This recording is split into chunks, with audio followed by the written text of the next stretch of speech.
coming to you live from my apartment. It's Rob Has a Podcast. And now here's the guy who is picking up the pace in the top 40 countdown. Wait, what's a pace? I am Rob Sesternino. Hello, everybody. Welcome back to the number 10 season of all time. That is Survivor Tocantins here as we have broached the top 10 baby of the all-time top 40 countdown, the first of two of these panels that we will do over the next 4 days here on Rob Has a Podcast. We only talked about Survivor Philippines, the 11th best season, with Ari Ferrari and Brian Cohen on Tuesday night, but here we are back on Saturday to talk about Survivor Tocantins, and we have a great panel here with us. Okay, making his debut on the top 40 countdown to talk about Survivor Tocantins, the king of jaunt. Here he is. It is Jordan Kalish. Jordan, how are you? I'm good. Long may I reign. I'm back here on RHAP talking about Tocantins, one of my favorite seasons. I was very happy when Sam said that I'd be talking about this one. Love the characters. Really, I think it's based on some of the comments that I'm seeing on the Facebook page. I think it's sort of become an underrated season. So that's my take on Tocantins. Happy to be here. Love listening to all of the top 40 podcasts so far. So nice to be here. Jordan, how's your summer been? It's been great. I have been working at a camp that I've worked at for a long time, sleepaway camp. Luckily, we have been pretty good when it's come to COVID. We haven't been shut down or anything yet. It's been great. And I said to everyone when I was leaving this morning for my day off, I said, "See you back at camp," and now I'm here. There you go. All right. Did anybody get your little Survivor reference? I don't think anyone got the reference. However, Seeds Baby, if the COVID hasn't spread around camp, but Seeds Baby has, because enough people who work there have Googled me. Seeds Baby is now a thing at camp. I hear it all the time when I'm walking around. Is that the top result when they Google you? I think it's up there. I probably tweet about it too much. It's definitely in my Twitter bio. So I think they know about it. All right. Well, it's only fitting that we talk to Brian Cohen on Tuesday night about Survivor Philippines, and we'll bring in his co-host on the Challenge Rahap Up, making her return to the top 40 countdown after we talked about Survivor Karamoan way back when. Here is the great Ali Lasher is here. Yeah, I really can't let Brian live at all. But to me, Jordan, and I should say when Sam asked if I would do Tocantins with Jordan, I was like, oh, I'll do it because I can roast Jordan for 5 hours. That's why I'm here. I also did Brazilian watch barbecue. But I feel like the Seeds Baby getting around camp is like when the assistant coach shows up for coach and he's like, they're calling me Dragon Slayer around here. Like, I don't know where they got it from, but they're just calling me that. Hey, I will say this. Yes. They Googled me. I did. I love that whole. Well, I'm sure we'll get to the family visit with Coach and the they call me Dragon Slayer. He calls himself Dragon Slayer, and other people said it to make fun of him. I did not mention Seeds Baby to anyone. Seeds Baby was mentioned to me before I could say it to anyone on camp, and now I hear it every single day. Okay. All right. Well, thank you for the fascinating aside into what's going on at the camp and this week in camp history. Maybe. Yes, this week in camp history. We have a lot to talk about here today as we talk about Survivor Tocantins. We will continue our discussion on the Patron podcast feed in our latest edition of the Patron Feedback Show on Monday. When you listen to this lineup we have coming up to continue our discussion about Survivor Tocantins, because we are going to be joined by a dynamic duo. It is going to be Dr. Amanda Rabinowitz and Jason Curtis Rivera joining me on the Patron Feedback Show coming up on Monday. So anything we don't get to, any reactions to Tocantins and the panel today, we'll talk about it on Monday. Hope you can join us for that one. All right, here we are. You are. don't want to know how my summer is? Yeah, how's your summer going? Yeah. It's honestly crazy. I had a crazy week. So like normally I like to like print a large photo of myself or of you, Rob. But this week was too insane. I didn't have time to print anything of myself. I do have this photo of Scally and Steven to just continue the thread of. So this is now a continuation. You had to have listened to mine and Scally's on the top 40, but this is a very legitimate photo of Scally and Steven behind me. So just wanted to bring a little Steven energy into the pod. Yes. So if I am getting this correctly, so not only is Brian Scally's head superimposed on your body, I have no idea what you're talking about. This is a photo of Brian Scally. Fishback's head superimposed on Cochran's body, and is that a wish fulfillment on the part of Stephen Fishback? Did he request that? This is a photo that Scally. A lot of people don't know that Scally came when Stephen came to Northwestern, and I took this photo of them. So I don't know what you're talking about. Yeah. I think Stephen would actually prefer to be. Could you put Stephen head on your body and then have Stephen next to Cochran in a picture? Could we get that? Well, this was the photo behind. I don't know. Scally makes all of these, if I'm being honest. I just print them. And the Staples guy, the poor Staples man, who's been on quite a journey with me since the last pod I did with Kalish, actually. Yeah. Allie, I think you need to come in with your own lie detector test saying that that's a legitimate photo. Funny you should say that. Blindside, I did take a lie detector test. So I have the sealed results in an envelope that I didn't print on my own home computer and is totally legit. Okay. I think Coach has a journey with his own Staples guy after that lie detector test. Sure. All right. Here we are, Survivor Tocantins. We are now inside of the top 10. And I guess we could start our discussion here of Survivor Tocantins. I feel like gets bandied about as one of the classic seasons, a beloved season by some. And a lot of discourse this week. Too high, too low. What do you think, Jordan? I definitely don't think that it is too low. I do think that it deserves to be in the top 10. I personally have it at number 6. I think it belongs there. I think it definitely belongs potentially in the top 5. I almost had this as a top 5 season. I love the back to basics. I love the fact that there are idols, but none of them even end up getting played. And it's a 16-person season, so I think you get to really know everyone well. It is top heavy, of course. You have like the coach and the Taj and the JT and the Steven and Tyson, who are probably the most memorable characters. But I think you have some good background characters as well in Sierra and Erin. I think Brendan's an interesting player. So I really loved it. I do think the pre-merge maybe a little bit slow. Could have potentially used a tribe swap, but I do love Tocantins. I think it deserves the spot and maybe deserves to be even closer to the top 5. Okay, Allie, you're shaking your head. No, my head's about to pop. I feel like I'm gonna be like Z-Way and go up to the camera like, really, Jordan? I watched it again when this very real photo was taken when Steven came to Northwestern to like refamiliarize myself with Steven. And then now I've watched it a third time for this podcast. And I think I would always think that Tocantins would have been in my top 10. It's a season that I recommend as this is not news to any Survivor fans, but a lot of new people have joined us on this journey in the pandemic. And I've gotten a lot of questions as a well-known Survivor freak in my normal life. People constantly text me and ask for recommendations, shout of what to watch, where to get started. Shout out to Shannon Gus, who made that great chart. But I will usually suggest Tocantins as a great starting point. I think it's a great intro to Survivor for all the reasons Jordan said. But damn if Coach doesn't take up a lot of the oxygen from the season. And unless you love Coach, which honestly, like Coach 1.0 is one of the most insufferable characters. And I talked about Karamoan on this podcast, like I almost feel like there's more to discuss in Karamoan, which I'm stunned by, than the Tocantins rewatch. I'm sure we will find 4 hours here, but it's a pretty straightforward season. There's a lot of hopeful stuff. I think the Exile, like cross-tribe alliance is really interesting. Yeah. I agree with Jordan that some of the big players are really great and lays a foundation for a lot of great returns or some embarrassing returns, but it's great to watch.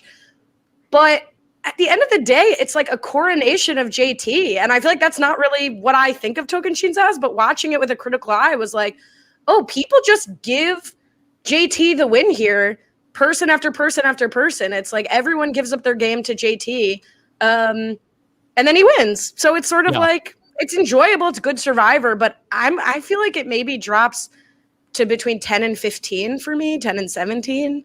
Yeah. Could be a little high. That the pre-merge can be a little bit of a slog. I really think that your mileage will vary based on how much you love Coach. If you are just like a big Coach enthusiast, then you're here. You're gonna love everything that Coach is doing. And certainly, if you really want to, dig deep into like the funny 115 of it all, there's a lot of Coach to unpack here in Survivor Tocantins. And you have Tyson, who is fun, and you have like definitely like some characters. But in terms of a strategic game, I don't think there's really one interesting pre-merge strategic vote that matters between the two tribes. Like it's all like pretty straightforward. I do think that the season, like a lot of these sort of like a middle-aged seasons, like really spikes like the first couple of votes after the merge. You get the Joe Dowdle medevac when things are really heating up. And then I do think like the next couple of votes, like the Brendan and Tyson votes, I think are really like some dazzling wizardry, no pun intended, from Steven and JT and the Jalapao crew that ends up coming over. But then, the back half of the post-merge is also like kind of a straight shot too. There's some votes that really you don't quite understand, why Sierra goes home before Debbie and Coach, other than just like JT and Steven are doing a solid for Coach and Debbie to vote out Sierra first. And then it really becomes like very straightforward down the home stretch where then JT just goes on a run. So you don't really get too much interesting strategy along the way. So it really just comes down to, what is your enjoyment of these characters in this season? Yeah, I don't think that it's a top 10 game of Survivor, which a lot of times with the season, that's really what I look for. I mean, I kind of like a good balance of interesting gameplay, great tribal councils, great characters. This is definitely a character-driven season. And I think for me, where I differ from Alia, which is I think why my ranking is a lot better from hers on the season, I love Coach 1.0. It's one of my favorite. I mean, he does start to wear on me a little bit in Heroes versus Villains. And then South Pacific, where I think he plays like a decent game. I think Sophie deserved to win, but I think he played pretty well in South Pacific. I don't love him as a character by the end, but in Tocantins, it's really one of my favorite characters to watch in Survivor history. I think there's so much to get out of him. I think the scene of him on Exile is so ridiculous, and he's so. I don't know if he's necessarily delusional or if he's sort of putting it on. I think it's a combination of both, but for me, it's so fun to watch. And just like from beginning to end, I think that he performs so well. I think that his confessionals are great. Some of my favorite confessionals we've ever had. So I think for me, I think you're right. If you have to be a Coach 1.0 fan to think that this is a top 10 season. And I do think that game wise, you're right. There's a lot of, there are a lot of straightforward votes. I do think you guys were talking on the Exile Island podcast, which I listened to a couple days ago. Can you have a good episode without a tribal council? And I think the merge episode of Tocantins proves that you definitely can. And I think that there was that Bruce episode in Exile Island too, where the strategy talks that you have at that merge, or what should have been the merge tribal, lay the groundwork for a lot of the strategy we see going forward. Are they going to go with the Exile Alliance? Are they going to go with the Warrior Alliance? And I think we see a lot of conversations there that lead to the rest of the strategy that we get on the show. So I do think that we do get that. And it's sort of like an anti-pagonging where the minority sort of is able to take control because everyone in the majority is trying to work with them, which is sort of interesting. I think it's a little bit more interesting than a straight pagonging where the tribe with more people just takes out the tribe with fewer people. So I do think you sort of see it coming because it is so. There's so many confessionals. I love JT. I want JT to win. Like Brendan's talking about how it would be a win for him if JT wins, which is insane. But he stands by that. Read his quarantine questionnaire. What was your best moment? He said voting for JT to win the game. Yeah, and he was the mayor of the jury. I think also I agree that it's that's sort of what happens when there's like my instinct as a viewer when I'm watching a season is to always root for like the underdog of like, oh, there's 4 people, let's hope they can pull someone in. But it's almost like we don't see, and this is not to discredit JT and Steven and Taj, but like we don't really see what they do to make that happen. It just, we see the edit as like information is just being brought to them, or it's really more of a result of how insufferable the other team finds each other, the other tribe finds each other, as opposed to like really seeing the strategic work that I'm sure was done to get those flips. But to go back to Coach for a second, I'm sure he will take as much oxygen from this podcast as he did the season. And I feel bad saying this because I've enjoyed Coach podcasts. So you never forget the treadmill. I've enjoyed, whatever. Coach, I do think Coach did change the game from a characterization perspective. But I feel like Bryce, I'm like, you want me to say it? Like, he's an arrogant, sexist asshole. Like, I'm sorry. Like, what happens with Candace is disgusting. Like, what happens, the way he treats Sierra, the way he treats the women on his tribe. And then when the men do something to him, or when he does the same thing to them, he's like Big Daddy coming over and scolding them. And so that, to me, like, yes, I agree with all of the things you highlighted about him, Jordan. Like, I did get laughs from it. I'm going to starve myself. The way that Jeff makes fun of him, I think, is really helpful. That it's like the edit, oh, it looks like it's going to pass over us with the rain, jump cut monsoon. Like, I think that helps. But it's so hard to watch, maybe with 2021 eyes on a 2009 season, like, especially that Candace vote, like, he licks her. It's like the most disgusting thing I've seen. Yeah, I had completely forgotten. That's not true. I'm from Jersey. I've seen more disgusting things, but it's still pretty bad. Yeah.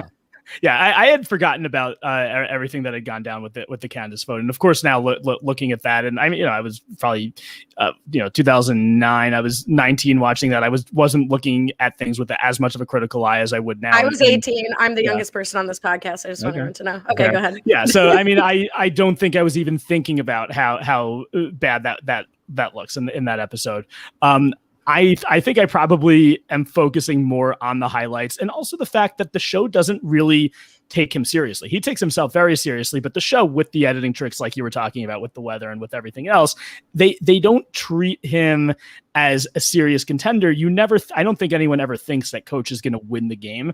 So the fact that he's this outlandish character who is calling himself the Dragon Slayer and talking about comparing himself to the samurai and to the Norse Vikings, and I don't think he compares himself. He says he brought the samurai thing back. That's true. He started it. He started the samurai thing. Yeah. It wasn't the actual samurai. It was Coach Wade in a past life who started the samurai thing. And that's what I love too. I think if Coach were to either get to the end or win the season, then you're thinking to yourself, how did this person possibly win? How did they live with this person and vote for him to win? But since he comes in 5th place, since he gets taken out in a blind side, which he really probably should have seen coming. But I mean, he was, I think, so taken with JT and Steven that he could have never imagined him going out like that. I think the fact that he doesn't win or doesn't make it to the end, makes him actually a better character, which is why I think it's so much better watching him in this season than it was in South Pacific. Yeah, I think the show doesn't ever take him seriously, and I think that they do include a lot of the players like giving their uncensored opinions about him. I mean, we see Erin, like the clip over and over again of like, who is this jackass? Numerous times along the way. So I do think that a lot of that was there, like in the discourse about Coach, the whole way through. I do want to touch on something that Ali, you brought up about Coach, the character, and how he changed the show. That what do you think the ultimate impact is here of Coach showing up in season 18 of the show? We're about 10 years into the franchise's run. How does Coach change Survivor? Oh my God, I feel like I could write a thesis on that. I did not prepare for the question of how does Coach change Survivor, but I'm trying to think of like if there was anyone like Coach before season 18 that gets rewarded in the airtime and in the returnee spots that Coach does. I'm going to ask the Twish Master to step in if there are. Yeah, can you think of anybody, Jordan? I mean, I think you have like a Johnny Fairplay. Maybe Rupert, like a sort of like larger than life, but he wasn't a villain. He wasn't a villain. He might be the closest in terms of like total airtime and the percentage that he was on the season. I mean, and it has to be like, I think Fairplay is shown as definitely more of a villain than Coach, but also more of a strategic player than Coach, because they do show a lot of like his scheming, and he is probably I don't think a Fairplay I don't think fair play is going to win if he gets to the end of that season because he wasn't well liked, but I do think they show that he does have strategic chops. I do think Ali Rupert might be the best example of someone who came before Coach. Yep. Obviously, since Coach, it's Philip, but I kind of feel the same way about Philip that you do about Coach, where I think that he's insufferable in both of his seasons. So I think the thing about Coach is that he comes in and then is going to like play up this persona on the show that may or may not be what the actual person is like, or maybe is like a much more intense version of what the real Coach is like in real life. I mean, he's going to come along here in season 18 that I think doesn't get talked about a lot, but he's going to play in 3 of the next 6 seasons. He's here on 18, 20, and 23. And, also it's like quite a 1-2 punch for the franchise in that you get Coach here and you get Russell next season. So Coach is going to play 3 times in the next 6 seasons. And then Russell is going to play 3 out of 4 seasons. So, between the Coach Russell combo, you really have like a 1-2 punch of like the direction of the franchise here coming into, the midway point of the series. So I think that there have not been too many people that have come along. I mean, Philip is the obvious example, but I don't know if they've ever been able to really find another person who's going to come in and then, play up this, persona on the show of, what Coach tries to do. Yeah. It's sort of a return. It's like it comes up a lot with the challenge, like when I'm talking about the challenge podcast, because that's much more obviously returnee based, but it's are people playing because they want to come back, or are they playing because they really want to win? And I'm curious to know, Rob, your perspective as someone who's like spoken to Coach actually, but I don't know that somebody can really do almost 39 days on Survivor and play a role, or he's the greatest actor of our time. You know what I'm saying? So I have doubts, but he is at least has more of an awareness than people are willing to demonstrate usually even when we talked about him saying he got that lie detector test, he's like, if anyone in Hollywood wants to see my VHS tape, he's got an eye on sort of where he can go with this. And it's delusional, obviously, but he's got an eye on where he thinks he can go with this. And he's not afraid to sort of have a meta discussion about it, which is weird. I also think sorry, Rob. I think once the game ended too, and you see that he's on the jury, before he was on the jury, you saw Brendan and Sierra making fun of him with the whole like jacket over his shoulder thing when he's going up to vote. When he's casting his final jury vote for JT, he's sort of able to make fun of himself once he's out of the game. And he does the thing too, where he smiles at the jury and puts the coat over his jacket. So I do think that there are times when he's making it seem like he's 100% taking himself seriously, but I do think he's able to kind of make a joke at his own expense. But again, Ali, to your point, it's impossible to be a completely different person when you're starving on an island for 39 days. So I think that a lot of that is Coach. I think a lot of what we saw there is him, and he's like a unicorn. We call Tony a unicorn. I think Tony's maybe the biggest unicorn because he has that mix of, strategy and entertainment value. But Coach, in terms of just the fact that he seems like a character from a book or from a movie, it makes him such a rare commodity in Survivor.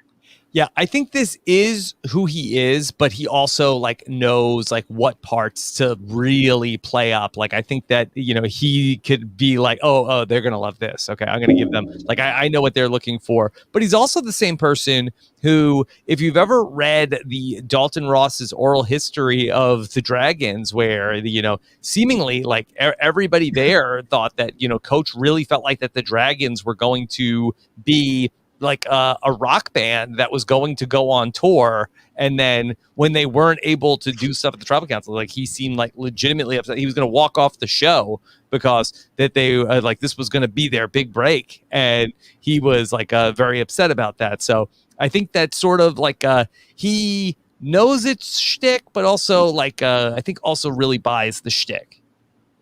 Yeah, I mean, that's anyone, right? That's having a personality. I'm the same way. I can be insufferable and I can't really control for that, but I also know what can get a laugh from someone. So I relate to Coach in that sense, and that's I think where the line is. I think that's it. Yeah. I don't think that Ali Lasher has ever been insufferable in the time that I've known her. I don't think we should invite discussion on that. But thank you, Jordan. It's like on This Week in Survivor History when Jordan Kalish is like intentionally like acting like he's making mistakes because he knows that that's what. But then he'll like really make mistakes and screw up the math. Also, like it'll be like, but he also like plays into it too. Yeah, I mean that's part of becoming a man, right? But I already am a man, so I just do it to get more practice. And by the way, we talked about Coach's music career. So very early on, when we meet this cast, I believe Sierra is referred to by Probst as being in the zebra striped top. The band in his movie 180, the Zebras, not the Dragons, the Zebras. Did he get that from Sierra? I wonder. I think that's a question for Coach. That bothered me because her stripes are horizontal. Zebra stripes are vertical. Yeah, that is true. I don't, maybe Probst has never seen a zebra before. Well, no, Coach calls her the zebra type shop. Coach does not know what a zebra looks like. Yeah. Oh, you're right. Yes, you're right. It's more like what a prisoner would wear.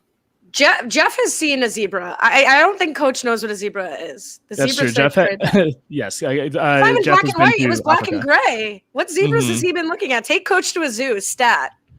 I would go to a zoo with Coach. I would. I'm sure it's a fun afternoon.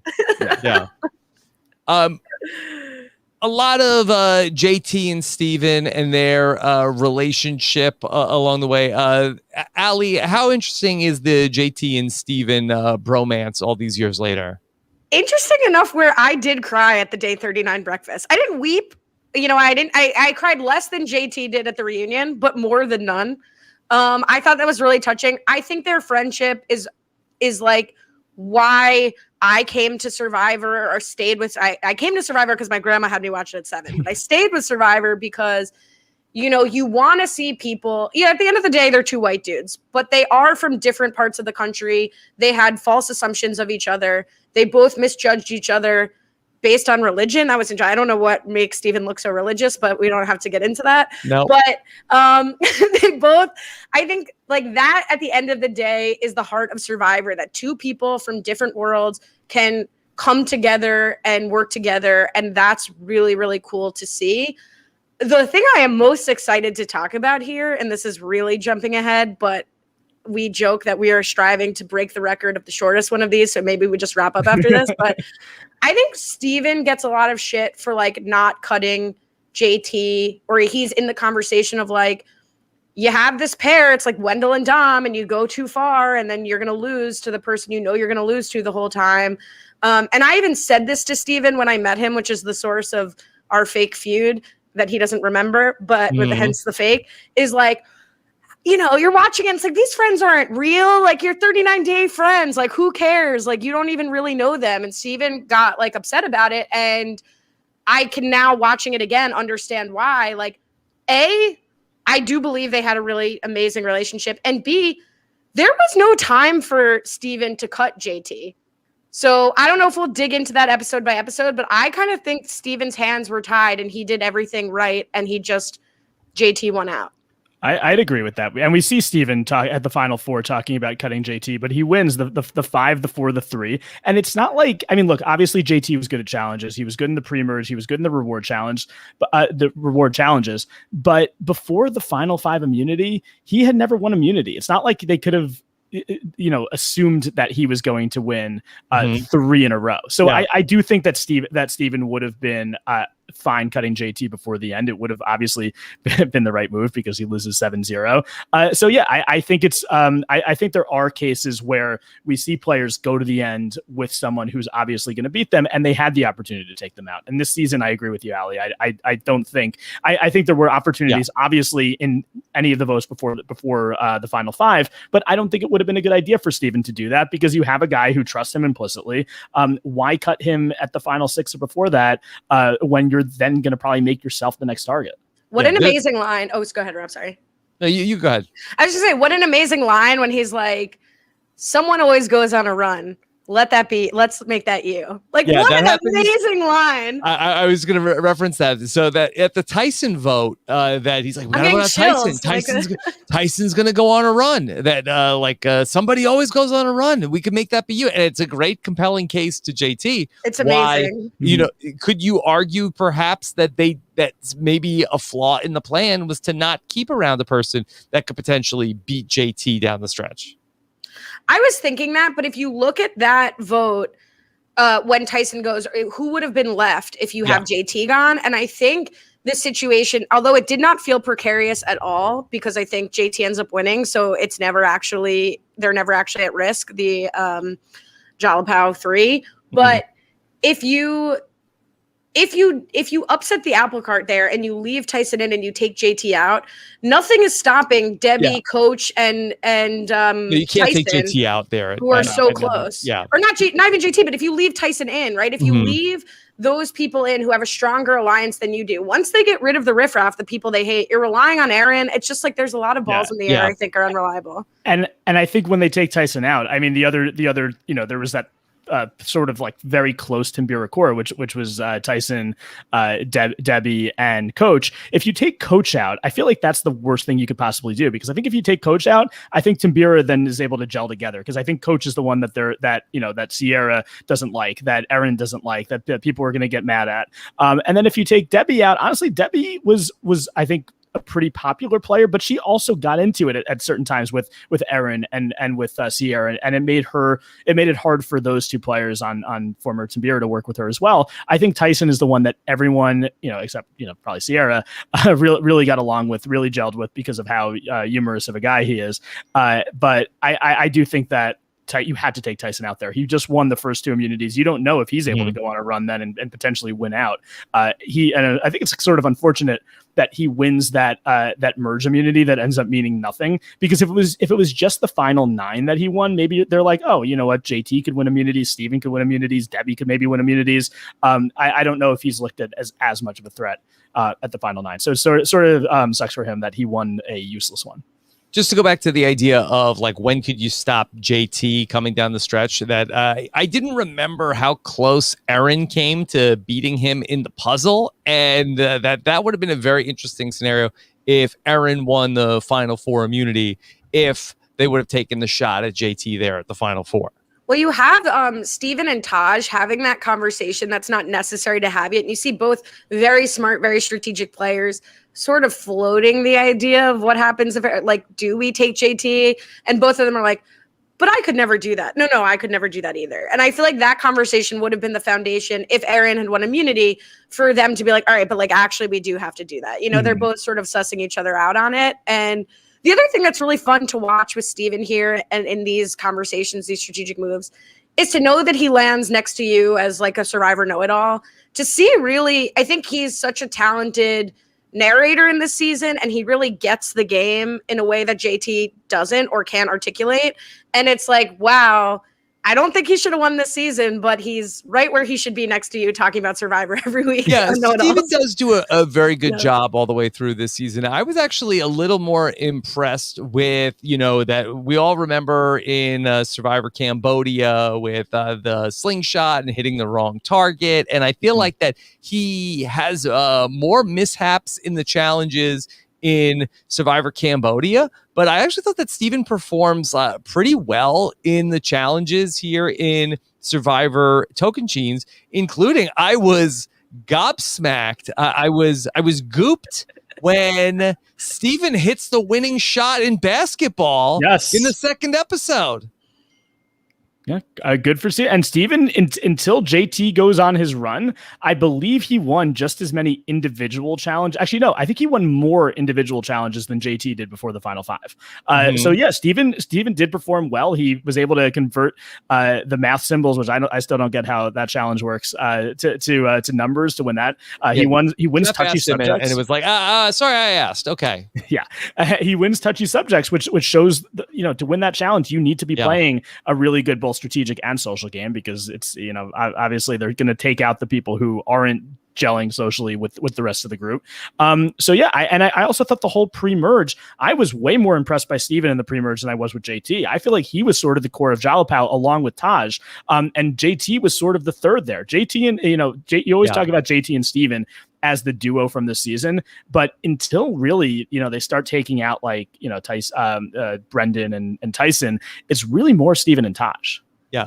This is my new theory of the case after rewatching this season. Steven is the mastermind of the season, and this is not new ground. But I think that JT is like the honeypot of that. Every guy in the season just wanted to bromance JT so badly that they would just like come to JT, and every person just wanted to hang out with JT and then would dump all their information. They could talk about this a little bit in the reunion. And then he would like feed it into the Steven computer, and then the Steven computer would spit out like what to do. And that's what they would do. Sorry. Go ahead, Jordan.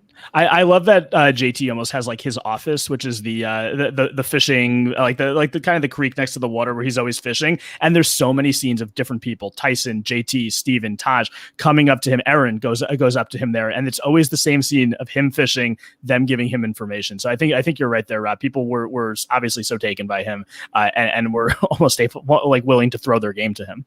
I do think JT had, I would say my recollection of the season from the last time I watched it into the early 2010s was that, well, that wasn't that far after it. When was it? Like 2012? Was that Steven was the mastermind and JT was like the face of the operation. But I do think there was more agents. JT had more agency than I originally remembered, or frankly would have thought if I think of JT and Steven. I do think he plays that coach vote right. And then his answers at Tribal, I mean, granted, he got thrown a lot of softballs. Like, I think JT had more game comprehension than I gave him credit for when I first watched the season. That's not to take away from Steven at all, but just, I think I was screaming at my TV even now, knowing the result 3 times over. Stop saying you shared a brain. But I do think Steven gave credit to him because some credit was deserved, even on the strategic level. And that's it. I don't know why I said I wasn't going to say anything else. JT just at the end of this thing was like a lot more comfortable throwing Steven under the bus, where like Steven, he too loved JT. And that was like everybody's fatal flaw, that they all just loved JT too much. And JT was the one person that was like self-interested enough to put himself first. I guess that everybody loved JT, including JT. Yeah. Oh, here's what I was going to say before I said and I wasn't going to say anything. The maybe not that this is a podcast on just what Steven could have done differently, because again, I think he played a really great game and had a lot of opportunities that he didn't have a lot of opportunities. Maybe going with Sierra, can we work through if he should have gone with the Exile Alliance? Should he have made something happen with Sierra and Brendan? Because then, as you guys were saying, he was really the heart of Jalapao. He had the connection with Taj. I'm actually shocked later when he says Taj would have taken JT. I viewed Taj as much closer to Steven. And then he would have been the one bringing in Brendan and Sierra and still brought in JT, as opposed to the opposite where Coach, Tyson, all of them would put JT above Steven. Yeah. Okay. So that would be, it's weird at the vote where Brendan goes home. Brendan comes up with the same exact plan that Coach comes up with of like, oh, I love JT. All right, let me vote with him and Steven and we'll vote out Coach. And Coach, meanwhile, is like, okay, I love JT. Let me vote with him and Steven and take out Brendan. If they go in that direction, so then we're looking at potentially a final 5. That's what, it's the Exile Island Alliance plus JT. Yeah. And then we're at the final 5, and JT did win out at the final 5, so it may end up being maybe Brendan. Brendan is probably he seems like he'd be good at challenges. Yeah. So it can't be better for JT to go this way. Could it be better for Steven? That's what I'm saying. No, it's obviously worse for JT because JT, they end up flopping the way that everyone's closer to JT, but could they have flopped the way that everyone's closer to Steven? So I guess there could be a scenario where maybe Brendan wins one of those challenges, but I can't imagine that Brendan wins final 5. Like, I can't imagine that Steven, Taj, JT, or Steven and Taj like side with Sierra and Brendan to vote out JT. Like, I think they would just vote out whoever was left from the Exile Islands. A lot of what's unfair, I think, to Steven in the final episode of the questioning of like, tell me right now if you would have taken JT or not, is like, one, I agree with him that when Debbie asked that, Debbie's looking for a specific answer. But two, if you didn't have to make the decision, you don't know what you would have done. So I don't think it's a cop-out for him to say he doesn't know. I think in this case, we don't know what he would have said. We know that him and Taj had that conversation. We know Steven's smart enough and game aware enough. I mean, honestly, Coach is game aware enough to know that JT would win. Everyone knows that. I think it would have been discussed, and maybe Brendan and Sierra could have said, me, Taj, and Sierra are going to do it, and you could be like Coach, and you could be out of it. Maybe the three of them would have blindsided JT and not even brought in Steven. Like, who knows what would have happened. I think that is possible, and I think, Allie, you're right. At the final two that we did have with JT and Steven, you're asked that question by Debbie. I think there's really no good answer, because if you say that, you know what, I would have taken JT, then then people on the jury could be like, why would you have taken JT? That's a dumb move. But then if you say that I would have taken Aaron, someone like Coach, who's all about honor and integrity, and I think to an extent Debbie sort of had that philosophy as well, because she's the one who asked the question, and she votes for JT. I think you might lose votes for saying that you would have taken out your best friend in the game. So I do think he's in a tough spot. I do think, Allie, that you're right. Maybe the Exile Alliance would have been better for Steven, because JT was not a member of the Exile Alliance. He definitely benefited from it because, you know, he was so close with Steven, and Steven was in it. But yeah, maybe going with Brendan at the final 9, Brendan and Sierra, could have been better for him, because he was then kind of the core of that alliance. I think maybe getting rid of Brendan wasn't still. I still don't think it's a terrible idea, because then you're playing with, you know, Tyson, who's always going to be a target. You're playing with Coach, who's not going to win. Keeping Brendan and Sierra as a really tight duo is dangerous. I think if maybe instead of getting rid of Sierra, maybe he were to have gotten rid of Coach or Debbie at that vote. Maybe that's the right move. Actually, well, Coach had immunity, so it would have had to be Debbie. Then you break up a pair who's really close with JT, and probably closer with JT than they are with Steven. Let's go back to the beginning of the season and talk through some of the highlights from the pre-merge as we work our way through Survivor Tocantins. The game is going to begin with a unique twist. We have had a couple of pick'ems in Survivor history where the last person picked, we had Wanda and Jonathan. Bruce went to Exile Island. Here, seemingly, we're asking the players to vote somebody out based on first impressions. And we get that it is both Sierra and the great Sandy Bergen who are voted out, but their adventure does not end here. They are not going to be going on the hike. Allie, did you like this as identify who your weakest is and then give them a chance to potentially get an advantage? Yeah, I almost think nowadays it almost wouldn't work as well, because people would be more suspicious of like, maybe I should vote the strongest person because maybe it's going to be a challenge, like a David Goliath thing, whatever. I liked it here. I like a little interesting twist. I don't love the like fake heartbreak that you're going to be out of the game. Maybe it isn't fair and it should just be an even playing field. Mm-hmm. Far be it from me to go off topic, but how does Spencer know Sandy's name? Everybody's like the old lady, the woman in the pink shirt, the man in the salmon. He writes Sandy K on his paper. If I had to guess, okay. Sandy, Sandy B. She K-A-Y, like her name, her full name. Yeah, they call her Sandy K. Sandy K. Bergen, I believe. So it's not even like he picked it up in like someone said So I would guess Sandy does not seem like a rule follower, and I think that Spencer, who's the first teenager to be on the show, was probably like super like excited, like to like at Ponderosa, and she probably was like, "Hey, my name's Sandy K." Like I remember like at Ponderosa, like having like little like you know, like we're not supposed to talk, but like having like, how are you, you know? So I could definitely see her like signaling what her name is to Spencer. Yeah. So production was pissed. Yeah, right. I think the most ultimately it ends up not really mattering, right? Like the decision they give is ridiculous. I can't believe Sierra doesn't look for the idol. I think this would have been better. So ultimately the two women are going to have the choice between looking for an idol or setting up an entire campsite by themselves. That I agree with Sandy. Like they're not going to like it anyway. Like the men are going to come rip it down because they just don't like her. Right. But I think two things. One, that stick, as soon as Sierra decides to set up camp, that stick should be pulled. She should not have the opportunity to do both and later look for the idol, because that's a false choice. Granted, it expires at the first tribal, but still.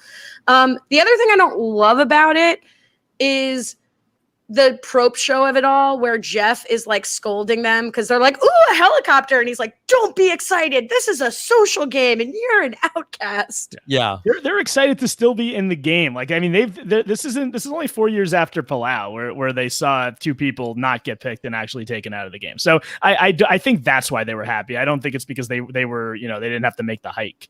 Yeah, I do like this twist, and maybe it shouldn't just be like a first vote idol, because I do think that the seeds, baby, are here of something that Survivor like should be trying to take a look at, of like the perceived like weakest person. Like how do we give them some help so that the traditional like first boots don't end up being the traditional first boots. So they had an idea which was like maybe ahead of its time, of like take the person who might be an obvious first boot and give them a chance at having an advantage here early in the game. Probably like not a powerful enough advantage, and probably too hard to find the idol, considering neither of them ended up finding the idol that was intended for them. Well, they didn't know what a pace was, and I mean, I had to look it up. It's like a big step. So that, but Sandy K didn't know that. Well, I do think Sandy didn't even know what a palm tree was. that's also true. That was maybe the bigger issue, that she didn't know what direction to go. She didn't know, like it's like walk to the palm tree, and she's like, oh, palm tree. Like, wait, what's a pace? Brendan and Sierra dig up this whole thing, and they don't find anything in there, right? They say it's for a bonfire. So that maybe it was just bad directions or hard to find. Maybe I wrote the directions for this. You never know. But anyway, I do think that this is like, not to use my catchphrase again, the seeds of things that happen in future Survivor with Cagayan, where you're electing the weakest member of your tribe. And I think that's where you sort of get into the meta where David Samson says that Garrett's the weakest member and he has to pick somebody else. I think it's more interesting when you have to do something when then the person who's voted the weakest has to pick another player, because then you see two people together and there's actually some interaction. But this ended up being really good TV with Sandy, especially. Mm-hmm. I also love, she's like looking around and they're like a stickle market, and you're thinking like, oh, maybe there's like a stick small on the ground or like a little X. You see, it's basically like a flagpole in the ground, and she's like, you think this is the stick? Oh no, this just occurs in nature that there's a 3-foot stick sticking out of the sand. Yeah. Mm-hmm. It's a tree. It was a tree without leaves. Not a palm tree. Yeah. Well, let's talk about our two pre-merge tribes. And again, that when we take a look at the boot list here on this season, it does become like a very bro-y season down the stretch. Like our boot list ends up being in this season like two younger women, the two black contestants, an older lady, and the one gay person in the cast. That it ends up being, sort of like a unfortunate order of the people that end up going out of the game. Let's talk about Timbira, because I think that's the much more interesting group. Ali, you mentioned Candace, who like I didn't remember Candace being the second boot of the season. That I thought she was around for longer. I was surprised when they went to that second tribal council.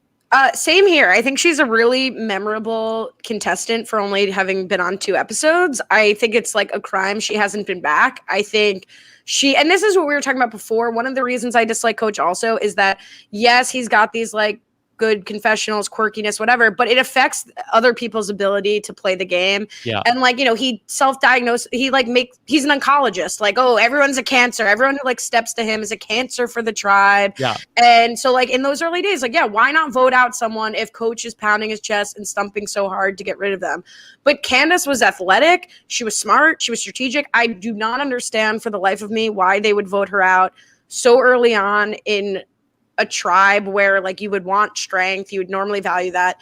Yeah. And I think it's such a shame in the season that both Karolina and Candace, their takeaways in like, I almost said the feats of strength, no, the rites of passage, and even Karolina says this in the reunion, like, I should have just shut my mouth. I should have just dealt with what coach was saying. I should have just not been so bossy. Like, that should not be the takeaway. These two women should not feel like, oh, if I had just shut up, and it probably would have been true if they'd shut up, they'd still be on the island. But like, coach doesn't have to feel that way. I mean, this is like the Survivor 101 complaints. But like, these men don't have to feel like they can't boss people around. And in fact, these women get voted out for having ideas on how the game should go. And it's clearly a double standard there, because coach had no issue with making his opinions known about people or bossing people around, and there really weren't consequences to that until he got voted out the final 5. So I think that is a good point there. And coach in episode 2 is I said that South Pacific and Heroes vs. Villains were my least favorite iterations of coach. See episode 2 of coach in this season, and this is Allie's watched the season in the last less than 24 hours. This was over. That's none of their business. That's none of their business. So I think a lot of the later stuff definitely overshadowed that, and that's what I remember of coach from Tocantins. But this was not a good look. I mean, he even says, Candace and I are very similar in that we like find faults in other people.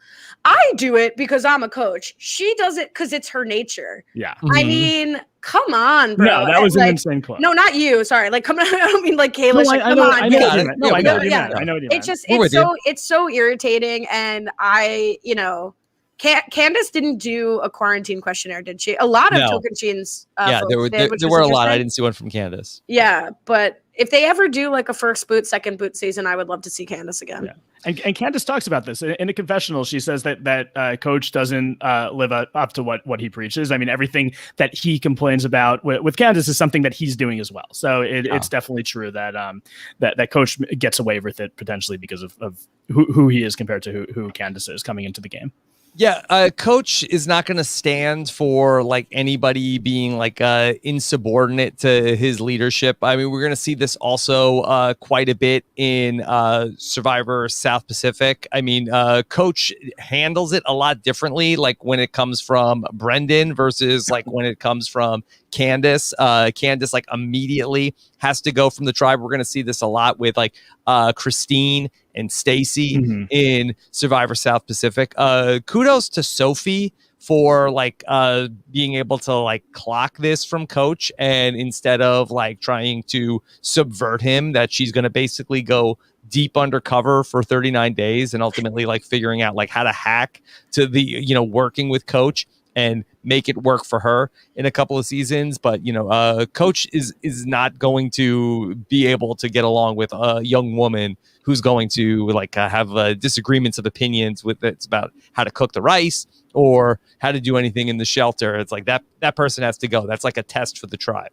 Yeah, it's amazing. It's too bad that Candace didn't start calling him Benjamin, because I think then we could have really seen that blow up in that episode.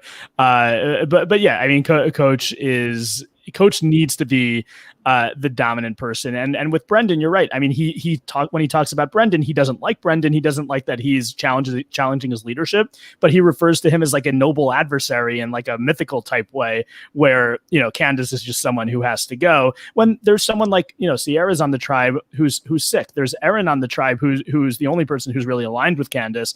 There could have been other options there, but yeah, you're right. Candace was one of the most athletic people on that tribe. Voting her out second, it doesn't really make much sense. You see the way he deals with when Sierra, like betrays him by voting for him versus when, they blindside. Who's the vote where Debbie and Coach are blindsided. Whatever. Tyson. Yeah, Tyson. And he's just like, good job, guys. You bested me. And like, we're back in the fold immediately. And he scolds Sierra because he feels like he can. He doesn't feel like he can scold the men. He shouldn't be scolding anyone. But yeah, I mean, it's also what bothers me about coach is like, we have to stand a self-aware king. And he is not. Like, if he even said he had sort of justification for coming after Candace, where he gets word that Candace is floating his name and decides that she's a Cancer. If he said she's coming for me, so now I have to come for her, fine. You know what I'm saying? Like, it's just these like hypocritical, like now he bends the narrative to like, it's actually what's just and morally right to vote her out. No, like you had better social relationships and you got the information, so vote her out. It's just so frustrating the whole season. He makes everything so much bigger than it actually is, because for him, he's like a guy in an adventure. But really what he is a person on a reality show. And I think you're right, Ali. I think that's a lot of what makes him so entertaining in the later episodes is sort of what makes him, problematic in this episode with Candace. Sierra is going to have problems with Timbira, more so in the post-merge. That I thought it was interesting that in my mind, I thought that Sierra is sort of persona non grata at Timbira the whole way through. But it seems like that after the first couple of days, it seems like that she ingratiates herself back into at least Brendan's good graces in the tribe. But I feel like that there's not too much complaining about Sierra after she gets back from the initial twist in the game. Yeah, I think both Sandy and Sierra I know Sandy goes out earlier, but I think both of them are able to recover from essentially being the first vote out of their tribe pretty well. And sort of to what you were saying that would be good about the twist is it like saves the first vote person. It also identifies to that person that they might be in trouble. Even if they don't get an idol, they maybe get told they have to adjust their strategy or try really hard around camp in a way that might not naturally think they would have to. As far as Sierra goes, I think she demonstrates a lot of really good strategic thought here in the early game. When she brings in Brendan, I think that's genius. And I think it's funny that Steven is one who talks a lot about the value of an idol being like relationship building between other players, because that's really the only value in any of the idols this season. Like Taj totally uses it. Sierra uses just the clue to build relationships. I think the bonfire lie is genius, and she picks the exact right person in someone like Brendan who would be willing to make moves against a coach or against a Tyson. And I don't know. I was really impressed by her, particularly when she was when they get back, like Sandy is really mad. I think Sierra plays it really well by saying, I would have voted me out too. I understand. Do you have more context now that you know that I'm sick? Like, I think she does a really good job, like rebounding from that. Yeah.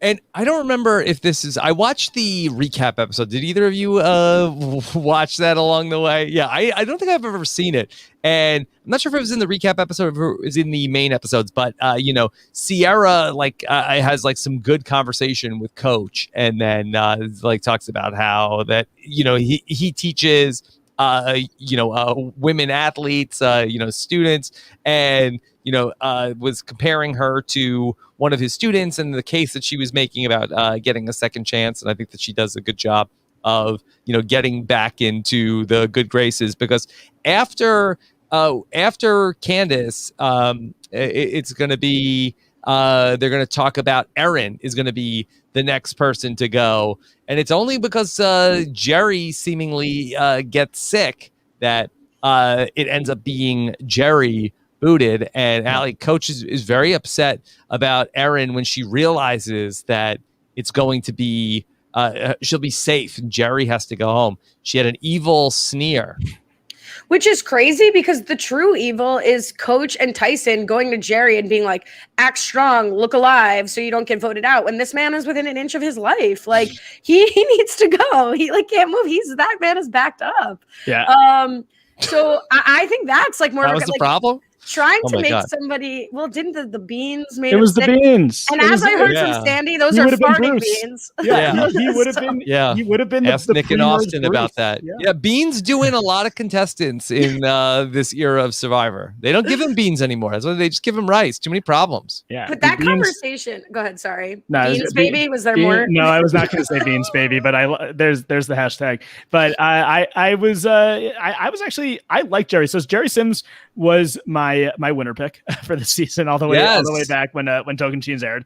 It didn't work out. I'm sorry. Do you have that recorded, or you just remember that your winner pick in 2009? I do remember for some reason. That is incredible. I'm good. So if I wouldn't have remembered it, if you had asked me 2 weeks ago who was my Tocantins winner pick, I would have had to think about it. But when I saw the cast, I was like, oh yeah, Jerry Sims. He was my winner pick. I like Jerry. He seemed to be, he wasn't in the thick of the strategy on Timbira, but I think the only reason he goes here is because he's not feeling well. I think for sure it would have been Aaron after the Candace vote. I think that Jerry, I don't know if he was ever going to win the game, but I think he's someone who could have gotten far as like a loyal soldier in a bigger alliance if Timbira doesn't end up eating itself alive after the merge. So I do think that Jared, but I'm happy that in retrospect though that we did get to see more of Erin, because she's like a very I think she's a pretty flexible player which we wouldn't have gotten to see, and she becomes an interesting piece in that, especially in the end game.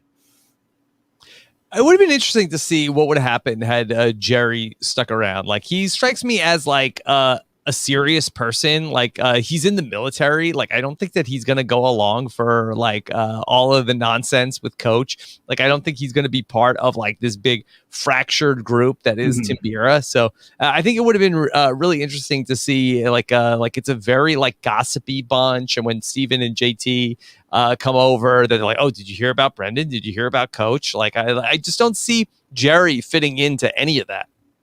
I mean, but maybe, and I don't really know. I guess Tyson having that connection with Jerry such that he would go over to him and give him that pep talk. Maybe there's some indication that he was close with him there. Otherwise, I would more naturally think he would probably flop with like Brendan and Sierra, and like Taj maybe could connect with him. I just really wanted that Exile Alliance to happen. Can you tell? I'm just like trying to be like, yes. Yeah, everyone who would have stayed would have been a part of that Exile Alliance. There was so much buildup. There was so much buildup to the Exile Alliance. I thought for sure that I didn't know if they were going to necessarily be the final four when the show was airing, but I thought it would at least control a couple of votes in the beginning of the merge, because we got so much about it. But unfortunately, did not happen. I did think it was funny also with Jerry Sims though, that. In the following first comment, name, last name. Yeah, I'm on a first name. I'm on a 2-name basis with Jerry. But yeah, Erin refers to him as like the perfect father, like one episode after meeting her actual father on the show. So I thought that was a little awkward. But yeah, Jerry seemed like a really nice, likable guy. It's too bad that he gets sick. But again, at least it saves Erin, who's kind of a fun post-merge character. All right, well, let's talk about the Exile Alliance, because I think that is something that is fascinating that happens in the show. It's a season where I think that, in a season where Exile Island like worked particularly well, and we come off of like a long stretch of Exile Island, a part of, I think, every single season. I don't think China has Exile Island, but it's a part of, every season from when it comes up from 12 through 18. Jordan, stop me if I'm blowing it with any of this. And then it's back in San Juan del Sur, but this is probably maybe the season where Exile Island like adds the most to the narrative in terms of what happens, and just sort of walk away from it. Did this plant the seeds, baby, for JT to think a cross-tribal alliance move with Russell would be successful? Did this seep into his brain that this happened and all parties on all sides were trustworthy and no one said boo, and they were able to keep, Exile on lock, even though the votes didn't work out, but like the trust was built? That's just more evidence, Allie, that JT can't do anything without Steven putting the idea in his head. Bad or good? I mean, I think generally the false confidence that JT gets from literally everyone wanting to work with him is really more of the problem. But yeah, I mean, I think it's a really cool idea. It's a really exciting idea. I wish that it had worked out more. But the thought that it could work out was, sustained me for a few episodes. Yeah. Well, let's just talk through how it came to be, because in this season, we're going to have one person go to Exile Island and then another person is going to get picked. We have this also. I know we have some dual people on Exile Island in Survivor Micronesia. We have that where two people get picked from the two tribes and spend time there. But here we have a couple of interesting things. One that I totally forgot about, I only know about it because of Brant Steele's, that Jordan, when you go to the Exile Island in Survivor Tocantins, you have the ability to switch tribes. Yes, that came up in episode 2, and it was literally never mentioned again because it never happens. Of the people who go to Exile Island, I don't really think it makes much sense for anyone to switch. Like Brendan goes, he might be, he and Coach are having issues with leadership, but I don't think Brendan ever feels like he's the next to go. When Sierra goes, I think that's maybe the only time where it could have happened. But I think by the time, she was able to get in pretty good with Brendan, I don't think she was having as many issues with Coach and Tyson as she was, at the beginning when she wasn't feeling well. So I think she realized that she was actually in a better spot on that tribe than she had been originally. So how would that work though? So you just say like Brendan would, or I guess so. So Brendan and Taj are there at the same time. Let's say. Do you have to agree? That's my question. I don't know. And are you both switching, or does Taj come back? That's what I'm saying. Do you have to both turn your key? I don't know. Like, does Taj I think you come should. back? Yeah, I think you should have to both agree. Like, it's not fair to the other person. Well, then that'll never happen. Even if Sierra wanted to switch, the other person with her was Taj. It's like you need a Freaky Friday situation of like I wish I could switch I wish I could switch. You would have needed Erin and Sandy to go. Like the two people that would have felt like they were on the bottom of their tribes. And honestly, I think maybe. I think part of the reason that I don't think it's just the idol. I think part of the reason we see the same people getting moved there is that they don't want to send somebody it's actually the other tribe picking. So maybe that didn't even really play into it too much. But I think that based on the Brant Steele of it all, I think that you can just switch yourself. I don't think that both people needed to switch, but I think it would be interesting if you had like people like Taj coming back and saying like, all right, good news, everybody. We got a new tribe member. Okay, we got Brendan. Like, we got some more muscle for these challenges. Here we go, baby. Who had 1 hour in before we cited Brant Steele as a actual reference point? Based on Brant Steele, here's how the game mechanics of this season worked. Yeah. I mean, I guess we could text Mike Bloom. I don't know. But I think that it was interesting, and it was something that was just like, I'm surprised they put it in the episode because it never happens. Yeah, well, it's like Pearl Islands was supposed to, there was a mutiny offered and no one took it, so they didn't show it, right? I mean, I think I'm surprised that they even mentioned it too. Rob, honestly, I would think that you had like a landline red phone on your desk, like the president just goes right to Mike Bloom, like immediately. He's always there with an earpiece if you have questions. We should work on that. Okay, sometimes he's recording other podcasts. That's the only problem. He'd break for you. We're doing Clubhouse, yeah. So we'll see if we can find out the answer to that. I'm sure we will only get 9 million tweets about how this would work. Okay, Allie, do you want to talk through the origin of the Exile Island Alliance? No. What if I said no? What if I was like no? Yeah. Let's move on. So I do think. I'm trying to think. I do think Taj is my favorite one-time Survivor player. Don't at me. I guess you can't at me to correct my own opinion. Whatever. Taj has an incredible read, I think, of the opportunity that this presents. And also, I think, an incredible read on exactly who to hit with it. Like to bring Steven in, I think is genius. And there was almost no basis for that besides just her gut feeling that he was someone who would be into this. So I love that for them, and that they would be sort of an unlikely pair, just like JT and Steven were.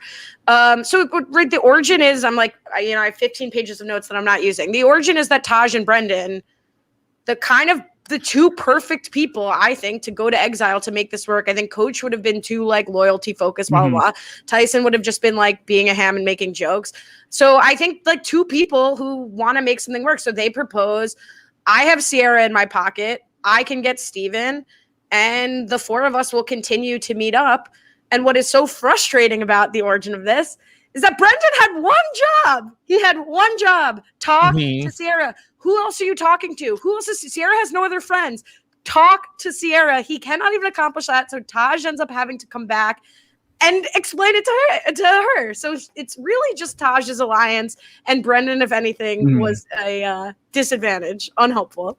Brendan's biggest flaw as a Survivor player is his lack of communication skills, because he not only does he do that with Sierra at the merge, the reason why Taj and Steven don't feel good about the Exile Alliance is that Brendan never goes to talk with them. I think it's like right before Tribal Council, he finally has a one-on-one with Taj, but at that point it's too late. I think Brendan does have a lot of good skills as a Survivor player. I think, he and Taj, building this Exile Alliance, and as you said, Ali, they picked the correct people to join them in that alliance. I think that was great. And I think that Sierra did her part. I think that Brendan drops the ball here. And I think that leads to him getting blindsided, where if he had communicated this information, the first one doesn't even really hurt him that much, because we're able to get that alliance off the ground. He doesn't tell Sierra, but it's sort of worked out on its own.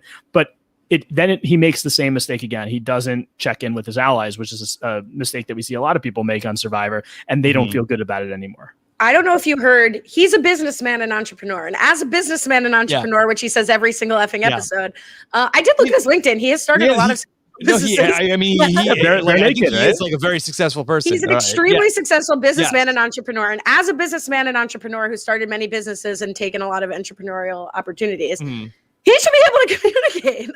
You would think so. You think so. Maybe in business it's easier. You don't have to necessarily go through. It's just hey, we're doing this. Okay, great, it's done, and then you move on to the next thing.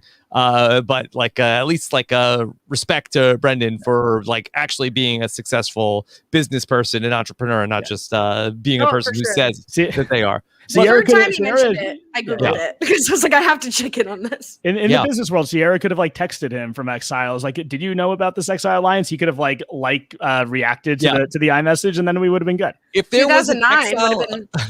BDM. Sorry, go ahead. If there was an Exile Island Slack channel, it would have been just okay, here are all the details. Boom, boom, boom, boom, boom. They would have been very efficient to be able to take care of all that. The really fascinating thing about the Exile Island Alliance is that they had the connections to the idols in the game, because that the idols clue or the idol clues were on Exile Island. So they basically said, okay, let's keep this between us, and then we'll have this cross-tribal alliance that nobody will know about, and then we will also have the only two idols in the game. And the plan works, where Taj is able to get the idol from Jalapao, and then Brendan and Sierra are able to get the idol from Timbira, which ultimately the crazy thing that this doesn't work, they blindside Brendan with the other idol in the game. So if you go the other way with this, not only do you keep Brendan in the game, but also you have his idol potentially at the disposal of the Exile Islands. They seem pretty bulletproof, but I guess also then Brendan himself is a sticky wicket to also untangle from the game, considering he has an idol. It's frustrating. Sorry. You go. No. I was going to say, it's... Allie, go. See, we're talking about lack of communication here. We're both Brendan right now. I go or not? What frustrates me is that they never rehid the idol, right? I think that's a big flaw in the game, especially because, however people feel about modern twists, I like a little idol play. Let's shake it up a little bit. I don't understand why they don't rehide his idol, such to the point where I froze the clip to read the 7th clue. It is one of the worst clues I've ever read to anything. It's a waste of everybody's time. Steven goes to Exile Island for no reason. Okay, that we just knocked. And I guess that may be a smart move to say, hey, if we vote Brendan out, then we know about how the idols are going to be hidden. I'll go to Exile the next round and then have a chance to look for the clue. I don't know if they were thinking that, but I think it's reasonable. No, they said it. They said that. Here's the clue. I have to read it because it's so bad. Because I'm like, how do you write 7 clues to say it's in the butt of this totem next to the tree mail? If you want salvation and to be superior, inspect the huge cranium in its posterior. Not the correct use of cranium. No. Did Chris Noble write this? I don't understand what was going on. Anyway, the only evidence of cranium. The only evidence of cranium in the posterior is from Coach's Amazon story. Mm-hmm. There you go. So it's a waste of everybody's time to not rehide the idol. I mean that it's a waste of our time as a viewer. Why are you giving people clues to things that are already found? And what do they want here, right? Doesn't production want, production never wants anything. It's just straight game. But wouldn't you think that production might want someone to get a chance. I guess maybe they knew the same people were going, but like if Erin Lobdell finds an idol, I guess she was never in danger, but maybe she feels more empowered to like make some flip on the majority alliance, because even though the minority alliance is the power alliance, that's still, then that becomes the majority, right? So like these three people are in unshakable power, and in that sense it's kind of boring. Like throw in another idol, see what happens. The thing though, the only person who I really think felt like they were in trouble at this point was Sierra. So I think it would have had to be Sierra finding the idol for it to really change anything in the game. Like, you know, Tyson gets blindsided right after Brendan. If he had an idol, I don't think he's playing it. I don't think that obviously Coach is playing it, because he thinks that everyone's playing with the same honor and integrity rules that he is. The three Jalapaos at this point, I think realize that they're in a really strong spot.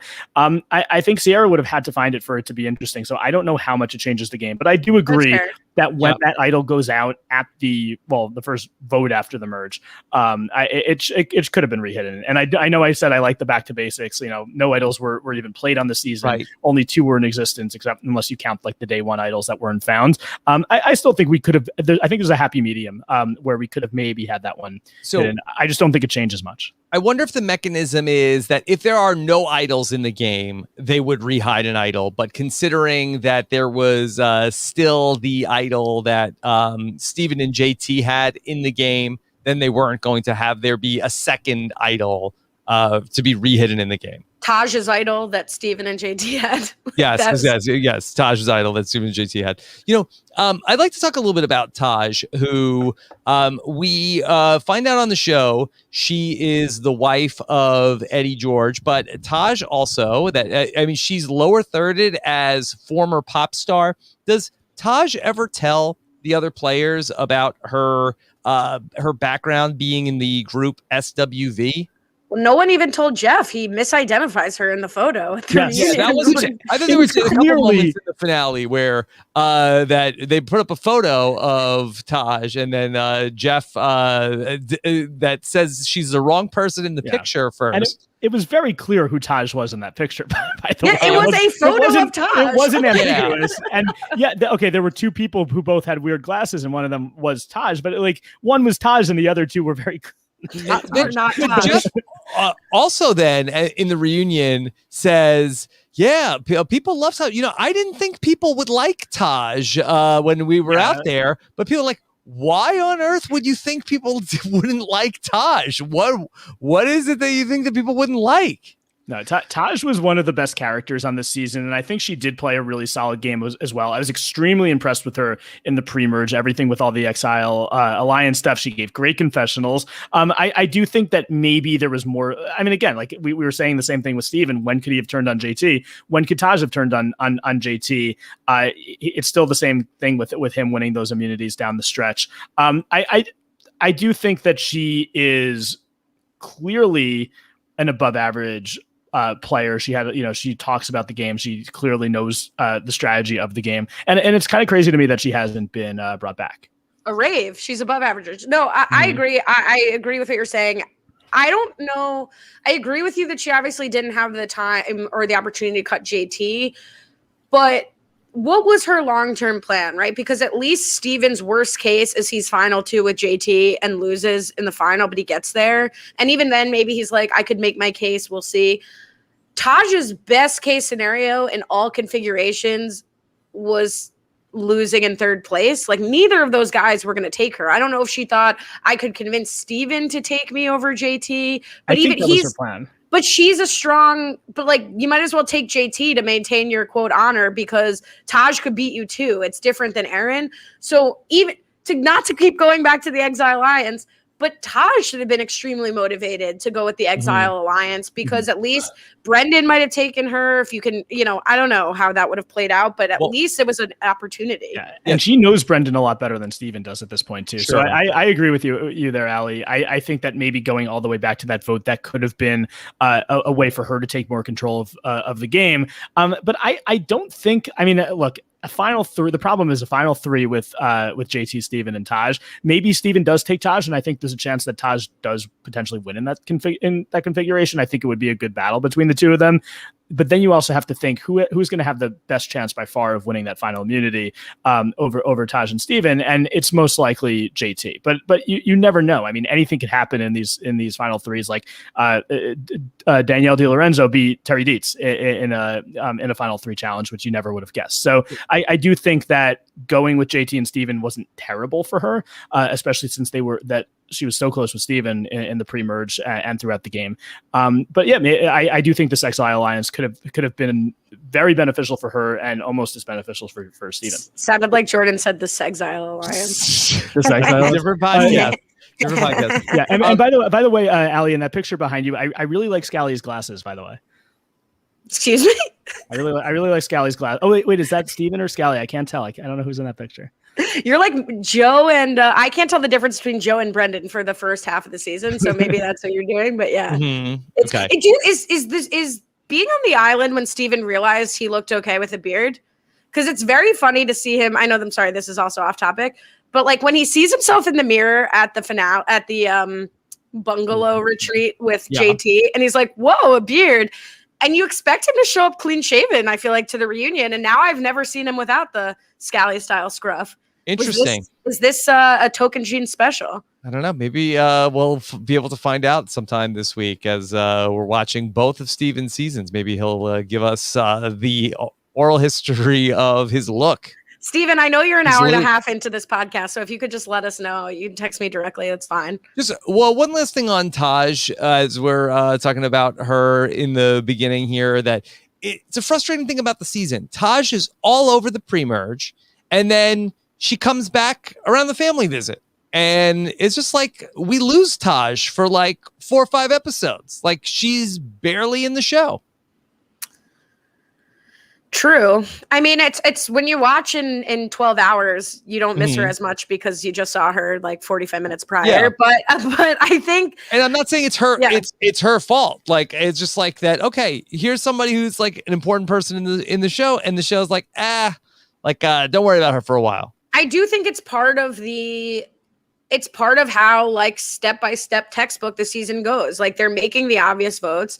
It's never going to be Taj. I mean, one time I think coach thinks it's going to be Taj, so throws a vote to her. And then after that, she's not sort of relevant in the strategy or as a target until she gets blindsided at 4. If anything, we see like a lot of like JT and Steven like telling her about like things that happened around the camp. Like I really don't know like where Taj is for a lot of this point in the game. I think the greatest evidence that we see of Steven planning to go to the end with Aaron and not JT. I know he says he never makes a decision. He sort of waffles on at final tribal council. The fact that he's willing to vote Taj off at the final 4 makes me think that he's planning to go to the end with Aaron, because it doesn't really make sense. Like why I could see maybe why JT wants to get rid of Taj over Aaron there, because he knows how close that Steven and Taj are. But with Aaron, it's more of a wild card, where I think between Steven and JT, I don't think she's really that much closer with either one. I do think that Steven is willing to take Taj out there. I think it's a calculated move, saying that I want to go to the end of this game with Aaron. Because in challenges, I mean, Aaron and Taj, I mean, I think at one point they thought that Taj might be a bigger challenge threat, but I mean, neither of them win a challenge on an individual challenge on this season. Pre-merge, I don't really remember either of them positively or negatively performing in challenges. So I really think that it's just more evidence that that Steven would not have taken JT. Okay. In the early days, we haven't talked too much about what was going on back at Jalapao to start off the game. Karolina is the first boot in the season. She's a unanimous vote. Lots of unanimous votes to get things started here in this season. Jordan, any thoughts on Karolina? I mean, I think she was sort of, a lot of times that the first boot is kind of a memorable character because they're the first boot, and because they do something like outlandish that causes them to go out.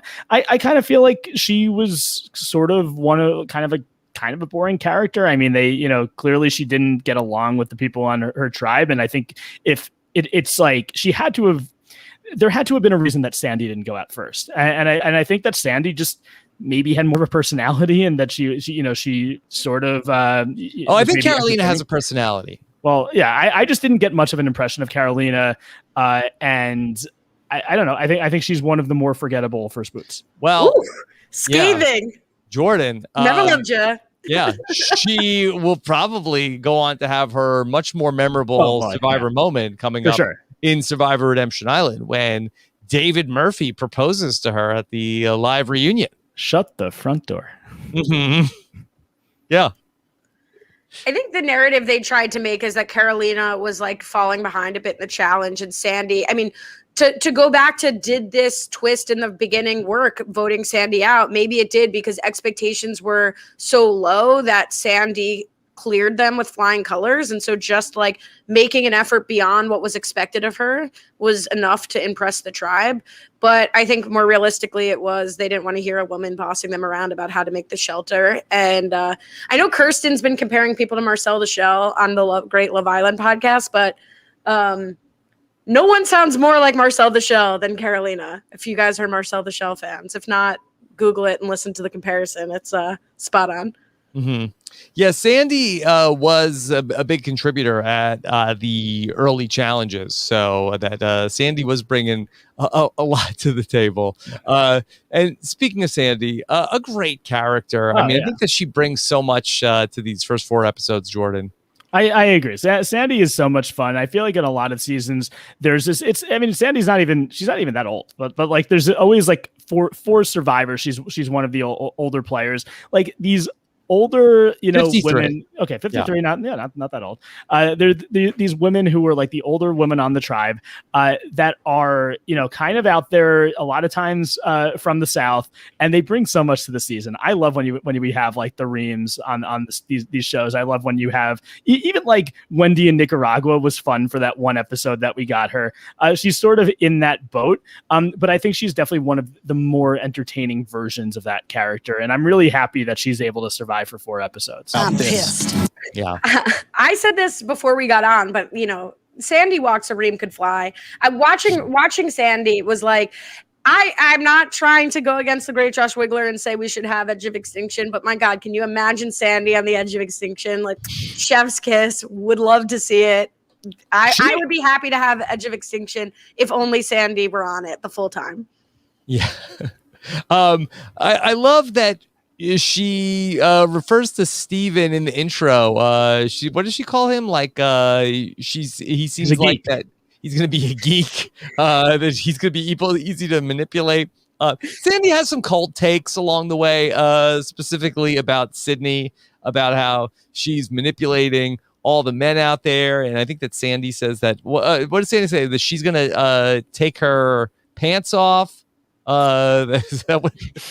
Sandy is green with jealousy. Like that's where it's coming from. Because you see Sandy giving like a nice deep side hug to Spencer in the shelter. Like I do think Sandy is projecting onto Sydney and what Sandy wishes she could be doing, which, fine. Mm-hmm. That's my take. How many other characters in Survivor history never really figure out what their own tribe is called? Like she calls it jalapeno until she gets voted out.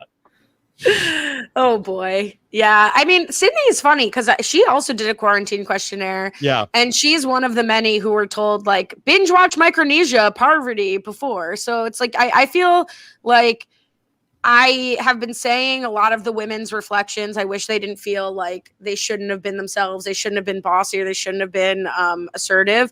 But I almost think Sydney's reflection of like, I wish I was more self-assured and I wish I was more confident in my own ability and like went on my own path instead of like trying to go with the way of these guys. And I kind of agree with that. I feel bad for Sydney. I feel like she got a raw deal being a recruit and being told like, yeah, binge watch Micronesia, be like Parvati and flirt with the guys. Sydney is actually a very interesting character that I watched. I mentioned the recap episode, and there were some like really good like Sydney scenes. The recap episode came very early. It was after the 5th episode. Is like bizarre that they would do the recap after only 5 episodes. So there was like a little bit more on some of the pre-merge characters. So Sydney like had a scene about how like Stephen Fishback is trying to make the fire. Can't get it going. Then JT gets in. He can't get it going. Sydney talks about how she's been camping all her life, and she goes over there and like takes the flint and like like gets the fire going. And she's like a great like outdoors person who was like really good in the challenges. She didn't know the game. Like I think one of the things she has on the show is they ask her like, Sydney, what's your favorite part of the game? And she says, oh, the sneakiness. Which like, watch out for Sydney. But did she really have anything going on? They just like tried to make it out into that she's like trying to manipulate the men, which I think she also like had a boyfriend at home. Like she was not really out there. Kelly, like, her soulmate. Yes, like trying to be the quote unquote Parvati of trying to like manipulate all the guys on the tribe. I mean, she's somebody that if she would have. Yeah. Go ahead. Sorry. No, I wasn't trying to say she was like manipulating them, but I do think it was like the show that was her story. Yeah. But that was her only experience with the show because she was told she was manipulated, right? Like she was told, watch this for Parvati. It's like, well, this is how we're going to show you. So we want you to see what like how to do it. And whether or not you do it, that's going to be what we're doing with you. Even like the questions she would get at tribal council were all about that. And she's somebody where, if like she could have played again, like who knows like what she could have done. Yeah, and I think the answer that she gives, obviously, like the sneakiness thing, she gets like you see the big reactions from everybody else, and she gets. I think there's like a little bit of a dodo music potentially when she says that. I can imagine Tyson giving the same answer publicly to that question, and everyone would have just thought of it as a joke. I don't think they would have been threatened by Tyson saying that. But when you have her and like her whole story on the show is that she's like she and Joe are close, and like she's I think giving JT a massage at one point. I really do think she does like you have Steven who's so close with Taj. Steven is so close with JT, and it's going to be hard to break that up.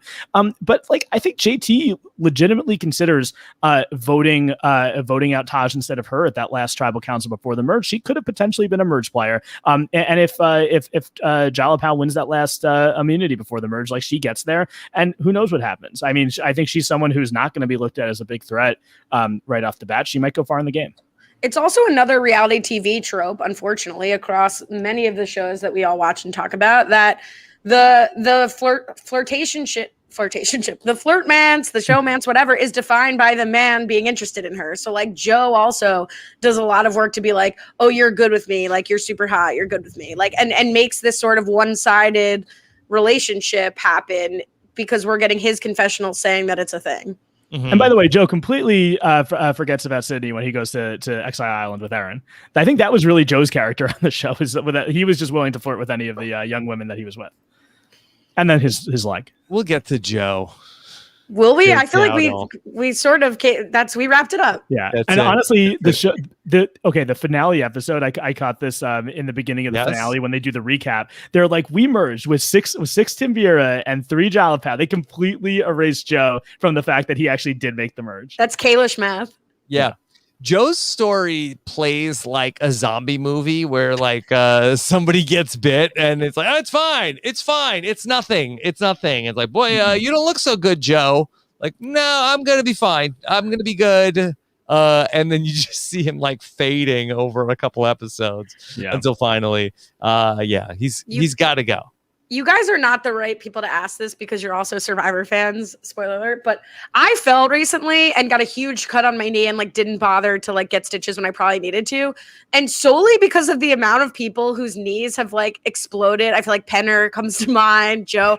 I was like very much triggered of like, am I going to lose my leg? Like, do I need Survivor Medic to look at this? I don't know if normal people are concerned. That's another one. Yeah. I don't know if people are concerned who don't watch Survivor, but I was extremely concerned about that. And so watching this was a little triggered. How's your leg now?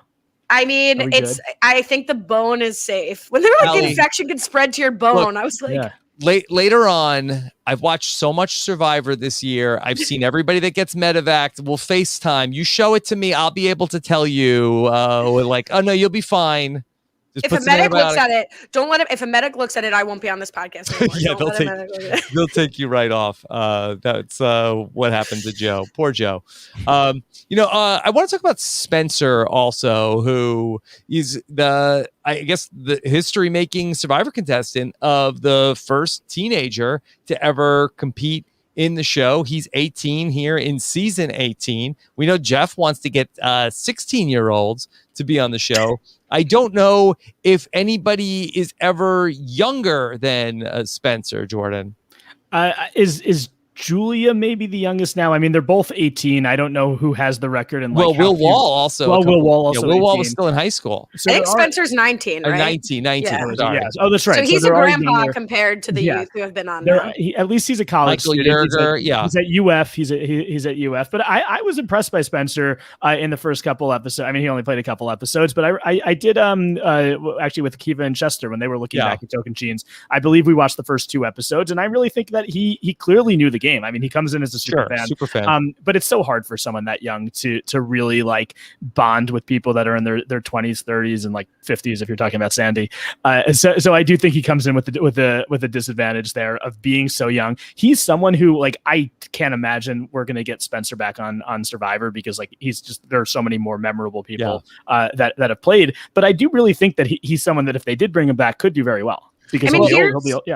Here's the thing about Spencer, right? Like he's, I believe, out in his life in that he's talking about it in confessionals. Like he's certainly comfortable with himself, but he's not out to the tribe, and it's so heartbreaking when he says like I only have something to lose there's nothing to gain by telling people, and you see him having this conversation with Sydney where she's like, any ladies in your life, and he's like, oh no, I'm not in a rush.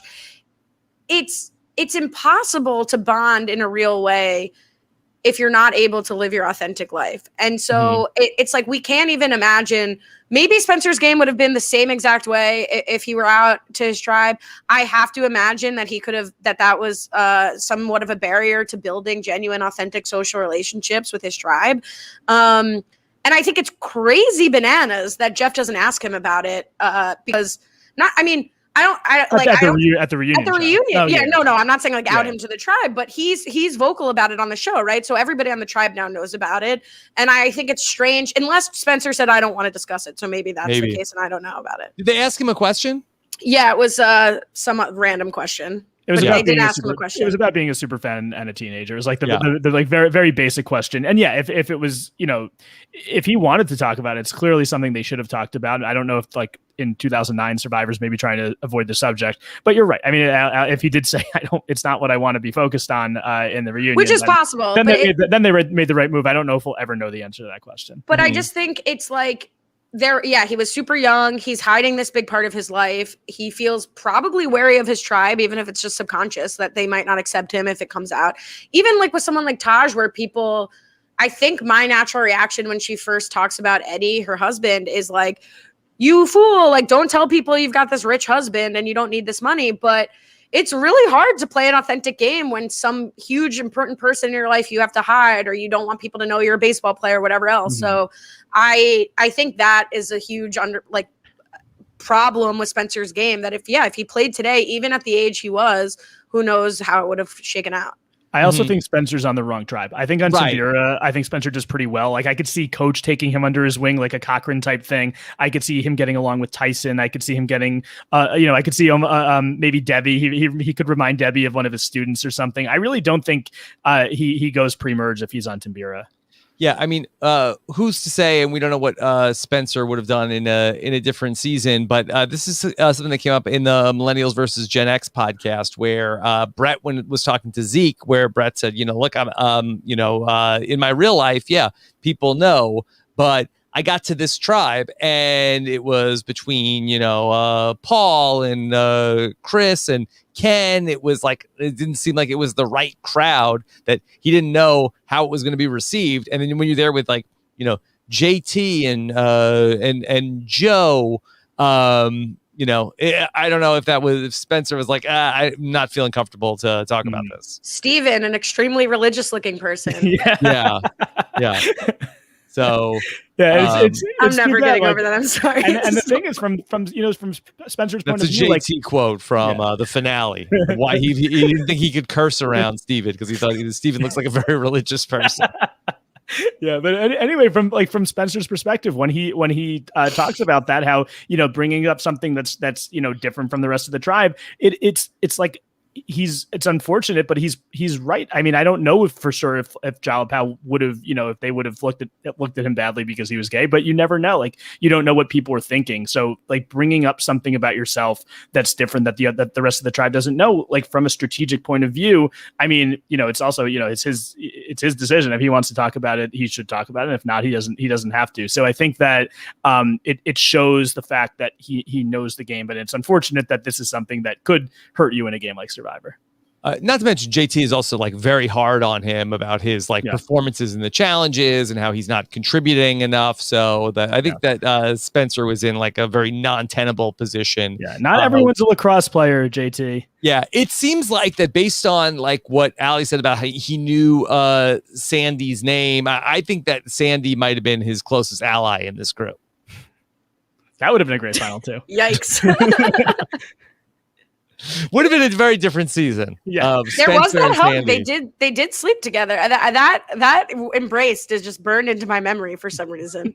Mm-hmm. Yeah. So Sandy tells us she was a sex kitten. So Sandy is she knows what she's doing out there. I love Sandy so much. When is she on the podcast? Get T-Bird on it. T-Bird, get out there. I think she's on Facebook. I mean, say more, Jordan. She's definitely on Facebook. I know I've seen Sandy K. Bergen pop up on Facebook before. So maybe we could get her. We could work on her. Well, let me inspect some of these Facebook posts before we book her on the podcast. That's a good. You never know. All right. Any other big pre-merge storylines you want to tackle? I mean, we maybe do you want to talk a little bit about some of the dynamics at Timbira, because I think that's kind of important to set up of like this core of power that ends up being built, where you have Coach with his lieutenants Tyson and Debbie. Meanwhile, like Brendan and Sierra have their own thing going on. Jordan, you have Tyson, who comes into the game who really knows nothing about Survivor before coming out to go and play. And, here he is talking about how much Coach just loves him. Yeah, I mean, I think we do see some of the very early signs of Tyson's ability to play Survivor. Maybe not strategically, but socially. He's really there's no one bringing his name up at all. I mean, he definitely does some things when it comes to how he handles Sierra down the road, which potentially leads to his blind side. And we see him do it and even in the season where he won as well, like where he tells Katie Collins to take your seat over there on the jury. Yeah. Probably not the best move for jury management. But he is so, when you're out there playing Survivor, like what you always hear from Survivor players is how boring it is, because there's the challenges and then there's the strategizing, but then there's so much of like nothing going on during the day. So to have someone like Tyson, who's just so naturally charismatic and entertaining, is such an asset out there. So I do think we see that when he's doing like the dance with not the toga, whatever, like the loincloth on. Yeah.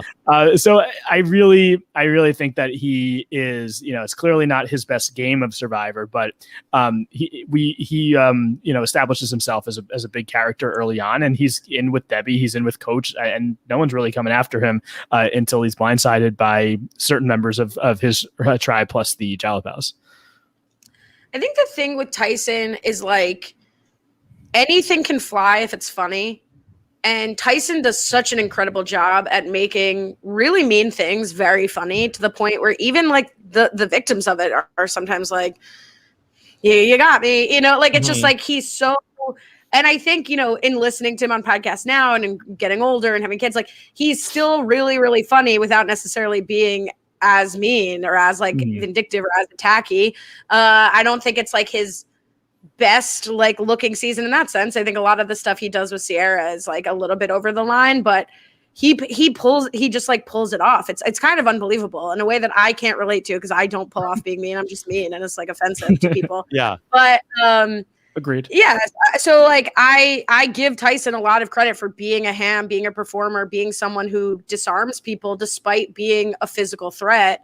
And I think we see in Blood versus Water when he comes in and is like, oh, my shoulder hurts, like my elbow, whatever. that's a direct result of having been completely bested by.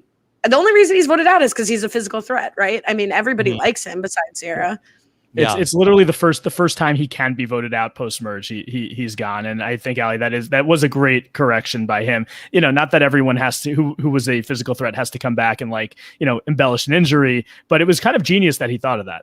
And he really goes from someone who didn't know the game too well his first time. He just had natural skills that allowed him to succeed up until the point where he got voted out. He was able to put it all together, and it's not someone you could play 4 or 5 times and never really put it together. Tyson luckily does. And what Tyson has that someone like Coach doesn't, right, is he gets bested. He thinks Sierra's going out. He's cocky. He's rude to her. And then he goes and he says in the end, everyone deserves to be here. Good on them. And I think that's sort of the quote unquote sportsmanship you have to be looking for to still be likable despite being a bit of an a-hole. Yeah. I want to talk about one more pre-merge challenge that comes up where JT loses his tooth in the lacrosse game, and Jeff is so weird about JT's tooth, both here and in the finale. The finale was bizarre. It's bizarre. JT chips a tooth, and then JT I chipped the tooth, throws it. Jeff's like, whoa, hold on. Stop the chat. Let's go find this thing. And now everybody's looking around. Okay, can we find JT's tooth? And then he finds it and then gives it back to JT at the end of the challenge. Says, I've got nothing for you except your tooth. Apparently JT's like, yeah, I don't want this. Here. He gave it back to Medical. Medical gave it back to Jeff Probst, who then took it to the reunion to then bring it out at the reunion like this is some valuable prize.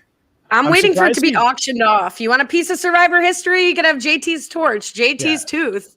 Well, I mean, Probst had that weird necklace on at the end of the reunion, and I'm sort of surprised that it wasn't a necklace with JT's tooth that he was going to auction off, that he's been wearing around since they got home from Tocantins. But then he gives it to JT's mom, and what are they going to do with this tooth that's been out of his mouth for months at this point? Jeff Probst says that there are women that want JT's tooth. I think Jeff Probst wants JT's tooth. There's no one who wants that tooth less than JT's mother. When he goes into the audience, she is please don't put that debris from my son into my hand. What is it about me that I'm only on here to talk about the biggest teeth moments in Survivor history, that I was here to talk about Dawn's teeth, and now I'm here watch it's happening again. And I do think this is worse than the Dawn's teeth moment. The uncomfortableness with JT's tooth was harder to watch. I'm sorry to Dawn. So weird. Women everywhere want a piece of JT. Maybe they want his tooth. Jeff has clearly not been in touch with the people on the street as much as he normally is in the reunion. The people in the street are not clamoring for JT's. He did say they love JT and they hate Coach. So maybe he was talking to somebody. No offense, Coach. You're in good company. People hate Richard Hatch. That's crazy. Yeah.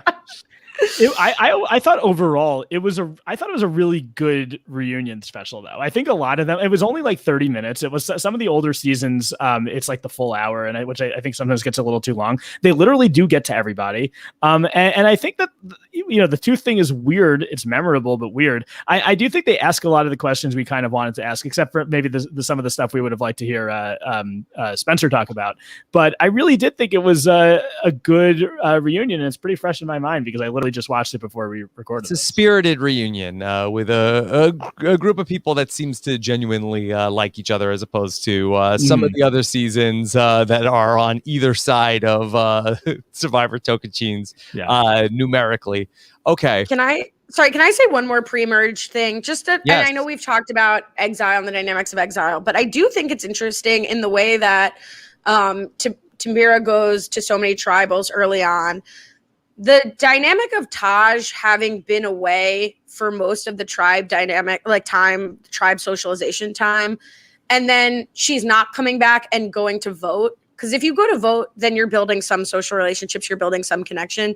I feel like it's such a triumph for Taj that she's able to make some of the closest relationships on her tribe and survive as long as she is, despite missing 70% of the time she's supposed to be on the island making these relationships. Like, I just think it's a true triumph for her that a lot of people wouldn't have been able to overcome.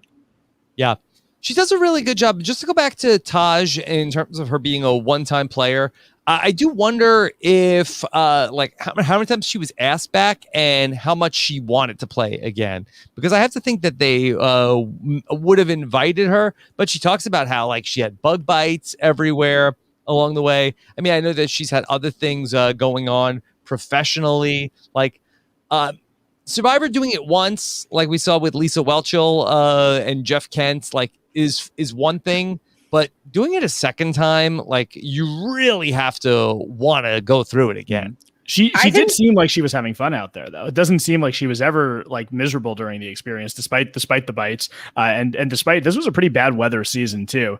I really think, and who knows if they've asked her or not. I mean, even if it's especially for a blood versus water season to get Eddie George on, but she's someone who, if she ever decides she wants to play, like she should be one of their first calls.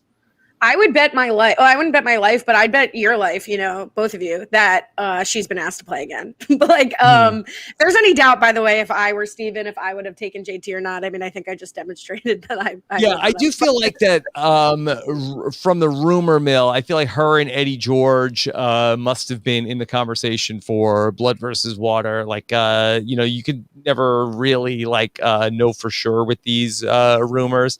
I met her a couple of times, but it did not come up whether or not she was going to play again. She was at Steven's wedding. Wow. I think was Eddie George at Steven's wedding? No. It was Taj solo. I was at a table. I was at a table with JT, Tyson, and Taj. Like I said, the Tocantins table. That's a bell. I think file Taj under My Life is Fine. Like, I think in the same, she's in the company of the people you mentioned. Mike White's there too. Like, I'm here for the adventure. I did it to lose some of the baby weight. That's like a hilarious thing she says. But she doesn't need the money. I mean, anyone can use the money, but she doesn't need the money, and she's got a kid. And I think she also probably suffered the most in terms of being away from her family. We have that reward she goes on with the kid who like bumps her head, and she's so moved by that. And then the fact that every single person on the tribe is willing to give her money in the auction just really shows that she must have been struggling. So to her credit, she still makes really fun and entertaining TV. But maybe that is why we lose her post-merge. Maybe she is going through a hard, emotional time, and it was harder than we even really saw. I wouldn't be surprised if we never see her again, but I would sign me up first in line if she's on. I'm watching. Okay. Yeah. Eddie George seemed like a fun personality too. I mean, he first of all, he was on Madden 2001, which I believe was the first Madden game I ever bought.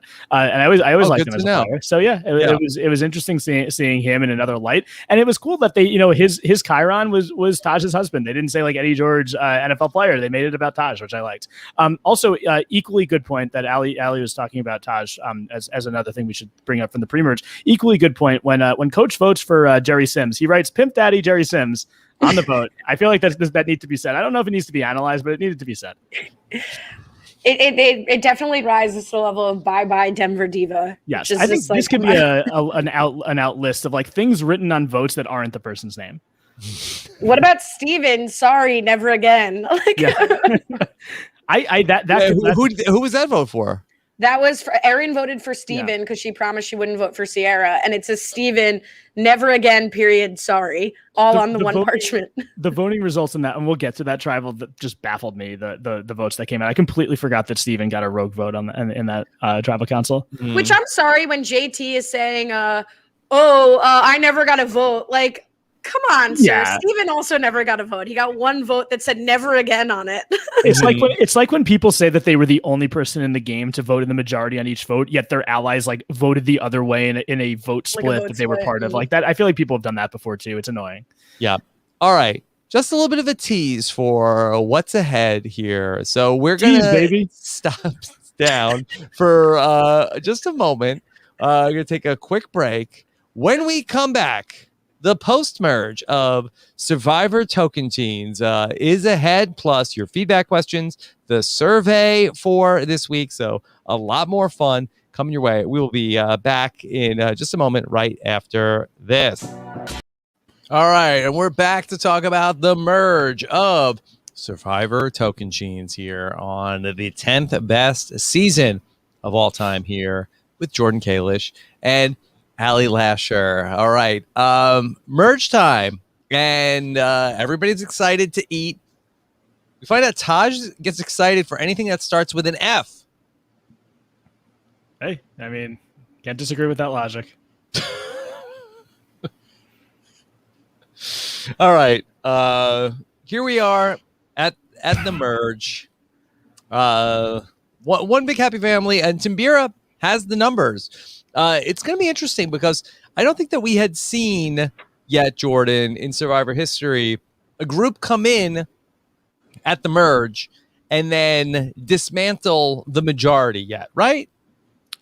I mean, we've seen people on the outs, like who come in the minority. I guess Fong make it had to the kind end. of done it in. But there were Gabon. two tribe swaps though, so it's hard to really say that they like had the majority and then got rid of it because there was so much fluidity throughout the pre-merge in that game with those swaps. And but these yeah, players hadn't seen that yet either. I don't think that's true. So yeah, this is the first time that it's happened, and it's kind of what should have happened to Kasaya, right? Because they were such a bombastic group who they were tight in their alliance, but they there were huge personalities who didn't always like each other. So it almost feels like what could have happened to Kasaya but didn't. So we and the reason I'm bringing up so many Exile Island references is that I literally just listened to that podcast. So yeah, we see that this group of people, they were so ready to get rid of each other. It had been a while since they had been to tribal council. The last time was the Jerry vote, and I think maybe that that played into it, where they had been like waiting to vote each other out for such a long time, and now they finally get to do it. But you let this big group, and we'll forget about Joe, but you let this big group of Taj, Steven, and JT, who are very close with each other, continue to survive in the game, which is a big mistake, and it really bites them in the ass because those three Jalapaos get to the final four. I just think it's interesting that I made the comparison with Coach and Russell, who are both going to play 3 times in a short amount of time. But you also are going to have like back-to-back seasons in 2009 where one tribe comes in with a numbers disadvantage at the merge and is able to turn the whole thing around. I wonder how Tocantins would be regarded had Foa not done something even more impressive in the following season to come in with a 8-4 disadvantage and then completely turn the whole thing on its head. By the way, this merge episode before they merge opens with Coach G, what would become known as Coach G. He calls it Chang Ran, which he said you can't Google. It's a martial art that it's so discreet you cannot Google it because I think he doesn't want any of us to try Googling it. But yeah, Aaron likes the fact that he is now doing this Chang Ran on the island because he's acting like a new person. She says he's the new coach. In my notes, I have. Is that like the new Coke, which I don't think it is because people weren't too happy with that change. So or new Coke Zero, yeah. But this is a great episode, and again, no tribal council, but it really lays the groundwork for the rest of the season. Ali, did you notice a discernible difference between Coach that was doing Coach Chi versus Coach not doing Coach Chi like Aaron Lopdale did? I mean, I'll take Erin's word for it because I feel like Erin doesn't mince words and she'd be willing to say it's not working, but I don't think it lasted long if there was a difference. So, what good is it if it only gives you like 30 seconds of being tolerable?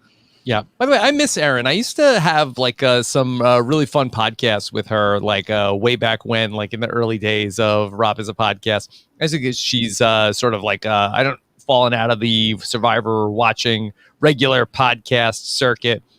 She's married. She has kids now, but she used to be a really fun person to talk to. I do think she filled out a quarantine questionnaire. I feel like a willingness to fill that out shows some continued interest. What did she say in her? I forget what she said in the adult noise asks if they still watch, but yeah. I think that was one I didn't look at. Yeah, that was one I didn't check out, but would be fun to hear from her again. Rob, right. So I guess you don't miss her that much. You're not looking at her. Are you implying that when people get married and have kids, they're no longer fun to talk to? No, I'm implying that when people get married and have kids, they don't have like endless hours to talk to me. That's fair. It's probably true. Yeah, Like Akiva definitely doesn't have any time to talk to you. That's only if there's Olympics. Like if you have a wife and kids and Olympics, then you don't have time to talk to people. Too much. Yeah, It's too certainly his wife and kids are the reason he's so busy these days. Yes. By the way, gold medal winning dad.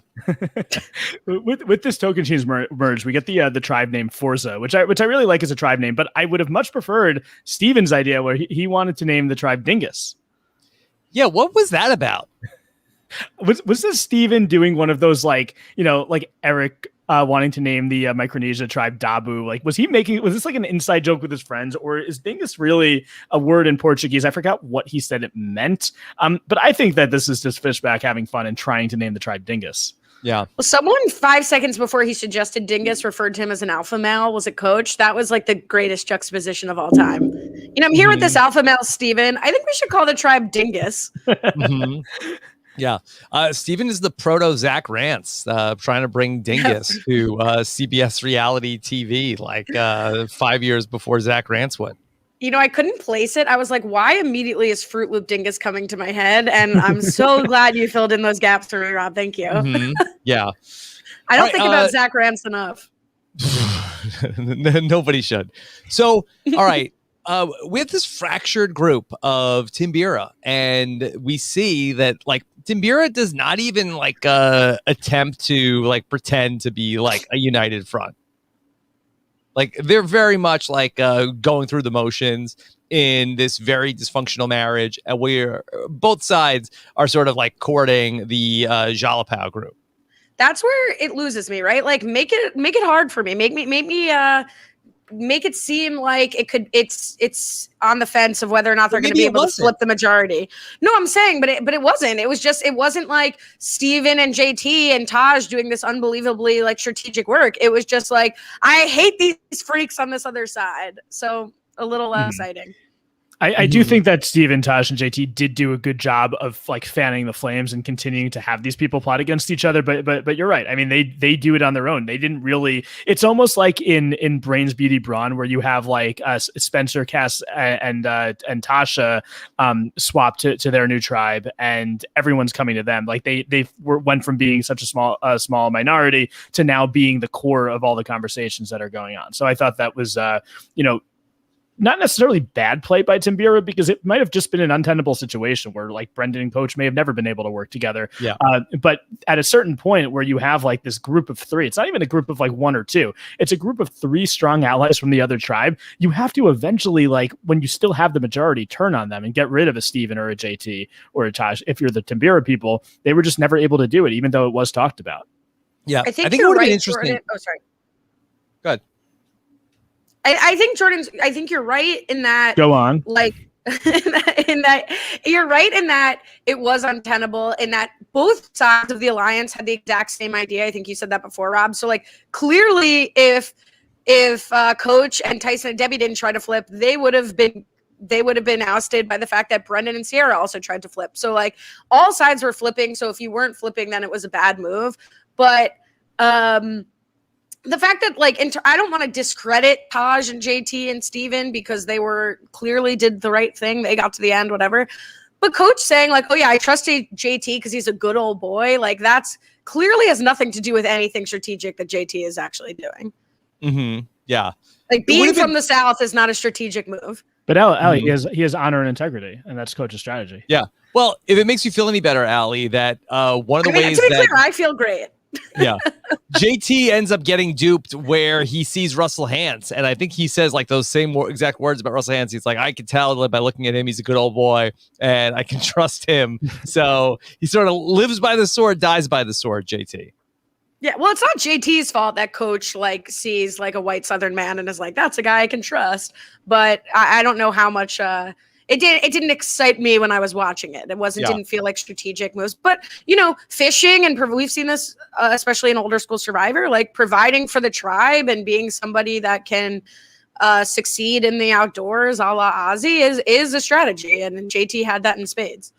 Yeah, and I don't think necessarily just only in the outdoors, but I also feel like that being sort of like the leader in the challenges also, I think that just buys you like a lot of agency, even though JT didn't necessarily have a ton of like strategic chops to like lead the group, which might be a little tad unfair because we see that he does like attempt a lot of different strategic things over his Survivor career. I just think that like the way that the show is set up, like just that you are sort of like the captain of the football team because you're the person that's like the leader in the challenges, just buys you like a lot of people just following wherever you want to go with things. And JT certainly had that with this and group. He's got the right audience because that is something that's going to coach is going to ooh and ah over. Yeah. Just in terms of like how easy it was for the Jalapao group, like to go back to the Exile Island thing, it really would have been interesting to see just how much of a discussion there was if Taj was like pulling for and like, hey, this is great. All right, let's do the Exile Island thing where Steven and JT are more like having those conversations with Coach and Tyson and then getting pulled into like, okay, let's go the complete opposite direction and then go ahead and vote out Brendan and go and do the Coach thing. I also felt like there was strategic stuff we didn't see where I would have assumed Steven and JT disagreed later in the Taj vote too, that I wish we saw more of. How do they resolve an issue when their interests are not aligned? But yeah, I would have liked to see that also. Mm-hmm. If they decided to go with the Exile Alliance, so Joe gets medevaced, they decide to go with the Exile Alliance. Who do you think they go after first? Because I think it almost has to be Tyson wins immunity, so it has to either be Coach or Debbie. I kind of think it's Debbie, because I kind of think they're going to see Coach. Like, Coach is going to have fights with everybody. He's going to get into it with Sierra. He's naturally going to get into it with Aaron. I kind of think Debbie ends up going in the spot, and then of course, like, but then Tyson. What round are you proposing this? This is where Brendan goes out. If they decide off the bat to go with the Exile Islands at the final 9. It's really, Tyson's off the board because he's immune. Aaron has shown a willingness to work with JT and Steven and with Taj. So I don't think they'd want to get rid of Aaron there. So I think the only options really are Coach or Debbie. And I think it's definitely a smarter move to get rid of Debbie over Coach here, because I still see Coach, even if they, even if they were to vote off his ally Debbie, he's still like, it's just not, I think he still just wants to be in that JT, Steven, Warrior, whatever. And I kind of think they know that. So I think they would go with Debbie there. But Brendan doesn't want to vote off Debbie. I mean, Brendan and Sierra want to vote off Coach. I was going to say, is that the issue with the pitch? Do you think it's unsuccessful because they say Coach, and that would be what Sierra and Brendan would want? But it's been well established, Coach is never winning this. So like, he's not a threat. He causes chaos amongst the tribe. Like you've been saying, Jordan, he's the main reason that Timbira is not able to keep their act together in this merge. So it's not an attractive sale. If maybe it would have been more successful if Brendan was pitching Debbie. Mm-hmm. But then it feels like a half measure. It sort of feels like a half measure to not take a strike at Coach or Tyson. Well, one other thing before we get too far away from the Exile Alliance, that one of the things I did not remember from this season, Jordan, you really could have got me on a This Week in Survivor History if you told me about, was there a fake idol in Survivor Tocantins? I would have said, I would have bet either of your lives and said, no. Mm-hmm. This is another thing. There is not. There was a really good one. It Taj that made a fake idol out of feathers? Mm-hmm. Taj made it. She hid it in the little what was the word that they used, Allie? The cranium. The cranium and the posterior. The cranium and the posterior. She put it right in the spot. He finds it. Like, honestly, this is, I guess, early enough where even though there's did she put the note with it? I don't remember. There's no wrapping. He just pulls out like a Lincoln Logs. Like but it's whatever. Like Joe's. There's a good chance Joe's probably a recruit. Like, he's not going to know that this is a fake idol. We were robbed it's really of good. Joe Dowdle playing the fake idol. I agree. And I think this is another thing. Like, again, I love this season and I probably rate it more highly than most people. But it's another thing like the Exile Alliance, the Exile Island Alliance that doesn't necessarily pay off or come to fruition. Is that why the Exile Alliance didn't stick? Too much of a tongue twister? It is. The Exile Alliance. I think that's what it is. I couldn't say it. Well, they called it like Team Secret, right? That's why Brendan couldn't communicate the information, because he kept trying to bring it up, and they just couldn't say it, couldn't get it out. I think it was like Jerry Sims. He couldn't get it out. Oh no. I love the fake idol. One of my favorite, like very inside, like parts of Survivor is when somebody is like, I've gathered these bits. Like when Steven's like, I have leather straps and I have some little beads. Like I love the idea that true Survivor fans are like gathering little craft crumbs, like little mice on the island. A junk drawer. Yeah. I have some leather straps and some beads. I have a button. Yeah, I mean, it really shows who's like constantly thinking about the game too, and it's like these little like attention to detail moments that I love as well. And again, this is early that I don't think these players saw Survivor Gabon. I mean, I can double check that. So they filmed this from November 1st to December 9th during the airing of Survivor Gabon. So it's not like, oh, I saw Bob Crowley make a fake idol. The only fake idol they've seen is the effing stick and Yao Man's painted shell. I mean, so this was pretty emergent gameplay here. Yeah, can you ask Steven if he was collecting the doodads with the idea of making a fake idol, or if he was just, sometimes you have nothing and it's like really important, you just kind of like hoard, right? Like, so I'd be curious to know if this was the intent. I think the edit made it seem like it was Taj's idea, like we need something to put in this cranium, and so Steven's got leather straps.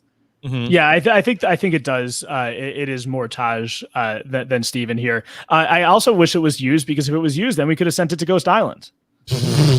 Yeah. All the more reason with the fake idol. I know, Rob, you say this a lot, or, correct me if I'm wrong, but I think you say a lot, like, give someone an antibiotic and let them get back on the island. Like, I think all the more reason to not medevac Joe here. I don't know why we need to let his knee fester. Just like give him a cortisone shot or whatever a doctor would do. Yeah, I mean, if you can like intervene earlier here and just clean that up rather than like, well, let's let destiny decide. I mean, of course you can put, like, you know what I mean? In the first few days when it's swelling up, like you could go to urgent care and get someone to like jab you and get back on the island. If it were JT, they would have paused the game for a week. Like they would, like the players would have refused to play without JT. Yeah. I mean, that's a great point of that. I don't know why Survivor doesn't like do more like preventative care of its castaways to make sure people don't get removed from the game for infections. I hope season 41 they're doing some preventative care before they get out there. Well, you hope so, especially when they're talking about doing things like making the game harder and like more difficult conditions, like an ounce of prevention, Jordan. I agree. I as a coach myself, I think we should be doing everything it takes to not let these people get injured. I mean, maybe not everything, but to like reasonably, if someone has a cut, cover it up so they don't get an infection. What would be overkill? You don't want the contestants wearing helmets around the camp? Yeah, I don't think we need helmets at challenges. I don't think we need them in like mosquito tents unless it's a reward. But I mean, because it is still an outdoors camping type show. We don't want to make it Big Brother. Well, Jordan, that we will talk to concussion specialist Dr. Amanda Rabinowitz on Monday and find out if the Survivor contestants should be wearing helmets. I think Amanda Rabinowitz will be pro Survivor contestants in helmets. That's Dr. Amanda Rabinowitz. Dr. Amanda Rabinowitz. Hey, we're friends. We're friends. I have friends who are doctors that when I talk to them or about them, I don't have to say doctor every time. She knows that I know she's a doctor. I know she's Dr. Amanda. Jordan, if you were to name an assistant coach in the podcasting world, who would you go to? Who would be my assistant coach in the podcasting world? I feel like Michael J. Clark and I would work very well together. I mean, we have collaborated on many things. I know that he's also a big sports guy. I could see Michael J. Clark in my dugout helping me out. That's with my quick answer. Team. More power to him. I love the reaction from Tyson. More power to me. I've never heard someone say that to congratulate themselves. Do you think that assistant coach is watching the season? He's like, what? Tyson's the assistant coach now? I wonder how he took that news. Yeah, maybe coach just hands out like assistant coach roles like it's nothing. Like the specialist. It's like the precursor to the Stealth or Us. Yeah, I much prefer what coach is doing here to Stealth or Us. Like, not everyone has to have a nickname, but he does give the wizard and the warrior to Fishback and JT. But he doesn't like have a nickname for Debbie or a nickname for Erin and Sierra. It's just for those two, and I think for it's the women. He doesn't have a nickname for the women. Yeah. So There's a lot of talk about trying to recruit Steven and JT. Steven and JT can't even believe just how quickly things are going their way. They're just like, and they like go off and have meetings, and nobody really even seems to mind what Steven and JT are doing. They have the immunity challenge. Tyson wins the first immunity after the merge, but Jeff really wants to take a look at Joe's knee. Doesn't look good. And Jordan, who is this doctor? Did we ever see her ever again in Survivor history? Dr. Lucy. Dr. Lucy. I can't remember ever seeing her again or ever hearing about Dr. Lucy, but she makes the decision that his knee is just too full of pus to continue, unfortunately. Yeah. That was the grossest way I could have possibly said that. Dr. Lucy makes the call, and it seems like he's doing fine when he comes out at the reunion show. So I guess she did a good job. Yeah. Allie, what do we think of Jeff's windbreaker? Did not clock Jeff's windbreaker. I'm so sorry to disappoint you. Yeah. I mean, I could lie. I could be like, what a sleek look, but I have no recollection of that. It was one hell of a windbreaker, Allie. One hell of a windbreaker. Yeah, Jeff has to come in the rain and let everybody know Joe's not coming back to the game. I remember him entering, but Jeff's like fashion choices just blow by me. Like the cargo pants, his like little shoes. Know what? Another weird fashion choice. I feel like that he's wearing like a very like off-brand color shirt throughout most of this season. Like he's wearing a shirt that's sort of like it's like a very like it's like half purple, half gray. I was gonna say it's a brown gray. It's like a muddy gray. Like a muddy gray, and I know Jeff has gone through many different looks himself over the course of Survivor, but yeah, Jordan, this was like a very drab look for Jeff throughout the season. I wonder why. I don't know why he didn't go with his typical blue or like bluish green once in a while. I remember what was the season where he started wearing like a tannish yellow shirt? I don't remember. That's like in the Middle Ages. Yeah, that wasn't a great look for him either. Yeah, you're Jeff Probst. You got to wear the blue shirt. I do like though, and we only really see it for medevacs or when like certain like weird things happen on the show where Jeff comes to camp. I like Jeff at camp. I feel like once a season we should have Jeff at camp. I think he should like. Well, it's never good news. It's bad news. I know. Like, why does Jeff have to be the bearer of bad news all the time? Why can't he just come in and hang out for the day? I think that it's always a fun scene when he comes in. What would you like him to do? Give us the pitch. Maybe he comes in and he like runs an impromptu reward challenge. Maybe he plays Mafia with them. I don't know. Plays Mafia with them. I mean, it wouldn't make the edit because it could be on the secret scenes. Mm-hmm. Jordan. I hear they play Mafia on Big Brother. I don't know why we're not doing it on Survivor. Come on, Jordan. All right. Way more of a Big Brother idea. Yeah. But Julie Chen doesn't even go in the house. Okay. All right. Let's get this back on track. We're off the rails, baby. We're off the rails. That wasn't even my fault. That wasn't even me. What do we make of Coach's Amazon story, which comes up a number of times in this season? I mean, it's clearly 100% accurate because he brings the results of the lie detector, which that's I mean, he also wrote a book about this. Also, did he really? No, did his guest? No, his guest in the audience wrote the book. He's like, my book writer is here. The author of my book is here. I think at one point I had a copy of it of Coach's book about his Amazon adventures. Can we read it? I bought the BR rules for the Caramoan podcast. I am not purchasing. I did not purchase the. Yes, it's called No book. Turning Back: The South American Expedition of a Dragon Slayer. There's no way that if I knew this book existed before right now that I wouldn't have read it. I'm going to get this book and read it. So the most unbelievable part of that story to me is that Coach has only told 3 people about it. Like, there's no way Coach like gets up in the morning and like goes to the bathroom and tells 50 people about it. Like, there's no way only 3 people know this. Yeah, I mean, Coach. Yeah, he's not someone who keeps anything a secret, including his his Survivor strategy, his stories, his adventures. I agree with you, Allie. I think that Coach has been to the Amazon. I do think that he's been there, and I don't know what happened after that. I don't know if how much of this story was true. He may have taken a boat down the Amazon River. He may have encountered indigenous people who lived on the Amazon. But after that, I don't think that any of this actually happened. But who knows? He has the lie detector. It is a hell of a story, and it's a very memorable moment this season. If it's not true, I'm happy he told the story. If it is true, then Coach has lived an amazing life. Well, yeah. Jeff has a blog. He blogs the reunion on EW because I wanted to know what that necklace you referenced before, Jordan, was. So anyway, I found my way to this blog, and it's very stream of consciousness from Jeff. And one of the things he says, which I totally agree with, which is who cares if it's true? He was I don't really give a crap. I just think Coach is wild, and I wanted to give him a hard time, or it's interesting. Mm-hmm. So I am surprised that they pushed it that far with the lie detector test of it all. We all know that Coach likes to tell tall tales. So whether or not this actually happened. Hold on.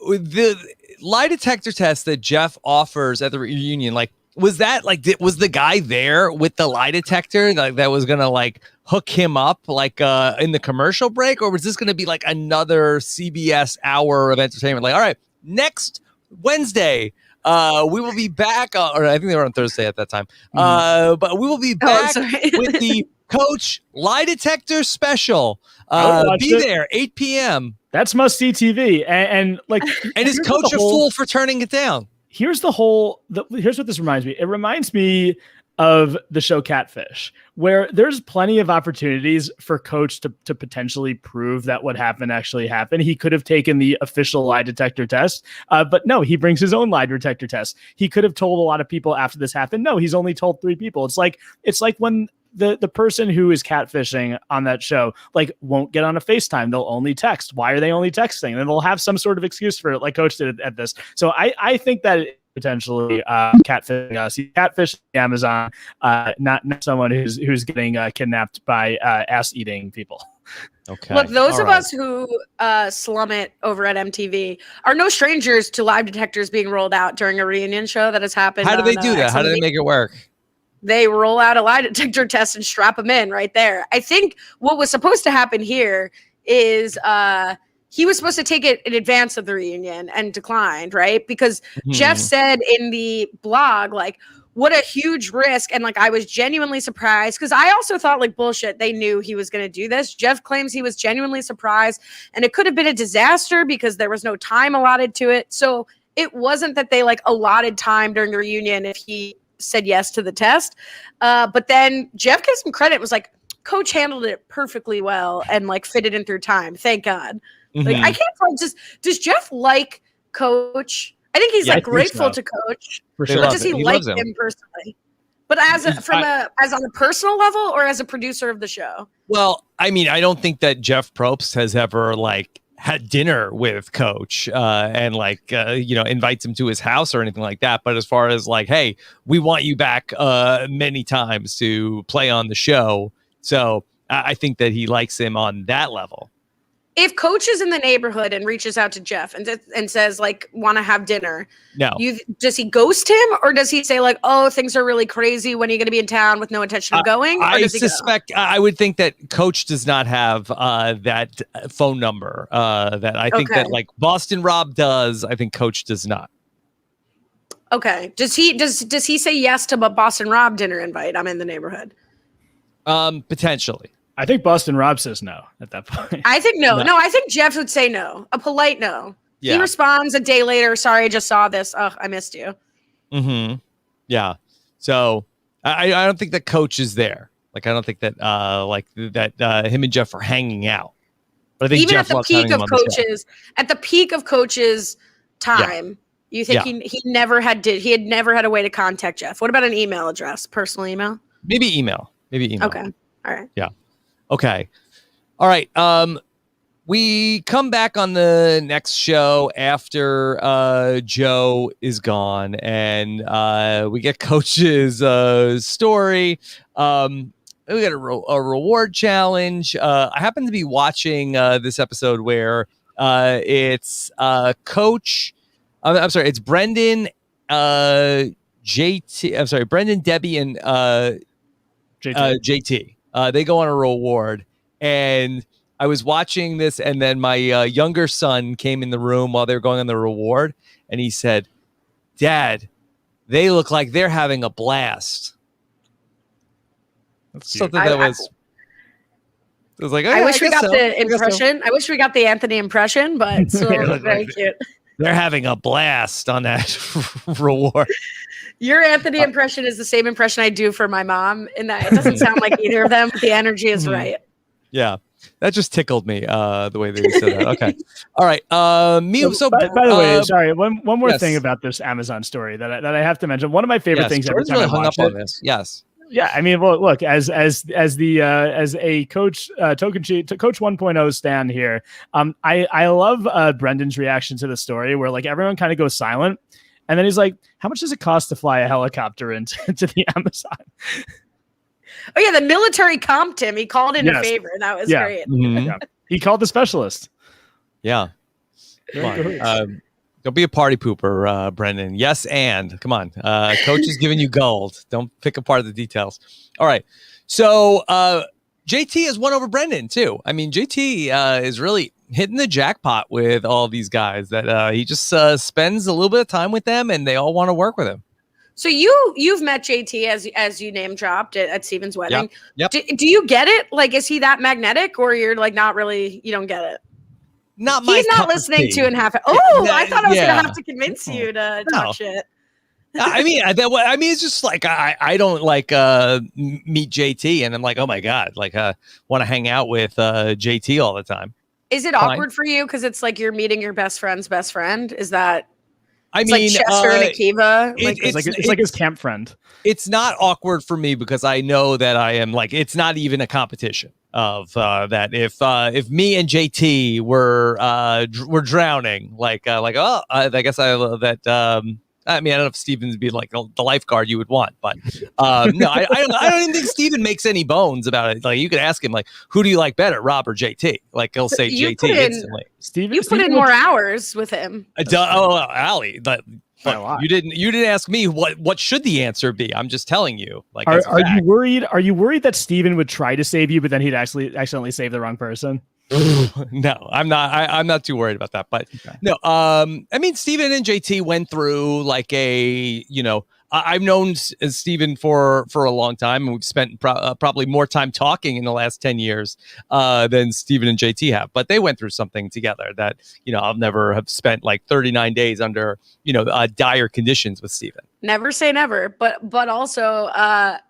If you could you have a vow renewal that Steven officiated? Would that then put you at an equal level with Tyson and didn't Steven officiate both Tyson and JT's weddings? Yes. So I feel like you need to give Steven that kind of an honor. Well, I think you'd have to convince the first lady of podcasting to get that one set up. Well, pitch it like it's Akiva, and then anyone else would be an improvement. Like, all right, how about not Akiva, but Steven should be like, all right, okay, fine. Yes. I mean, Steve Fishback was at my wedding, but he did not officiate. Well, maybe that's the issue. Anyway, sorry to bring this. This is how my brain works. I'm like Brendan being like, how much did the helicopter cost? I'm like, well, what if he officiated your wedding? All right, so Steven and JT talk of. They feel like suddenly they're in control of the game. What do they decide to do here? They could go in, like, they could take out Coach. They could take out Brendan. Tyson has won immunity here, and Jordan. It comes back to that Amazon story at Tribal Council. Yeah, they bring it up. It is the gift that keeps on giving in this episode, where they're talking again about the story. I think Jeff definitely knows what happened here, because he asked the question, like, who tells the best stories at camp? And they say Coach, and they're talking about it. And of course, like, Aaron, Taj, Sierra, all rolling their eyes that it's again coming up, because they're probably sick of it at this point. But yeah, I mean, I do think that JT and Steven do a great job pretending to be enthralled by all of Coach's adventure stories, and I think that's something that they both do well, where that they're clearly like Coach is in their long-term plans. He might be in their like final 5 or 6 plans, but they're not planning on taking him or Tyson to the end. But I do think that they do a good job of making Coach and Tyson and Debbie feel like they're all going to the end together, and anyone can win at that point. There's a oh, sorry. Go ahead. I'm too excited. There's a conversation between JT and Steven here about what to do between like Coach and going with Brendan. And this is so crazy on Survivor to have two people that like truly trust each other and aren't going to have eyebrows raised by saying stupid things, because it's almost like a Sydney level, I like the sneakiness of the game mistake between Steven and JT in this conversation, where JT says Coach wants to take me to the end, in which case normally Steven should have the aha, like, okay, this is better for JT and worse for me, where Brendan is better for me and worse for JT. And then Steven responds by saying, that's crazy. Why would he want to do that? Which would normally tip off JT that Steven's thinking anyone who wants to sit next to JT at the end is insane. And yet it doesn't even move the needle for either guy, because they just have such trust between them that they can have an honest, crazy conversation like this. Yeah. They're not like on edge around each other at all. Yeah. They're just like at the casino, and like every single slot machine they pull, like they're just winning, and they don't even know like what to do. It's like, oh, should we just leave? Like what? We'll keep playing. What? It's just like everything is just going their way, and I just think that they can't even stop down and like really get into like things like that are so far down the road. But yeah, it's crazy. This is actually a really great job, and I think that this is Steven. When we talk about like Steven being like sort of like the mastermind, I think that probably the better way to say that is like Steven is like the numbers guy in terms of getting this vote to come up. It's a 4-3-2 vote. They know where every single vote is going. They're also able to put the 4 votes on Brendan that are needed to ultimately get rid of Brendan. Plus, they're going to put the 3 votes on Sierra just in case they know that Brendan has the idol. They have that clocked. In case Brendan plays his idol, 3 votes are going to go on Sierra. They know only 2 votes are going to go on Coach. And just that fact of like being able to know where every single vote is going and being able to sort of like direct all that traffic, like that's really, really impressive, especially this is only season 18 of the show. Like that's a very like underreported story here in this season. Yeah. And I think it's a very like impressive also. That's beautiful. Yeah, they don't do like the Dave Ball thing in the following season where they just assume that an idol isn't going to be played, and they know he has it. They do such a good job of convincing Brendan that they're going all in with the Exile Alliance that it turns out that they didn't have to do this, but they cover all their bases, which as you said is very impressive. They split the vote, and you know it's not like it really matters that much if you piss off Sierra at this point, because she's going to be pissed off anyway that Brendan got voted out. So they really don't alienate anybody that's not already going to be alienated, and they you know the vote goes perfectly, and Tyson is part of a vote split that he votes for the right person, so it's all good. And I mean, this is really go ahead. No, I was just gonna say that what's sort of frustrating is like this shouldn't have worked though, right? Like to have a vote split with a 6-4, like have a 6-4 majority turn on themselves and have a successful vote split where Brendan has an idol, and I think part of it has to be that Brendan spent so much time on Exile that he doesn't even make one connection with someone besides Sierra such that they would feel obligated to let him know this is happening. It's really crazy. If you look at all the relationships and everything, like the fact that it's 3. Okay, it's 6-3, right? 6-3 Timbira over Jalapao. So not only do you have the majority from the previous tribes, you have a majority that's able to counteract an idol because you have double what the other alliance has. Timbira. If Timbira were to stay together, and of course these are human beings, like I don't think this group of people were ever going to be able to work together long term. But for this one vote, you have to say, look, you have this not only a group of 3 players, a group of 3 strong players like Taj, JT, and Steven. It's kind of amazing to me that they don't say we need to get at least one of these Jalapaos out before we turn on each other. And I really think the move here would have been Steven, because Brendan knows that Steven has an idol. And this is only if Timbira is working together, which is kind of an impossible situation. But Brendan knows that Steven has the idol, just like Steven knows that Brendan has the idol. Steven is also the glue between JT and Taj. And he's also like kind of shown himself. They talk about it at the merge, how they know that they could tell that he is like a smart player. He's been, not amazing in challenges, but he's not a liability in challenges. I kind of think that he's the right move here over JT, because, you take JT out, then who becomes the targets? probably Tyson, and Tyson's going to be in, or Brendan. So I kind of think that I'm happy it wasn't, but I think that he actually would have been the best move here for all the Timbiras. Well, from the Timbira perspective, that to make this move, that they're still looking at it like if you're Coach and Debbie and Tyson, that they're still voting for, because Aaron is going to come over also. So to do this this vote split, it's Taj, Coach, Debbie, Steven vote for Brendan, and then JT, Aaron, and Tyson vote for Sierra. So if you're Timbira, you're still like, okay, well, we've got Steven and JT and Taj, like, and maybe this is what they're selling, like maybe to Debbie and Aaron, like, hey, we still have our Timbira 4. We'll take out Brendan and Sierra. But I guess what you're not accounting for is what's Sierra doing on the next round. I think you're taking like a really big assumption that, okay, this group of 7 is going to stick together and vote out Sierra in the next round. And this really sets up like a beautiful thing that happens at the Tyson vote also, where then Steven and JT and Taj are able to steal Aaron and jump on the back of Sierra, who has an axe to grind with Tyson to knock Tyson out of the game at the next vote. So yeah, this was a short-sighted move on the part of Timbira. I don't know if Coach knows that Taj has an idol. Like, I think that, like, if you're Coach and Tyson and Debbie, like, I kind of feel like that taking out Taj here would be the right call. Let's take out at least one more of their numbers before we make it so close. We also have the part of the motivation in Brendan with getting out of Brendan is when Brendan makes the wrong decision and picks Steven to go to exile, right? Yeah. Sort of outing that he's cares for Taj in some ways, looking out for Taj and not wanting to have her miss another like reward, but then also why Steven? And we have that conversation, and I'm very surprised that Timbira, or even just anyone who was not in the part of the Exile Alliance, was not more nervous or didn't think more about what relationships could have been made on Exile. And for that reason, I think Taj also would have been a better target. Yeah. By the way, Steven and Brendan have a very interesting time at Exile Island if you watch the recap episode.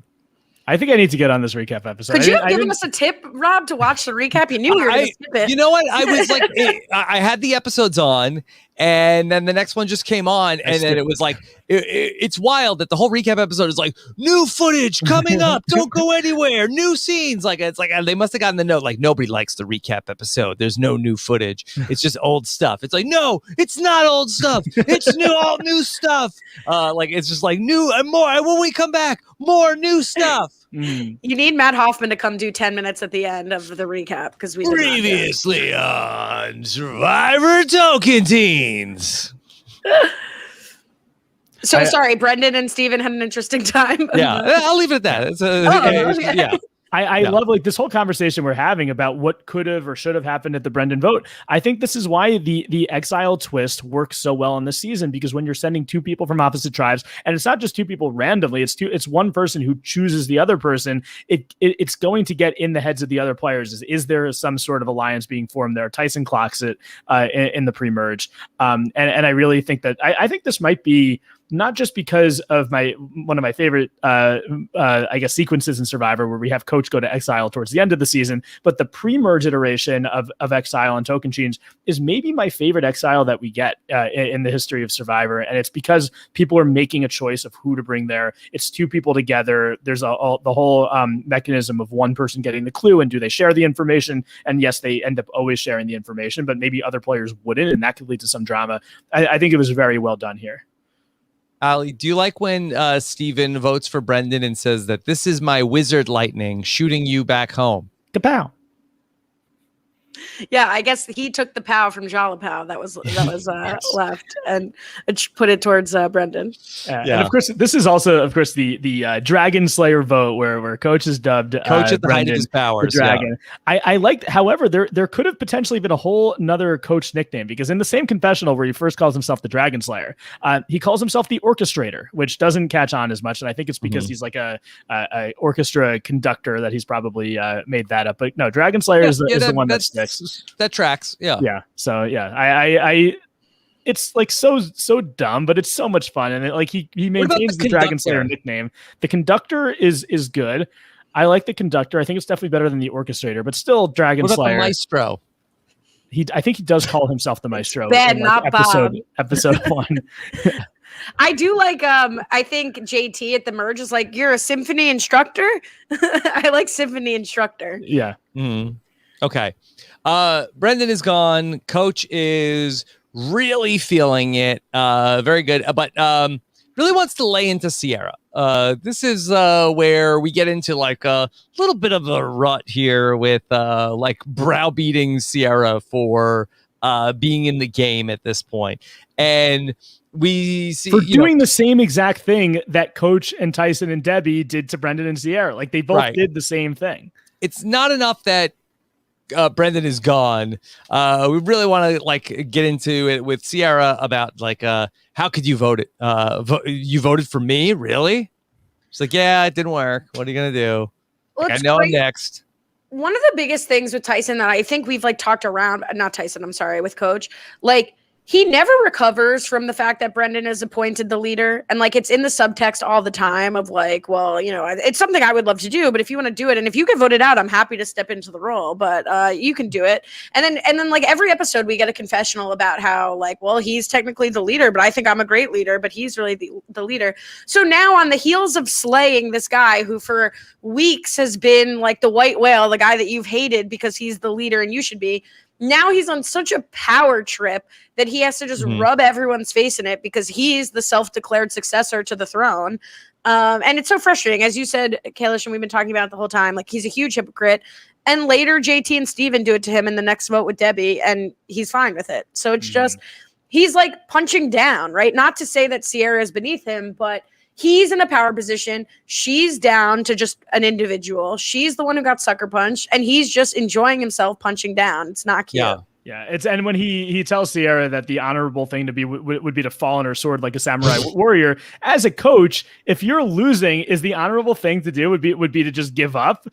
as why is he telling her this? He talks about her like you were saying, Ali. I think it was a secret scene as like one of the people that he coaches, and now he's saying that she should give up. It doesn't make any sense. Should she stand up at the next tribal council? Jeff, I've dishonored myself. I voted against Coach. It didn't work. I'm gonna have to leave the game. She should pull a Janu and just quit. So. At tribal council, so Stephanie doesn't get voted out. It is one of Sierra's best moments, if not her best moment. And you talked about it earlier, Rob. The conversation she has with Coach, where she's appealing to his coach sensibilities and totally like a precursor to Sophie, really figuring out how to work him. I think Sierra did come to a point where she figured out how Coach operates. It was just too late, and he even says that like, I really want to give you a second chance, but there is nothing you can do at this point.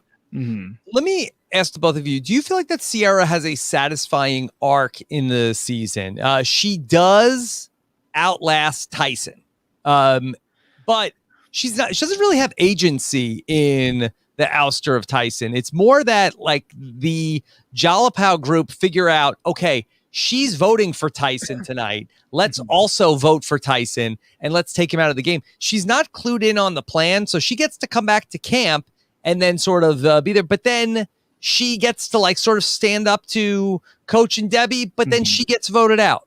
She has so little agency where she seems just as blindsided by Tyson on that vote. So I would say in terms of like gameplay, does she have a satisfying arc? Not really, but in terms of like at least being able to outlast one of the people who was kind of a dick to her, she does have that. And you know, she doesn't give up. Like she doesn't do what Coach wants her to do and just kind of like, you know, not try. She tries her best in the immunity challenge and she doesn't win. She gets voted out, but it's not a bad ending. And like, I think a lot of the fans, I think, liked her or at least felt bad for her because she finishes in the top 3 of the Sprint fan favorite. So I don't think it's a completely unsatisfying ending for her. But again, as a game player, does she end up ever really, is she ever really in a spot where she's deciding who goes home now? Yeah. And it's interesting also that it's really like Erin steals her arc of like Erin gets to be the Timbira who was disrespected, who gets to flip on Timbira and ultimately get to be the last person standing from that tribe who gets to like help eliminate Coach and Debbie from the game. And there's not really room for 2 people to get that spot. I think Sierra feels very satisfied with her arc. Like that's clear at the reunion. So in that case, like I feel satisfied by the fact that she seems to be okay. But I think the real point of closure comes when she exposes Coach in a lie, and everyone believes her. Like, even Taj, I believe, like, everyone believes her, and it's such a good moment for, it's sort of like the turning point for Coach. It's sort of his downfall. And she stands up and is screaming, "I slayed the dragon." And I'm thinking to myself, I watched that 45 minutes prior, but I can't remember what she's talking about. And I'm like, oh yeah, okay, she exposed him in the lie, and she views that as like her game-winning moment. Yeah, but also within the canon of the season, though, she did not. Brendan was the dragon. She was aligned with the dragon. She slayed the dragon slayer. She's a slayer of slayers. Yeah, that's what she says. Sorry. Mm-hmm. Yeah. I mean, she wasn't because she got Tyson out, but I guess she got the friend of the Slayer. She slayed the Dragon Slayer's friend. Yeah. So, I mean, we do get a lot of Sierra and Tyson here and their conflict, which sort of sets up the fact that Tyson does not care for Sierra. Sierra does not care for Tyson. She makes it public and she makes it known she's going to be voting for Tyson at this next tribal council. So ultimately, when Tyson doesn't win the reward challenge, which is like an unmitigated debacle for the production, I feel like, to do this shuffleboard in the middle of this like monsoon where there's like an inch of standing water on the table they're playing the game on. Like, I don't know, like that. Jordan, should we have had some sort of like a squeegee in between rounds to sort of like clear the table? Yeah, as a camp athletic director, this would have never happened under Coach Kalish's watch. I would have either done it under a roof. It would have been like sort of have like drill some holes in the board. How about that? That would have been a good idea. That would have cleared the water off. A little squeegee action. Maybe postpone it for a couple hours. Put a tarp on the field. Yeah, I like the drama of the splash zone. Hot take. I loved it. I think it a more memorable challenge. Yeah, slip and slide around. Like, what? Come on. It's equal for everyone. Have like a slip and slide challenge on Survivor, like human bowling or something. I think there's a way to do this. They've had slip and slide challenges. Yeah, you like slide down. Yeah, you're right. They have douse yourself in oil. They've definitely had that. Never forget, I watched that episode with my grandma. It was around Thanksgiving when Jeremy oiled up and she almost fell off her chair. I remember that extremely well. Yes. Very memorable time. Okay. So am I wrong? I'm sorry, Twish, can I get a fact check? Is that not the episode where they do the I'm correct on that? Ask me trivia like that and I'll get it. I mean, I'm sure you're right. You sound right. I think you have this memory of your very memorable Thanksgiving / Survivor watching. I believe you, Allie. If I ever come on Twish, I'm only answering questions about who oiled whom up when. That's it. Yeah, well, I mean, I've it's been in my mentions a lot, Rob, of like certain shows which have these unfair and poorly written questions about like the difference between nude and naked. So I think if a actual like reality show is allowed to ask questions like that, I could ask questions about who oiled up who. Mm-hmm. That could be a game. Like that could be the whole game. Who oiled who?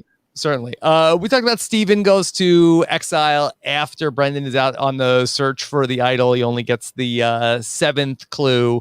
That's when he comes back for this immunity challenge and eats wet pizza with Coach and JT. Is this where he makes fire by himself and says that making that fire is like having a child? I wonder what he thinks about now that he actually has a child and if making the fires is good.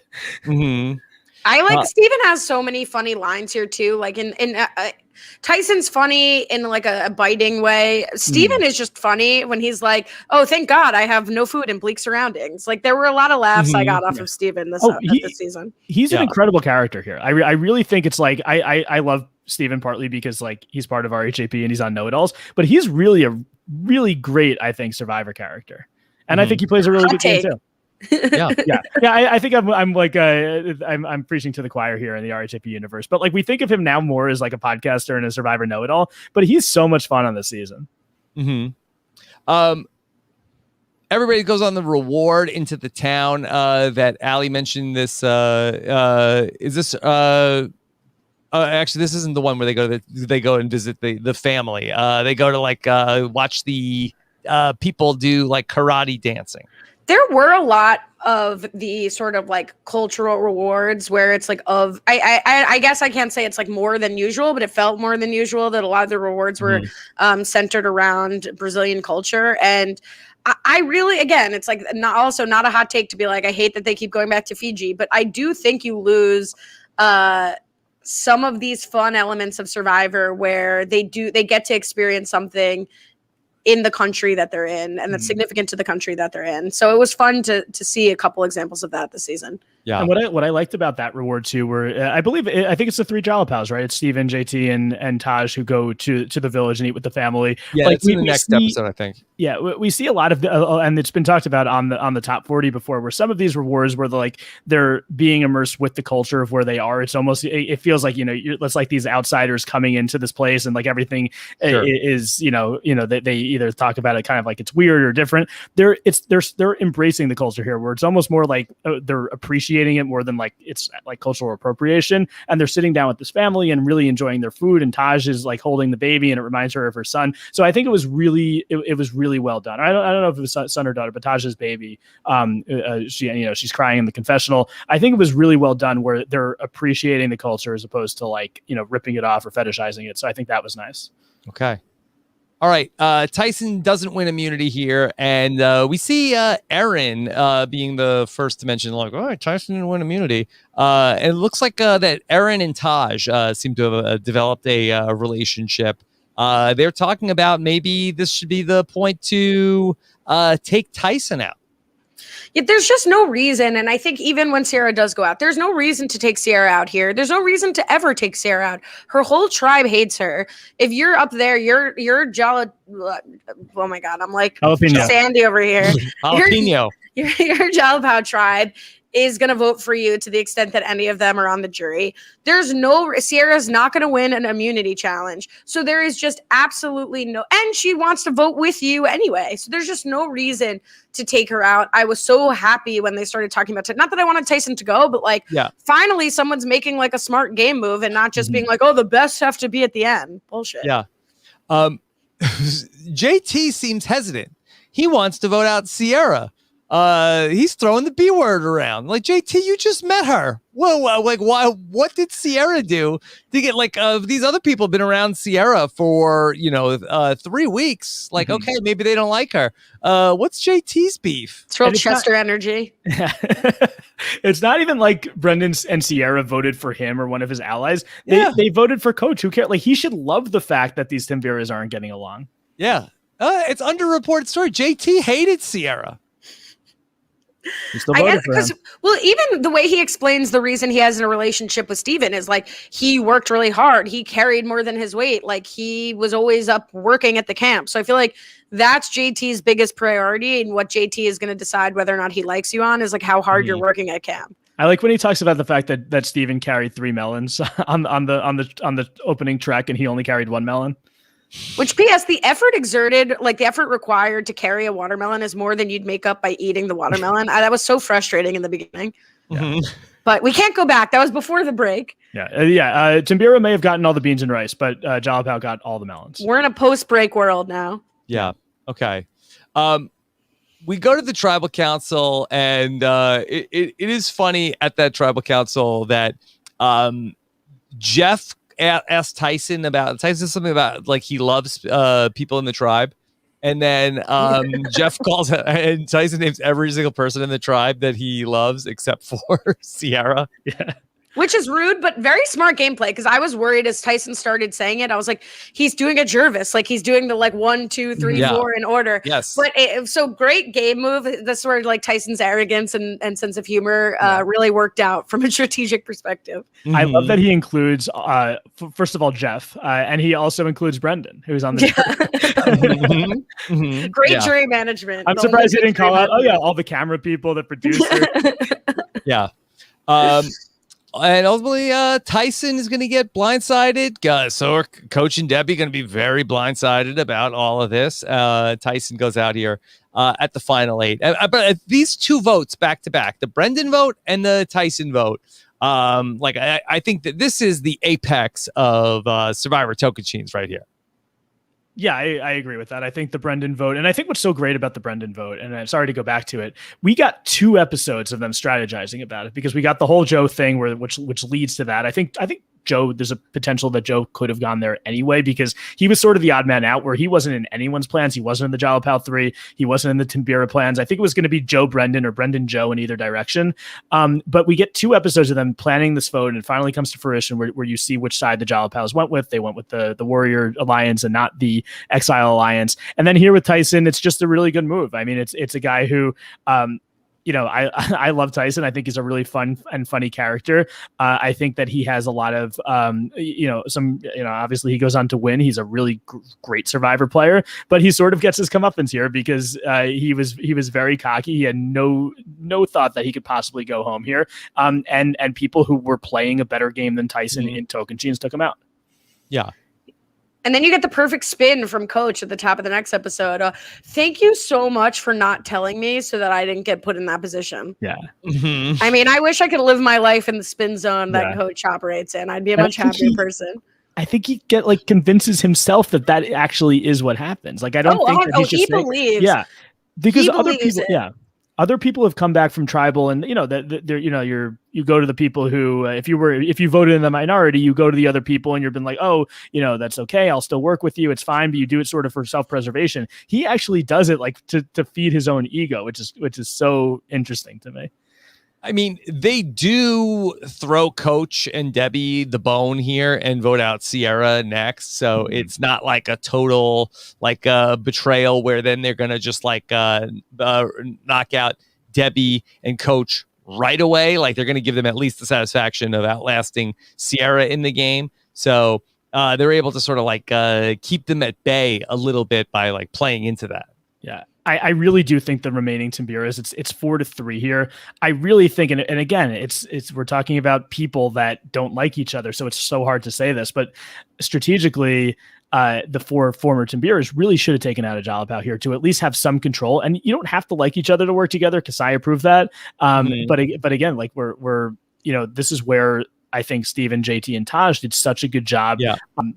Put it tying webs around these people and bringing them in and making them feel good about the alliance where no one was going to do it.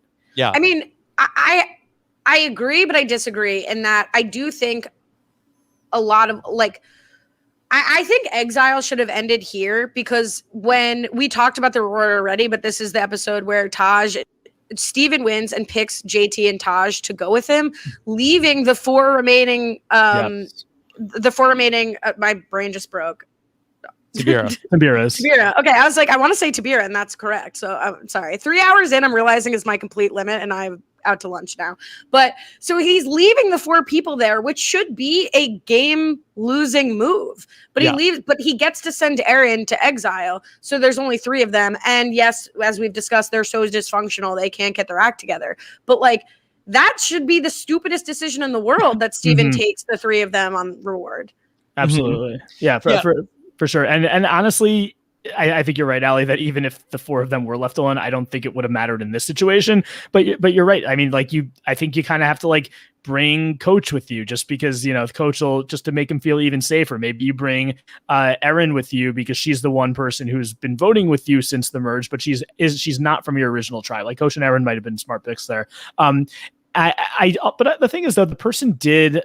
I'm okay with Exile continuing here, not just because we know that it's going to lead to a really fun experience with Coach. Yeah. The person does get sent back to camp before tribal council, so you do get that strategizing time. But you're right. The key is even in the next episode where Steven and JT go on their little retreat. They should be leaving Coach, Taj, and Aaron. That's an interesting 3 to discuss overthrowing the 2 people who expose themselves as the tightest by picking each other in the reward. Right. There's no idol there. What's the point of sending somebody there? There's no point in just having someone suffer there. Yeah. I guess unless you send the exile person back before the reward people get back, but then but who cares? Why? I don't really want to watch Coach starve himself. I'm sorry, I don't care. I mean, look, that was great, but that's results oriented. There was a 1 in a million chance that you were gonna get that from somebody. You didn't know. You didn't design the season and hope that Coach gives you what he gives you on Exile. That would have been interesting, because I think Aaron might have been a little bit of a diplomat there to try to get everybody on the same page, because we see Debbie really working hard, and we haven't talked a lot about Debbie, and she's working really hard to try to bring Sierra back into the fold. But Sierra is gonna balk at the idea of working with Debbie and Coach, right? Mm-hmm. Yeah, Debbie doesn't approach this that well. I mean, we've talked about Coach. Like, Coach doesn't approach anything really with Sierra that well. Debbie's basically talking to her like she's like a kid, like she's one of her students, and I think she sort of reverts to assistant principal Debbie, and she's calling Sierra. She doesn't talk to the students like this. No, I hope not either. But she it almost feels like she's calling Sierra into the principal's office and she's reprimanding her. I think that they needed to They needed to if they ever wanted to make this happen, to bring Sierra back into the fold, they needed to be more nurturing with her. They at least needed to make her feel better about it and not blame her for everything that's happened so far, which is what they did. And Coach is going to be able to do this with Cochran in South Pacific. Like, they needed that approach with Sierra. So maybe Coach is going to learn too. But Sierra is wants nothing to do with these people. Coach learns from his mistakes. He's a self-coach. He coached himself. Yeah. Well, in fairness, Coach and Cochran didn't have previous beef, right? I think some of it is that this relationship was not like, oh, come over to our side, they don't appreciate you. Like, Coach is the source of the. No, I get it. That Coach is the Ozzy in that situation now. But the real test would have been if Christina came back from Redemption Island. How would he have treated Christina when she came back? And I don't know if it would have. I don't see them ever working together, to be honest. Okay.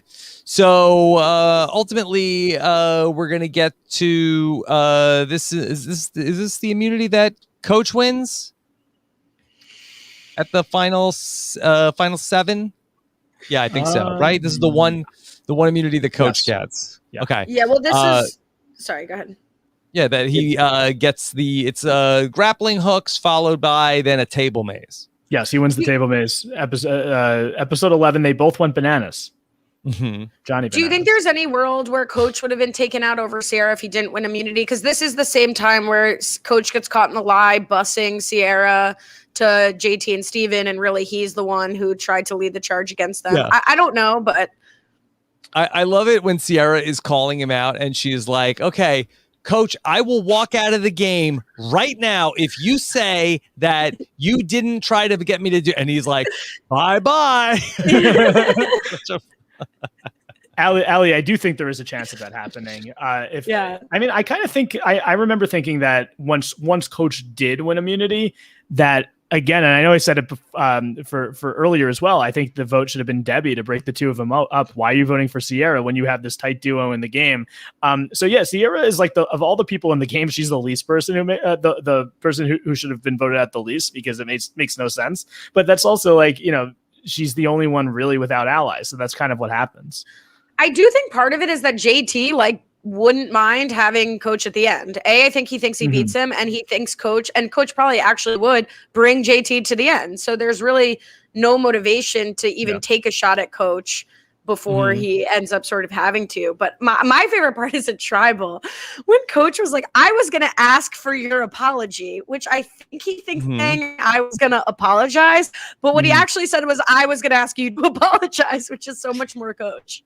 Yeah. Mm-hmm. Yeah. And I think that maybe getting Debbie, again, you can't get Coach out because he's immune, but getting Debbie out here maybe would have been better for Steven and JT, where you're right. Keeping the Debbie Coach thing in the game is potentially better for JT. Or what did I say? I meant Steven. It's better for Steven and Taj if either Debbie or Coach goes out here. But for JT, it's better if, I guess, Sierra goes out, because JT doesn't really need someone like Sierra to bring to the end. It's only someone who could maybe take a spot away from him, because he's going to be, I think, we see it with Steven, who played a really good game.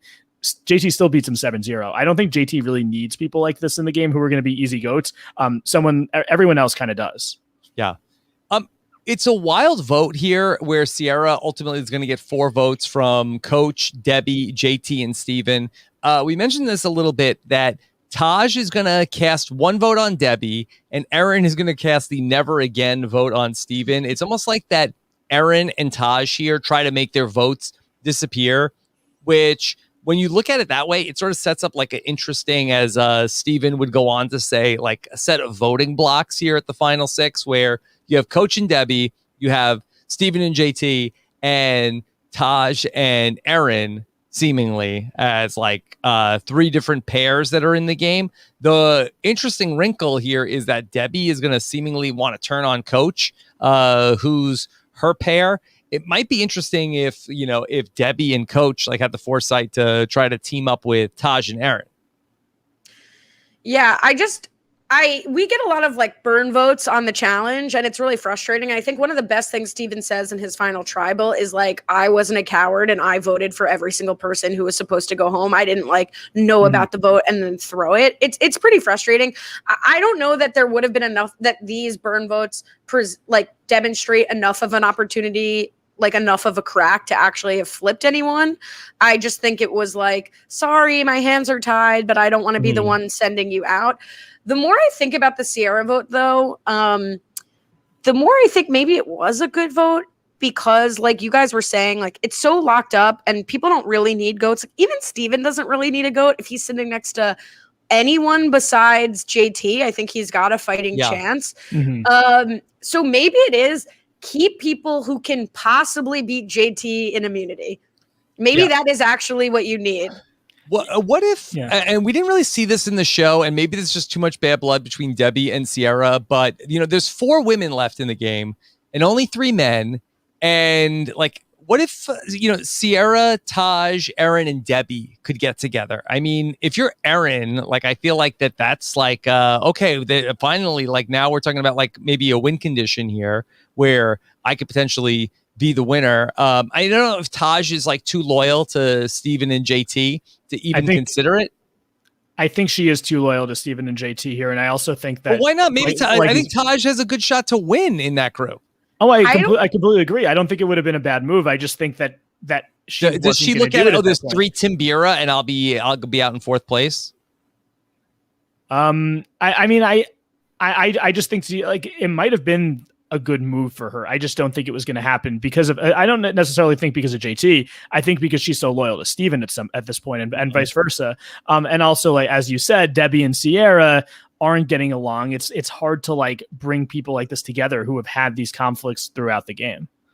I also think Aaron's pretty loyal to JT, more so than anyone else in terms of Aaron was like, Joe was my only alliance. So like that one time they were on Exile together and that trumped all of her relationships with everyone on Timbira. So I don't know that Aaron's striking me as someone who's like, yeah, I'm going to like jump ship with the women. I agree that Debbie and Sierra seem extremely strained. But Taj would have been in a great position there to do the little Sesternino swing and keep both options and, go with the, hack up Coach and Tyson and everyone there and then have both sides completely depend on you. And then she's even going, if she goes up against JT there, she has a great case of like, I completely controlled the game. He depended on me, blah, blah, blah. But I don't think that was ever going to happen. If you're Taj there, I almost think, I don't think it would have been a good move for Steven, but if you're Taj there, this is an opportunity to potentially take out JT at this point, and instead of like a Coach here, and I don't think that would have been a bad move, right? Yeah, and I think like Steven isn't going to be happy about it. Steven's going to win immunity at the final 6. Yeah, so Steven wins immunity. So like, what do you like? If Steven's mad about it, like what is he going to do though? He has really no other choice but to go back to her or potentially try to flip things on her. But I thank you for not. I think he'd be relieved because I think it would have been. I think it would have been good for Steven in the long run. But it also could have ended up with like Coach going and then Steven going, and maybe we have that like hypothetical women's alliance being in the final 4. That's a top 5 baby season right there. If that's what happens, I'll tell you that right now. I'll tell you that. You think that the season is higher? You think we're not talking about it for a couple of weeks? If the women take out Coach, JT, and Steven, yeah, I'm not available to talk about this because you're covering it during Labor Day or whatever. And I also think, season. Yes, and I also think like you're losing huge characters there, but like it would have changed who the big characters were in the season too. I mean, Taj is a big character, but she does get a little bit lost in the shuffle. Does that change I mean, all the returnees that come back from this season are the men, right? JT plays what 3 times, Tyson plays 3 times, Coach plays 3 times. Yeah, but if Tyson plays 4 times, if JT Steven plays twice, so Sorry. It's just like Taj, Sierra, Debbie, and Aaron just come back a bunch of times. I don't know about that, but I do think that I think Taj comes. Well, at least Taj gets asked to come back, and who knows? It might be the same issue where Taj is like she's Taj, she's a former singer, and she's married to Eddie George. She might not come back anyway, but I think she's definitely more of like, up there in like the Survivor echelon of players. But I do think like fan favorite Sierra Reed. Yeah, Tyson was out at this point anyway. Who knows if Steven comes back, because then Steven doesn't have like the whole second place to JT thing where he comes back for second chances. Who hosts the Know-It-Alls with me? Erin Lobdell? Possibly. You could do worse. It could be Aaron. Yeah. I don't think JT ever comes back, because then JT is just like the 7th placer, and he wasn't. I mean, he has some good moments, but he's chances. He's not the most entertaining character in the world, though. Can I say something definitive? And I'm sorry, you will not be able to disagree with this. Yeah. I think we have proven that this is ranked potentially too high. And I don't get, rankings are arbitrary and reductive, so I don't really like care, to be honest. But I think it's too high, as evidenced by the fact that 99%, too high. 90% of our conversation today has been, what if this happened? What if that happened? How does it change the season? And I think it just like, this is not that great of a season to really like dig into. I'm having a great time. I think we're coming up with fire content here. Well, you're with good company. It's such a straightforward. Well, I wouldn't say that. It's such a straightforward season that like we are doing the Lord's work here, like finding alternate endings. But the fact that we're spending 3 hours talking about alternate endings proves that maybe the real ending wasn't so great. See, I still disagree with it. I think we're that allowed to disagree. I made that very clear. Okay, so I'm not disagreeing, but I'm going to just make a counterpoint here, where I think that it deserves its ranking. I think maybe even deserves to be a couple notches higher. But if things had turned out differently, it could have maybe been even better. Because like I don't think Tocantins is a top 5 season. I have it at 6. Maybe it would be a top 5 season on my list if all this stuff happened. And I think I'm gonna hit you with a Yosef. That's it, and I'll leave you with that. Okay. This was always destined to be an amazing season, and it wasn't. I'll leave the podcast right now if you say that this is not a top 10 season. I'm just kidding. Bye. Tocantins top 10 season, baby. The fans have voted it in. I'm a man of the people. Okay. All right. So Sierra is going to go out at the final 7. We get to the final 6 here, and we start to get a little more Debbie focus of what's going on. Debbie is going to really try to play some hardball here, but then we go like this goes off the rails for me. We get an auction and a loved ones visit. What is this, like a national holiday for the survivors? How many things we want to give them in one episode, Allie? It is. Were they extra good? It's one of my all-time favorite loved ones visits, though. I do kind of like that it's not a challenge. It eats up camp time when, to be honest, not much interesting is happening at camp. Yeah. These are pretty decided votes. And Taj and Eddie, I mean, their chemistry is palpable. Is super memorable. But like the auction was like a non-entity. Yeah. Yeah, it was like a ho-hum auction. I will say though, watching this from sleepaway camp, those nachos looked really good because I'm coming from camp food, so I was pretty interested in the auction here. Yeah. And then the bar is low. Yeah, I know it is. But it's camp. I mean, that's what happens. Taj, she gets the money, and then she gets to watch the Eddie George video, and then she like misses the "I'll see you back at camp," and Jeff is like, did you happen to hear the last part? And then she has a great reveal where she says it out loud. And it's like, a really, really great, memorable moment. But then, Allie, what is this choice that they give her? I love the fake choice, Rob. I love the fake choice because I hate, again, it's like all harkening back to Karamoan, where like Dawn gets the most awful choice of like take this away from yourself and Brenda and watch everyone on a floating barge, or like ruin it how the tribe feels about you. We always say you don't gain anything from actually sacrificing your loved one's visit for anyone. So I love the fake choice of like you can go to exile and everyone else gets their loved one visit, but your husband comes. And as Steven says, like, what a romantic night in the dunes. Yeah.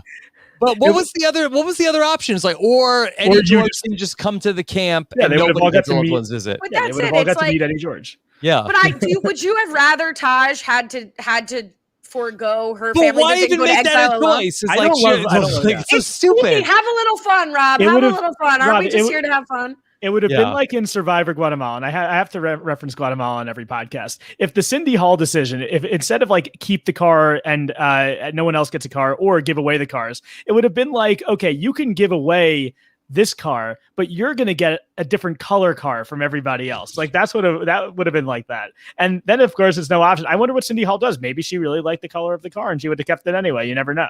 Mm-hmm. Yeah. I don't want to watch Taj not get to see Eddie, especially when the whole thing of you can pool your money. So that means the person who's most desperate to see their loved one is going to get it, right? Because otherwise there's no incentive to offer money pooling. It would just be who has the most money. All right. Do you think they had all the loved ones here and then Taj got it and then it's like, all right, let's like we got Eddie George here. Like, let's not screw this up. Let's no matter what, we're getting an Eddie George. Like if it was like Steven got it, it's like, all right, Steven, you can have your loved ones visit, or you could go to Exile Island and you don't get a loved one visit and everybody else gets theirs. It's like, no, we can't waste Eddie George. We got Eddie George here. He's going to be in the episode no matter what. It's not impossible. I was expecting Steven's friend Ben. Where is Steven's friend Ben? No, it's his brother. Yeah, I was expecting to see a beautiful reunion between Steven's friend Ben, but we did get Coach's assistant coach. Ali Stan's friend's name Ben. I know this for a fact. Yeah, for sure. But Coach's assistant coach has to be one of the funniest relationships to show up on a family visit, right? Yes, and they're stretching together. This is beautiful. I love Cracks his back. He like talks to the cameraman. These aren't weird sexual positions, guys. These are. Did we think they were, Coach? Ask his lady friend. She could advise. She slays the drag. That was great. Like that, one of the underrated character in Survivor history. Coach's lady friend. Not even his girlfriend, his lady friend. Well, Coach is married, right, Rob? Now he is married now. Yes. Is it to this woman? I do not believe so. I do not believe so. Okay. Well, we'll always have the reunion. Mm-hmm. Yeah. So we see Taj with Eddie George. Taj wanted to have a conjugal visit. Yeah. I was thinking maybe that's why they went to exile, because like the heat was just too palpable. They had to have some private time. Mm-hmm. Yeah. Not fit for a public. We're up here in Tocantins. We don't need no more heat, baby. Okay. That was great. And also, I lost my point. I forgot what I was gonna say. The Cindy Gilliam reference made me forget the other thing. The 3 hour and 20-minute mark is a tough one. I'm gonna self-destruct in 15 minutes. I just don't. This is probably the longest podcast I've ever done. Okay. All right. Well, hang in there, Jordan. Hang in there. Okay. All right. After the loved ones visit, Debbie is gonna try to really start to push for Coach to go home. Coach and Debbie is turned on Coach. Why is that? Does she see the writing on the wall and like want to make it that, well, maybe she's not the one, thinking like, okay, step 1, get rid of Coach. Step 2, like, hey, Taj and Erin, like, let's do all ladies final 3. I don't think this is bad gameplay on Debbie's part. I just think it's something that ends up backfiring, because instead of what she wants to happen, which is probably something like that of Coach going, like, she's willing to turn on her ally and work with these people. Can't believe she'd turn on Coach. Exactly. But I think it's good gameplay. I think we see this all the time when two people are in the minority. Sometimes you have to turn on that second person. We saw it with like Alex Angarita and Mookie in Survivor Fiji. But here, like, it just doesn't work out, because instead of JT and Steven saying, oh, like, Debbie's willing to work with us, the audacity. Debbie's willing to turn on her biggest ally. What is she going to do to us? And maybe they clock her correctly, because maybe that was Debbie's plan to turn on JT next. You never know. Yeah. Kudos to Steven for winning immunity. That was sort of like a fancy, like, miniature golf course that they built. Like, you don't really see too many Survivor challenges that have like motorized windmills. And I don't know what those fancy symbols were, but he did a good job with them. Yeah. Good job, Steven. All right. Coach wants reassurance, yada, yada, yada. Debbie's going to go out at the final 6. And I do like another in the spin. We're in the spin zone again with Coach, where he's like, wow, I'm so touched that they mounted a counterattack to defend my honor, when really they didn't trust you to keep your mouth shut if they told you, and B, thought Debbie was a bigger physical, mental, strategic threat than you. So they wanted to keep you in the game. All right. It's the final 5. Jordan, Where did it live up to the billing Yes. for you? The martyr approach. It did. Every time I watch this, it does. I've watched this YouTube video many times, and it always lives up to the billing. This is one of my favorite episodes in Survivor history. This is one of the reasons I wanted to cover Tocantins, even though as Inside Baseball, it was not the first season I was going to cover. The other date didn't work out for me, but anyway, but that's okay. I love Tocantins. I actually have Tocantins rated higher than the other one I was potentially gonna do. But anyway, this does live up to it. Did we need Exile this late in the game? Probably not. There's no idol there. There's nothing really there. But we get the martyr approach, or actually the monastic approach, as Coach calls it. The martyr approach. And Allie's laughing. I'm rambling. Allie's laughing. Look at that. I'm so sorry. I'm losing it. I'm laughing because Rob was like, okay. Yeah. I'm laughing at the sympathetic okay to your scheduling issue. Yeah. You're not rambling. You're doing amazing. Please. I know. Thank you. I appreciate it. Yeah, well, this is a great episode. We covered this during I'm very the impressed by time. the amazingness you see in me, Allie. Yeah. I have the giggle loop. I'm so sorry. Shannon, Gus, and I did a very fun recap of this episode last summer, where we went through everything that comes up in this episode with Coach, and also with Steven and JT going on their reward together. Can we cite that? Can we see this podcast and we'll just go to the next episode? We can. But I know Jordan wants to share his we need to talk it. about this. It's the monastic approach. Aaron calls it the martyr approach. She has a different name for it. I don't know why she I feel like it gets it's known as both. They both kind of stick. I love what Erin does here, where she talks about how Coach is going to go and not eat anything or drink anything and discount her experience, because this goes back to the last episode where she goes to Exile Island and she really has the toughest night of anyone there because it pours. So Coach is now going to go and he's going to make a show of it, which isn't great if you're Erin, but it is great if you're the audience, because he has probably the most memorable time on Exile Island, even though Erin had worse weather. We have to talk about, though, the process of getting Coach to Exile. Yes. Again, the spin zone, it's like I'm getting whiplash from the spin zone of Coach, where he's like, oh, it'd be the honorable thing for me or you, JT, to go. But, my back and my asthma, and I've got 3 slip discs. Like he can diagnose people with the cancer of the tribe and his own slip discs he knows about. And I love how they're like, yeah, 1 minute he's like collapsing. Although in that reward, like that immunity, he had great fight, and I don't want to take that away from him. But like his back is killing him in 1 minute, and the other minute he's like running through a maze, no problem. So he's a coward. He's afraid to be on Exile. But takes one to know one. I would be afraid to go on Exile too. I don't want to be on Exile. And if he were just saying that, if he were saying to camera like, I'm going to get out of this Exile, watch me work, I'd be like, yes, Coach, manipulate them. That's not amazing. What he does. But of course not. Of course not. I kind of like I love when a player says one things to the players in the game, and then in their confessionals completely counteracts it and says what they're actually thinking. But I think that sort of then takes away from like the legend of this moment of Coach being so coachy going into Exile Island. If he were to say to the camera, I don't want to go to Exile. I don't. Yeah, Coach G. I don't want to go to Exile Island. That's so against his character where it wouldn't really make sense. This was the most Coach we see Coach here. He JT tells him to be noble. He goes over there. He's makes his dragon staff or whatever it is. He's walking around. He's lying in the water. He doesn't eat anything. Hit me with your best shot, Pat Benatar. And Exile Island hit him with the best shot because he was barely able to move when he gets back. You know what I was interested in watching this scene? What? How much does it cost per night to stay at the governor's retreat? I was on the website, fake booking a room for tomorrow night. It's a 2-night minimum. How much do you guys think the cheapest room at the governor's retreat is? King size bed. I thought you were asking hypothetically, like Brendan asking how much. The governor's retreat is no, I looked this up. Yeah, we could book this right now. We could do an offsite, an RJP offsite at the governor's retreat. Next know-it-alls. Know-it-alls Tocantins. Is it very cheap or very expensive? What do you think? You saw the facilities. What do you think? I didn't look that nice. I would 420 a night. How much? 420, baby. I'll say lower. It's higher. Higher. Well, think about it. This is $2021, not $2009. Yeah. I didn't do the. Actually, I should do a deflation. It's But if you want to take one more guess, and then I'll stop taking up airtime about this. Are we far off? Is like 420 far off? You're much lower, but it's sort of. Was it $1,000 a night? No, it's $615.27 a night. There are rooms for like $1,200. Worth every penny. Okay.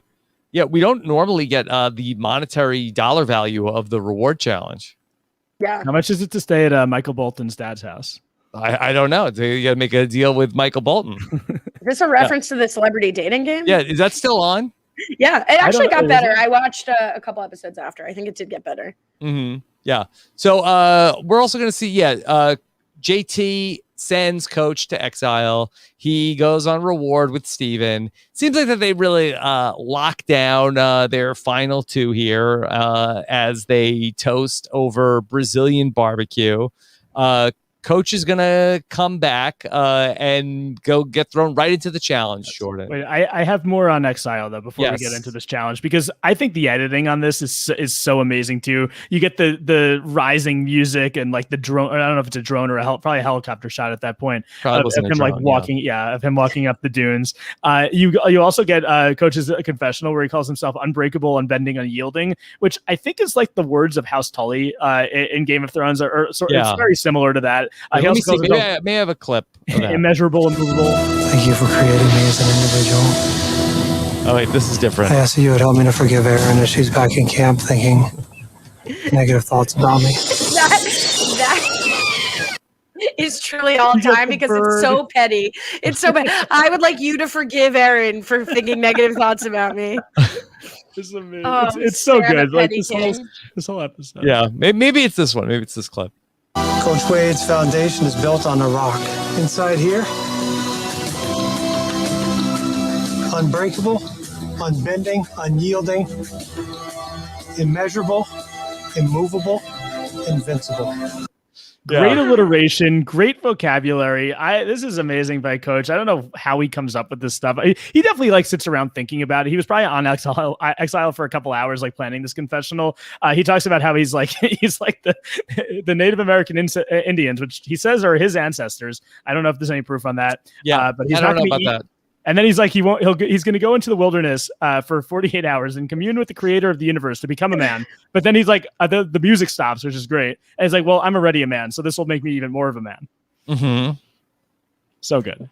Can you explain, since you are tapped in, I think, to the Coach Chi monastic approach? Yes. You're right here, Jordan. I tweeted I was going to take the monastic approach before this podcast, and I didn't do it. I ate like buffalo wings right after tweeting that. What is he talking about when he says like women see a boulder when a man pinches a pebble? Oh, that was not a good quote. I just don't understand it. I just want to understand. I do not endorse this philosophy. Mm-hmm. I'm not asking you to endorse it. I'm asking you to tap into the creator. I think he's saying that. I think what Coach is saying is that when women see a big problem or a big obstacle, men see it as smaller and something that they're able to solve, which is horrible. It's a horrible thing to say. See, I took it as like because Erin says that he offended her by he devalued her experience by saying he'd looking forward to it, and so it's like, she's making a boulder out of a pebble. I don't know. I was so excited to see him. He didn't say Erin. He did attribute this to women in general, which you don't really want to do. Mm-hmm. Okay.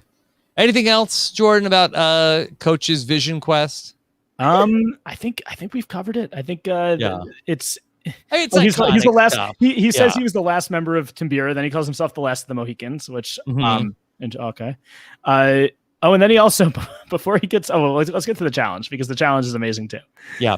He comes back and then talks about this experience that he had, and he's gonna basically just give it one last shot here in the challenge, and competes. Is doing okay for a while, and it gets down to the final two against JT before he ultimately collapses. It's a lot of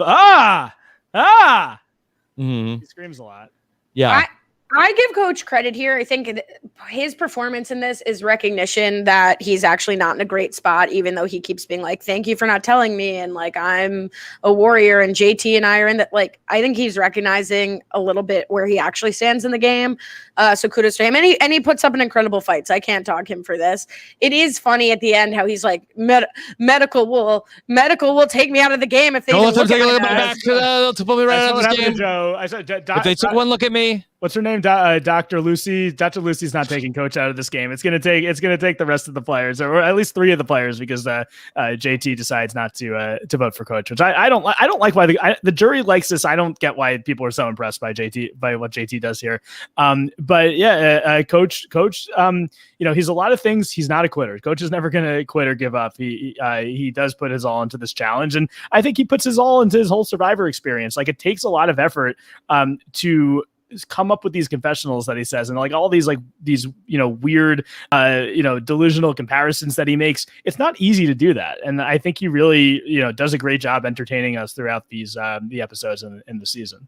I have a question about that, because at first I thought the episode makes it seem like Taj and Aaron want to vote for Coach, JT and Coach want to vote for who even gets to vote? Aaron? Do they vote for Aaron? Mm-hmm. And that Steven like has the decision to make. And then later in Final Tribal, it seems like JT's like, no, I voted as like a sympathy vote for Coach. Because at first I was like, oh, this is Steven's best move in the game, that he votes separately from JT, that he gets rid of Coach because Aaron is more likely to take Steven. Coach would take JT. Great move. Is there any world where JT actually wanted to keep Coach in here over Aaron, or this was purely ceremonial? Well, I think if he did want to keep Coach in, he didn't do a good job of like getting with Taj, with Steven, and saying I want to get rid of Aaron over JT. I think and I think JT maybe lacks this as a Survivor player, where there's like the strategic portion of the game of convincing other people to do what you want to do. Instead, he knows, and he says it at Final Tribal, he knows that Coach is going, but he's not able to swing the vote. And I think if he were able to swing the vote, if he really did want Coach in there, and he was able to swing the other people against Aaron, it would have been more impressive for him. I'm more impressed by Aaron, Taj, and Steven on this vote than I am with JT. Yeah, that's what I'm saying. But I couldn't get a true sense of if was JT actually on board with the vote and just did it ceremonially, or I'm so tired. I think that if JT and Steven were not on the same page, I think that the show would have made more of a meal of that. Whereas that it was kind of like Steven was like a little bit like, that you came off looking great and we all look like the bad guy. So now I'm torn if this was a good or bad move for JT to let Coach go here, because I do think Coach staying is another person who will take him, and Aaron leaving is a person who wouldn't take him leaving. But Coach is much more likely to beat him in a challenge than Aaron by probably JT's calculation. So torn here. I think this was JT's best move to then vote with Coach and make it seem like, oh, Coach, I had your back the whole time, even though it looks like that he doesn't have as much agency. But it's like, no, I have integrity, where that I am somebody who iron sharpens iron, and I do subscribe to that, even though I'm really just trying to get Coach out of the game.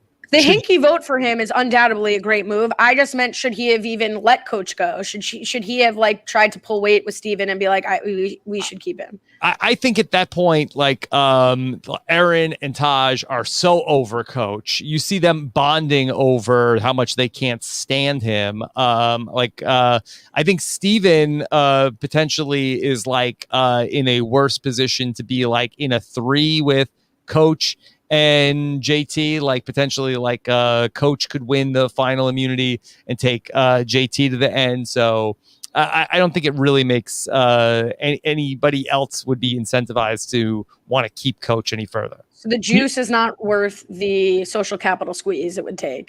I wouldn't think so. Okay, fair enough. So do you think there's any? I don't think he actually should have done this, but if I'm Steven, I'm pretty mad at JT about this, because JT is supposed to be your ally. If you should be voting the same way on this vote.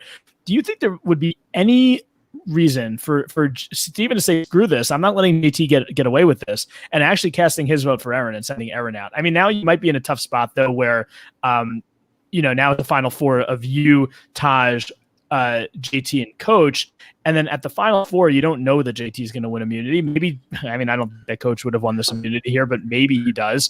And then are you able to like vote with Taj to take out JT next, or even maybe Coach goes at 4, and then it's final 3 of him, Taj, and JT. Which again, I think JT with the immunities that he wins, I think is going to win in any of these circumstances, but I wonder if there's something to Steven taking away what JT does here by also putting a vote on Erin and sending her out. I just don't know if it really helps him or if it's just sort of petty at that point. I think that's another juice isn't worth the social capital squeeze, where it's sort of like it's I think it is a sort of a fair trade that it's better for JT. I mean, not if he gets voted out because Coach wins immunity, but it's theoretically better for JT to keep Coach in the game, and it's better for Steven to keep Erin in the game. So it's like, all right, you can have the move, you can get Coach out, but I'm going to vote for Coach. If anything, I think Steven should have made more of a meal out of this at the final tribal council in terms of like that, you know, he says it, but he doesn't like really make a case about it, where maybe he could potentially like, okay, we know that Coach is going to vote for JT, but could he like sort of like get the Sierras, maybe Debbie's, the people that are sort of like Taj, like the people that are sort of like sick of Coach, maybe like make it like, hey, when it came time to it, JT was going to kowtow to Coach. I was the one that had to make a hard decision and stand up to Coach. Enough of that. Yeah, I mean, as a jury, Brendan hated Coach. There, if I were a juror there, I would appreciate that point if Steven were to talk about that more. But again, like Steven and Ali, I think brought it up like a couple hours ago at this point, where and I wrote it down in my notes that like Steven relies way too much on like the sharing of brain strategy. His strategy going into final tribal should never have been I shared a brain with JT. His strategy should have been I was the brain. JT was just like the charming like front to this, and I was the one making all the moves. He should have taken way more credit for everything. Okay. Should we move on? I just put SOS in the chat for people who can't see. I wasn't sure if that meant you need a bathroom break or you want to move on. Just dying. No, I mean, yeah, let's move on. Okay. All right. So let's get to the finale. And I think we could yada the finale a little bit because it's kind of, we've kind of talked through like what could Steven have done, like really not much. JT's going to win the immunities. It is an interesting strategic decision here. JT's going to win immunity at the final 4 of Taj versus Erin. And I was also like surprised when I rewatched this today, because in my mind, I thought Taj went to the final 3 with Steven and JT. So yeah, that is like kind of a curious decision they make to go to the final 3 with Erin. I mean, I could see it from Steven's perspective if he feels like Taj is going to potentially want to go with JT, but and again, Erin almost beats JT. So if you're Steven and it's like, hey, maybe that's another potential out of either I could beat JT or maybe Erin beats JT in the final 3. I do think it's an example of them overplaying, right? Like everything's gone so well for them. And I think they overplayed this. I think ultimately either way, it would have been fine to bring either person. And they ended up probably hurting a person they didn't need to hurt. Yeah. But at least they're both scathing her. Like they're both hurting her. So in terms of the vote, it's not going to make that big of a difference. My one thing in this first portion of the finale was, is there a world where they could have tried to convince JT to give up his immunity necklace a la Eric Reichenbach? Wow. At the final 3 or 4? At the final 4. Like, is there a world where Taj could have had that conversation of like, you know, you need to get, I don't know. Like part of me was like, maybe that would work on JT. Like, I don't know what. So the reason it worked on Eric is they had him convinced that like, you know, everyone hated him because of moves that he had made before. And like, he was going to be able to win the respect. I think JT knew that he had everybody's respect. And he also knows that he's the biggest threat to win at that point, where I think he needs those immunities to get to the end. So I don't think he does it. Is JT like, has JT been, it's been proven that JT makes a lot of mistakes when he returns to play Survivor. So is it within him to make a big mistake? But that just happened. Like those guys just watched that season and then went to go play this. I don't 10 years after. All right, fair enough. I just was like, I was trying to think of like, what is there anything anyone could have done? And you know, of all the 4 of them there, he's the one who would be most susceptible to some like goon move, probably. But okay, fair enough. If Taj tried it, like they say, you miss 100% of the shots you don't take. That's Wayne Gretzky, Michael Scott, Jordan Kalish. Thank you for that.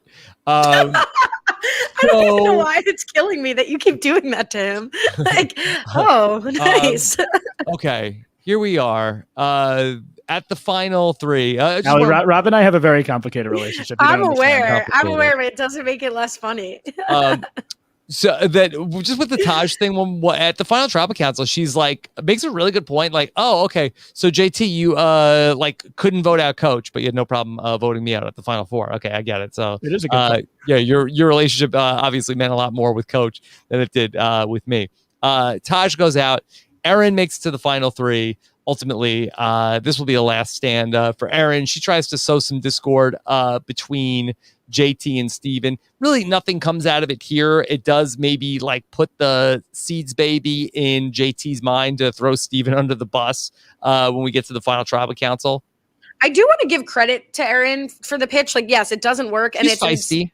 I think she makes a lot of really good points, though. I think she, like Timbira hates me. Like, you know, it's almost like you just felt what it was like to vote out Taj. Taj is going to be mad at you. That's how my entire tribe feels about me. That's the entire jury. Steven said that it would be suicide to go against you. Like, Steven will argue his case better, like the whole like Yale versus first person to go to college in his family. I feel like that comes through. JT been and I love that. I love what she does when she goes to JT about what Steven said. Did JT even say that to her? Like they don't show Steven saying that to her before she says it to JT. So I think there's like one conversation about it. Maybe. I thought either way, it's a really good move to potentially get yourself to the end. And look, if Erin goes to the end with JT, she's going to come in second place as opposed to third place. But still, you're getting yourself one spot further. And I do think Erin, after like she had a rough time in the pre-merge, like if Jerry doesn't get 6, she probably goes out third. If Timbira loses again, she probably goes out. She had a rough pre-merge. She wasn't really integrated socially with the Timbira tribe, but I think she does a kind of a good job playing. I mean, I don't know if it's really the anybody but me, because she clearly wants to vote out, Coach and Debbie and Tyson, and she goes with the Jalapao people. But I think she does a good job of getting herself much further than it looked like she was going to get. How about this? Would Erin have gotten a vote against JT? Against JT. So if JT votes out Steven, not even Taj. I think that. Oh, you know what? Erin and Taj, Sierra. I don't think she gets. I don't think Erin and Sierra liked each other at all. I think that Taj. Yeah, no. Erin didn't. Erin wouldn't vote for Sierra. Erin did the sorry Steven never again because she. Yeah, but Erin also was a little short with Sierra. Also, everybody seemingly did not get along with Sierra other than Brendan. I want to be clear for the audio podcast. I'm shaking my head no that he gets no votes. Like I'm not saying that she gets no votes. I don't like. My guess is that JT gets all the votes, but I do think is there a small chance that Steven's so mad at JT? Say that Erin played better than Steven. I'm just trying to think if there was if there would have been a quirky thing where Erin might have gotten a vote or two that Steven didn't get because people saw JT and Steven as one entity where Erin had a friend on the jury that Steven didn't have. But it's probably 7-0 either way. If Joe was not medevaced, maybe Joe. Maybe yes, I think Joe definitely. I think Joe votes for it. But if Joe was not medevaced, he still wouldn't be on the jury though, because it's a 7-person jury, unless they were planning on doing a final 3 and instead did a final 2 because he got medevaced. But here's the thing. I think the interesting question is, I do think Steven beats Erin, but I think it's not a slam dunk. I kind of think that Steven. I don't think there's any way that Debbie, Tyson, or Coach vote for Erin. I think those 3 votes go to Steven. And I think JT, even though Steven would have had to betray JT, I think that they were so close in the game. And JT, I think would get the fact that Steven had to make that move in order to win. I think he goes there. Sierra, I don't know. Who do you have as the Steven votes? The 3 main Timbira Alliance people. So Coach, Debbie, and Tyson. I think Brendan, I think too, probably. I think Steven wins. I think it's a matter. Does he win 6-1, 5-2? Is it close 4-3? I think it's unanimous. You think Steven wins 7-0? Because here's why. Because I think it's either he loses or he wins unanimously. Because I think it depends on how JT arrives at Ponderosa. JT arrives at Ponderosa what's the opposite of chuffed to bits? Charred to bits. Like if he arrives pissed off, I'm pissed. Then I think Steven gets clipped based on the loyalty of the season, and you betrayed the person we love the most. But if JT shows up, which I think he would, like, he had to get me. It was different than me bringing him. Then I think Steven wins. And I know it's a different group, but like in the David versus, the millennials versus Gen X of it all, like when, David Wright comes out and Adam gets credit for like, oh, he knew that David was the one that had to go home. It's like, I think that a lot of times you see that in Big Brother also, the person, there are other seasons where people look like that they could be the best player and then they get voted out in third place. And then the jury wants to give the win to the person that voted that person out. It happens. Well, on the flip side of that, I do think in the modern era of Survivor, Steven wins 1,000% for clipping JT. I think in the Tocantins era of Survivor, he might face consequences for clipping JT. And that's why I think it depends on how JT advocates for him at Ponderosa or not. Okay. Is Steven the best 0-vote finalist in the history of Survivor? I think he is, because I do really think that Steven played a very good strategic game. And I don't think he had a good final tribal council performance. And I think that he went up against the buzzsaw. I'm not saying that he deserved to beat JT, but as a 0-vote finalist, it's kind of amazing that someone played the game that Steven played and was very likable. Like, everyone liked him.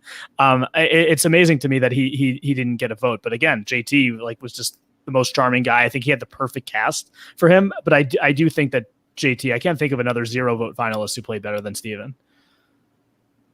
I think there's a case to be made. I'm looking at the list right now.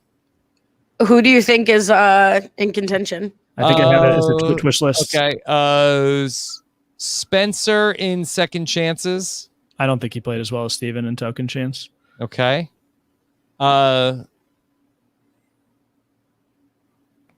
Hannah Russell and Millennials versus Gen X, Heroes versus Villains. No, I don't think Russell played very well in Heroes versus. Oh, Villains. Interesting. I think Hannah actually. Hannah. I think Hannah's the other name. I was more like, I think Hannah was like played a decent game in Millennials versus Gen X. Not saying that in Nicaragua. Nah. All right, I think I'll Hannah's look forward to this on closest. Outlist. Yeah, I think to me, Hannah's the closest, but I still think Steven played a better game. All right. Any other highlights from the final tribal council? We've talked about how JT was like very quick to throw Steven under the bus. Steven seemed very surprised that his beloved JT would do that to him. I didn't even feel like he did bus him that much. Like I actually thought JT just for Steven, he has to throw JT under the bus, I feel like, in order to compete. But I think JT just talking about his own journey, like, where did he throw him under the bus? He's just like, my mom thinks I'm great, and Debbie loves that. He also just got easier questions, I think. Mm-hmm. Yeah, I thought he talked about like Steven was trying to make the case about how much he improved, and JT really threw like some cold water on that. Like it doesn't matter how much you improved because it like in a football game, it doesn't matter like who's the most improved or how bad you were at catching at the start of the game. If you catch, it doesn't make it a better catch than somebody who. Well, that was Brendan's question, right? Like Brendan said that. But then JT also said like, yeah, I think I could have got here with anybody. It wasn't necessarily. Yeah, Steven that was. Yeah, he said I didn't need to go. Which he was like, well, I really feel like that you are diminishing the relationship here. He was so rattled. I think he was so thrown by the fact that JT would say, and like he should have known going in that like JT is competing for $1 million against him. Like that, I think that was a mistake by Steven, and I don't think he made too many mistakes in the actual game. I think it was more in Final Tribal Council. The thing is, though, it's not like Steven was going to win. It was a 7-0 vote. Like I hate when people say about like Cambodia. Oh, Jeremy brought up that Val was pregnant, or Millennials versus Gen X. Oh, Adam was talking about his mom. Like they won 10-0. Like they would have won. JT would have won the season, but Steven still could have handled those questions better. He should have expected that JT was going to throw him under the bus. And I kind of agree about the whole like growth point. Like, growth is great, but it's not like this isn't a phys ed class where it matters how much you learn. This is the World Series. This is Final Tribal Council. I also think people don't view Steven as like an underdog. Like Steven's incredibly intelligent. And so like, yeah, you were good at you played a strategic game where your greatest strengths are your wits. So it's not like you came out of nowhere and were thrown into this, So it's like to say like, because I'm out of my element in the elements is not that convincing because you're in your element in terms of gameplay. Okay. Yeah, I agree. And JT does he kind of casually throws it out at the beginning of Final Tribal, like, oh, he's the Yale. I'm not a Yale educated guy. I'm just like a country guy. And like, I think it's subliminally saying like, I need the money more, which like, I don't like when people talk about who needs it more because they're playing a game like whoever played better or whoever the jurors think played better should vote for who they want to win. But it was a good way to throw it out there without actually talking about it. Okay. But to Steven's, sorry, to just say one thing for Steven, and I agree with you, Jordan. It's like he would have lost regardless, even though he didn't have a great performance here. I think we've heard like finalists on the podcast talk about how when you can tell the jury is like icy towards you, it is really hard to like plead your case in the way that maybe you plan to when the questions you're getting thrown or the way they're receiving the person next to you makes it clear that you don't have a shot in hell. I agree. Yeah. And one of the things that I hadn't really thought about before today was that, the mayor of Ponderosa in this season is Brendan, who loved JT and said in his quarantine questionnaire about how the highlight of the game for him was voting for JT. Like, I wonder if there would have been a player who was more simpatico with how Steven viewed the game, maybe like Spencer, that was the mayor of Ponderosa. Like maybe it's like a different atmosphere at Ponderosa the whole way through. And it's not just like the JT Appreciation Society. Yeah, you might be right. I think JT really benefited from the people on his cast. Like, I think, people like Debbie, people like Coach are always going to click with someone like JT. And when they're on the jury and you have like a Steven there who's like, like super fan, analytical guy who's like, maybe on like a little bit of like the nerdy know-it-all side. Someone like me, I think if I were on that jury and I wasn't there, but I think if I just based on the games I saw on TV, I personally might vote for Steven. Not saying he's that he's better or he should have won. I never really liked the, should have won or like the person who won 7-0 shouldn't have won. But I may have voted for Steven if I'm on that jury. And I think that, JT, a lot of Survivor is luck. A lot of it is who you get cast with. And I think JT definitely benefited from that. Okay. So we talked about the reunion a bit throughout the show. Any other highlights from the reunion you want to touch on before we get to some questions? The only thing from the reunion that we haven't talked about yet, and this isn't even really from the reunion, but where Jeff at the end is like, 9 years, 18 seasons, and we're not done yet. It just like hit me where like, as we approach the 41st season in September, that like Jeff couldn't, it's just so funny that like, as we were watching this in 2009 or Jeff making the show, like could never have imagined that we would be at 41. And it's like, he never loses excitement. I feel like his level of like the next season is always at 100. And I mean, not when he's like saying this is a terrible season in the press, but like at the reunion, at least his level is always at 100. And I complain about this with shows like The Bachelor, that they like abuse the audience and they do 3 hours and nothing happens. And they're like, but come back tomorrow for the one thing you wanted to Don't tell the audience about what we're doing right now. Yeah, right. But it's like, a Survivor never takes the audience for granted and never, abuses us. And it just reminded me seeing Jeff and saying like this clip of him promoting the next season could have dropped out of season 40. It's just like, it's the same appreciation for the audience and reverence for the show. And that just made me even more jazzed for 41. Just to put them where they are right now. So it's May of 2009 when they're doing this. Jeff knows, okay, we're about to, ship off to Samoa. He also knows, okay, this August, we're doing the 20th anniversary season of the show, and we're bringing back, like, all of these other players. So, he knows, like, this was a great season. People really liked Tocantins. So they're feeling pretty good right now. But he stays, I don't know, Jeff stays Jeff. And I just think it's... his excitement matches my excitement every season. I know Jeff gets criticized. Yeah. He doesn't promote every season, but no, I guess this made me jazzed, and I appreciate the way that Survivor seems to appreciate the audience. I think the exception to this is like the little lull that we get into post Heroes versus Villains, but then he goes right, like once the Jeff Probst show gets canceled, he gets right back into it. And I Jeff, do I always think that like he handles everything perfectly? Of course not.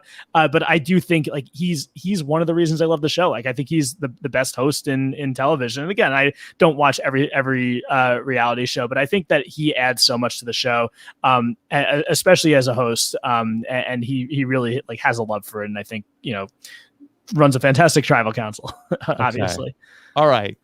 Let's take some questions. This one's for Ali from John Novak. Who played the better perfect game when considering the strength of competition, JT or Cochran? The 2 seasons you talked about on the countdown. JT's game versus Cochran's game. I mean, it is interesting, right? Because definitely Cochran had the same kind of luck and that people were, I would say JT's was more luck based and more reliant on him being the quote good old Cochran Southern won boy. immunities. Yeah, JT is the good looking guy who's like the bro that all the bros want to give information to, and that set off that that chain from Tyson to Coach to JT to Steven. I think Cochran has sort of the combination arc of what Steven was promoting and JT, where like he had a masterful controlling game, but he also had to overcome so much to get there like Steven. So I would give it to Cochran. Cochran's being more impressive. I forget what the question was, but so I think that the JT and Steven like was more of like a partnership than Cochran and Dawn was. I think that Cochran. Yeah, how dare you? I think that with all due respect to Dawn, like I think that that was more of like a 51-49 of Steven and JT, as opposed to that. I think that there were some times when it was like an 80-20 with Cochran and Dawn.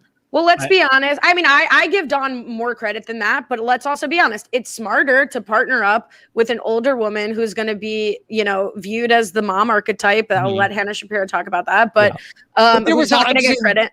There were some times where Dawn was checked out, is what I'm saying. No, 100%. But I'm saying it's and I think Cochran had more to work with to manage that relationship, to keep Dawn in the game and stable and whatever. But I'm just saying, like, it is smarter to pair up with someone who odds are, based on watching Survivor, is not going to get the strategic respect, whether it's due or not due at the final tribal. Whereas JT and Steven, they have much more of they have a much better chance to win any given season than someone like Dawn. Okay. And I think to that point too, I mean, like in Tocantins, JT lost his tooth. In Karamo, and Cochran let his ally lose his teeth. So I think just based on that, Cochran's the better player. I think Cochran also just did more within his alliance. I think a lot of the game came to JT, where Cochran had to actively make more moves than JT did. So I would give it to JT. We just talk about the amount of caffeine I have consumed on this podcast. I hear you. When you stay up all night watching this season, it's tough to get through the podcast. Nolan Lance wants to know, how does JT do on Winners at War? So I think that if somebody would have told you, this is like an Akiva setup. If somebody would have told you after Survivor Tocantins, they're going to do an all winner season and JT wouldn't have been on it, you would have arrested that person. Right? Citizen's arrest. I mean, it is unfathomable to think that after this season, like, all winner season, JT's not going to be on it. And nobody's going to be particularly clamoring for JT to be on it either. I mean, he's more known for his faults than he is for his like perfect game, which is crazy. So if JT was on Winners versus War, Nolan Lance wants to know, how would he do? Now, let's just, for argument's sake, okay, he gets the Nick Wilson spot. Okay, young, country-ish kind of guy. All right, put him in Nick Wilson's spot over on the tribe with Yul and Sophie and Wendell. He's back with Tyson. He's with Sandra, who he famously did not get along with great. I think it was possible. Would have previewed him. No, I'm just saying we would have previewed him if we put him in the Nick Wilson spot. That is true. We would have been on. That would have been a lot of fun. I think those went by like time when people won as opposed to what tribe they were on. Let us have this, Rob. Okay, let's fine. just have one thing. But yeah, but we did talk about Nick Wilson though, so Ali is correct. But JT, I think. We might get the thing that happened to Jeremy and Natalie, where he's so linked with Tyson because they played together on 2 seasons that they might want to cut one of them early, especially since Tyson does get cut early. Plus, Tyson has the Boston Rob connection. Perhaps, but I mean that he wasn't on a tribe with Tyson in Heroes versus Villains. Like JT and Tyson, like maybe it's the perception, like they're not like super close friends. Like I think they've hung out a couple of times since Tokyo. They did kiss in Heroes versus Villains. Yeah. Or I guess Tyson kissed JT. I do think it would have been very interesting because I think Boston Rob and JT, like there's two wild card relationships for me with JT is like, how would Boston Rob and JT interact on Worlds of War, and what would Tony and JT make of each other? And I think I don't know though, but I mean the old school got ripped apart. So I don't know. Ask the winners of war people. Yeah. I mean, I don't know. Does Sophie have anything to do with JT? Like maybe by way of Steven, that there's like some sort of like a friendship there. Was Sophie at Steven's wedding? She was, but she was at a different table with Cochran. They were off. Yeah. What? That's crazy. Was that because the table was like full and they needed two tables? Or? There was a survivor table, and then the two overflow survivors that were at a different table, like with family members, was Sophie and Cochran. Oh, so they were deemed like they'd be able to talk to anyone, whereas they put the like trolls on the one side. At any table, they're just going to talk to each other the whole night. So I think Sophie and JT are maybe working together. Do you know what I think could have potentially helped JT in Winners at War? Just like with Tony, people kind of remembered his Game Changers appearance. JT would be coming in off of messing up in both game changers and heroes versus villains. That could help him actually. They may have just seen him as not JT the winner, but JT the buffoon, and maybe he gets far in the game. You never know, but I don't think it's impossible that he could have gotten far based on his new reputation of making some of the dumbest moves in the history of Survivor. I'm sorry that I don't know this. Is JT someone who would have declined that spot or wasn't offered that spot? I believe he was not offered that spot. I don't think we needed to see JT on Winners I feel fine. Yeah, I feel fine about it. I mean, I think that of the potential people that were like, between, I think you could go JT over Nick or Ben. Sure. I think it would have been interesting. I think maybe Mike Holloway. I think might have been like the more interesting way to go in terms of a casting choice. I think that would have been like a more fun one to see. No, you don't think so, Allie disagrees. People can only the video podcast can see how I felt about that. No, I mean, far be it for me to ever say anything bad about Nick Wilson, but I like Ben Driebergen on Winners at War, so I wouldn't want him replaced by certainly not by JT, but by anyone. I thought his chaos was, I mean, I talked about it, I'm sure, that season. I'm not clamoring to see Mike again. So I think of that group of people, I think you don't really replace JT with Nick with JT because of the age factor and the new school, old school of it all. So I do think Mike Holloway would have been. I mean, I'm not clamoring for Mike Holloway either. He's not my favorite winner. I mean, I do like him as a character more so than a player. I just think that since we've seen JT 3 times and we've seen Mike Holloway once, I'd rather see him than JT again for that pure reason. The thing about JT though, ultimately he's like a gunslinger in terms of that he's gonna go on in his Survivor career to make wild, big, aggressive moves in the game, and so it's not going to be boring to see JT on another season. So it wouldn't be bad to have him out there, but there's other ways that you could have go. And really, nobody when the cast came out was like, "Where's JT?" Maybe Steven. That was it. Okay. How about this question from What's a Pace asks, after a great season of 16 players, why would Survivor jump to 20 in the season following this one and never do 16 again? I think was that part of the What's a Pace question? What's a pace? It was the name of the person that wrote a question. Oh, okay. Well, a pace is a unit of land consisting either of one normal walking step. Right. Good. Okay, so we answered one question. We answered the name question. Well, and what was why did they never go to 16 players again after the success of Tocantins? Honestly, I know, Jordan, you said you liked it because you felt like you got to know people, but I didn't really like it. I thought that the whole season moved a lot slower as a result. I really don't want to see another 16-person season. I think 18 is the sweet spot. I don't like when they do 20 players with a new player season. Sure. I think I'm fine with 16. I mean, I don't think I think 18 is the best option. I think either it gives you the potential to do 2 tribes of 9 or 3 tribes of 6. But 16 people, I feel like I really, with the exception of Karolina, kind of got a sense of who everybody was. I did like it. I think they spent so much time on coach, even from minute one, that like I felt like I didn't really get to know anyone. I saw like one clip of Spencer, and then in his boot episode, they like had that conversation about him not being out. I didn't, maybe if I felt like the time was like divided better, although I would assume if they had anything better, they would have showed it if it was better than coach. But yeah, no, I don't love 16 tribe season. What's the reason that they can't do 3 tribes and they like doing a 3 tribe switch? I mean, they don't do that much 3 tribes anymore. They don't do that much. So I don't think that's the reason. I think 18 allows you to do either one. I don't know. I think that's 16. Are they worried about the number of episodes potentially? But I feel like they could kind of finagle that and have fewer people in the finale, which I actually think would be an upgrade to the modern finales where you have like 6 people, because it always feels rushed. So I like the pacing of this season, and it did feel sort of like an old school season, which after like, I mean 18 now, you talk about Tocantins, it's almost like you're talking about Tocantins is an old school season, but at the time coming off of 17, 16, 15, which had actually, well, was China 16 or 18? China I think was 18. 16.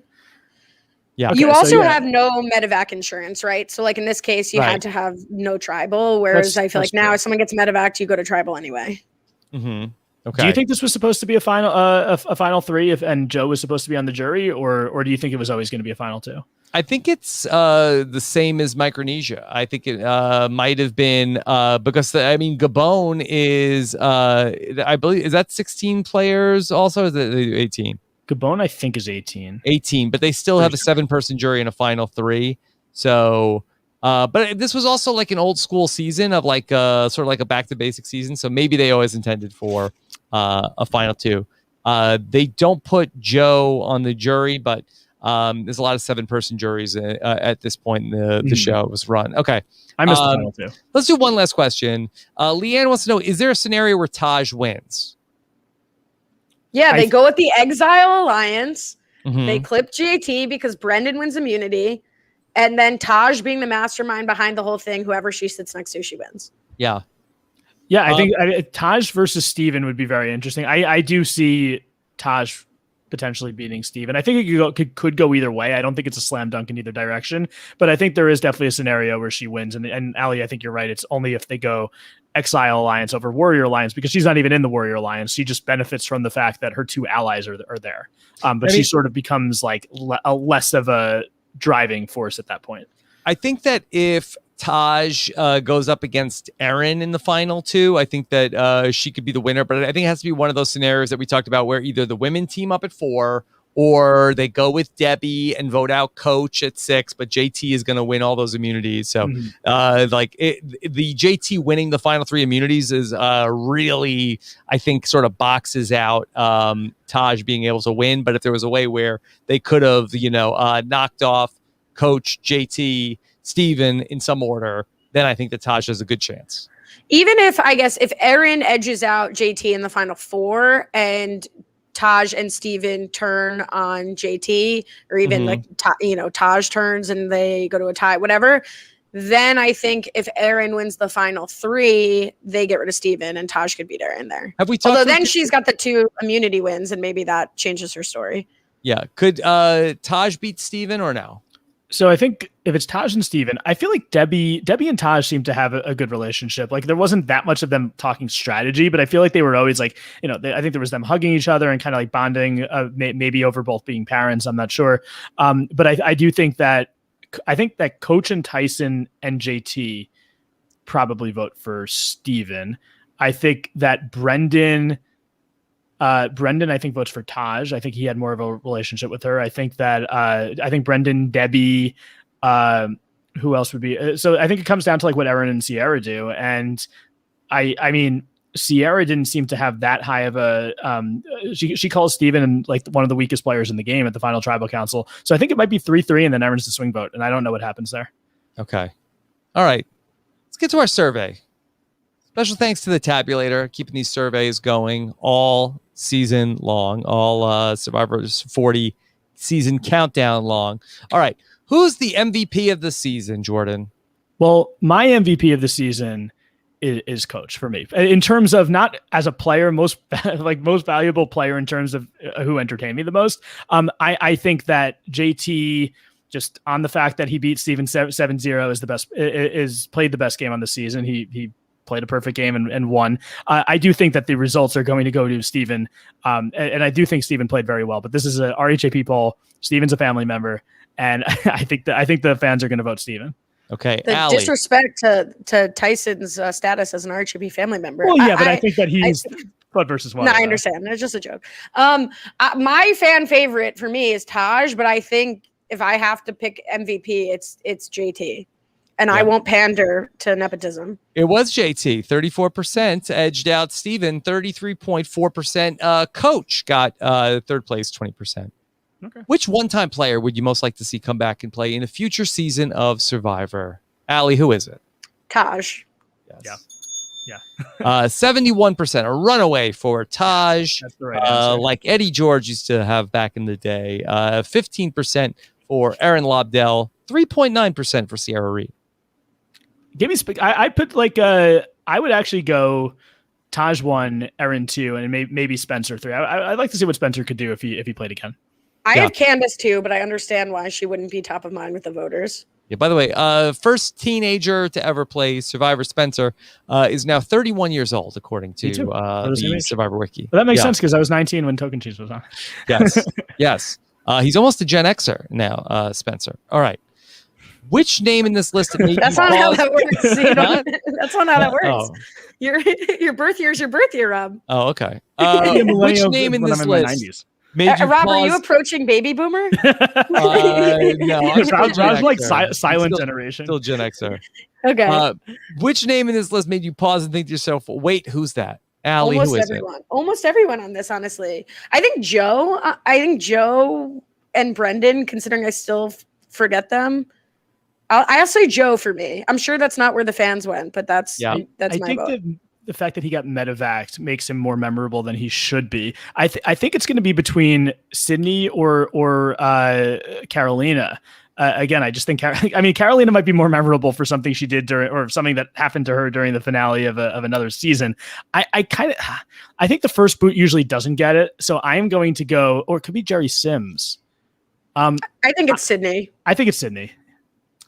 It was Candace Smith, 40%. Jerry Sims, 22%. Sydney Wheeler, 14%. That's crazy because Jordan and I both said she was extremely much more memorable than I didn't forget her. Or you said that. You said that. But we also did just watch the season. So maybe we watched, and as we watched, she said, "What? She gets voted out this early?" Yeah. I think Joe Dowdle is very forgettable. Oh, I agree. Like I don't know how this man got cast for the show. Like, I don't know what they saw where, like, he's not the country guy. That's JT.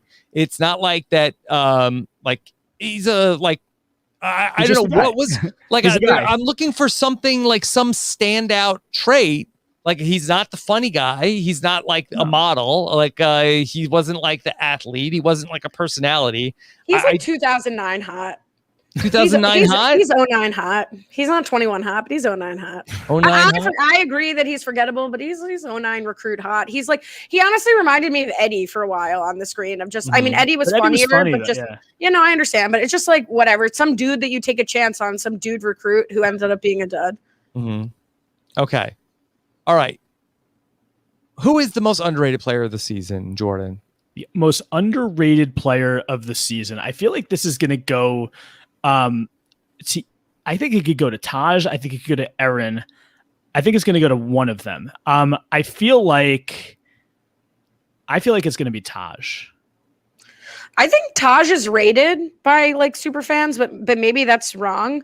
I would say Erin. I think all of the women, honestly, this season are underrated. I'm shocked we've never had a single one of them back. So I'll say Erin.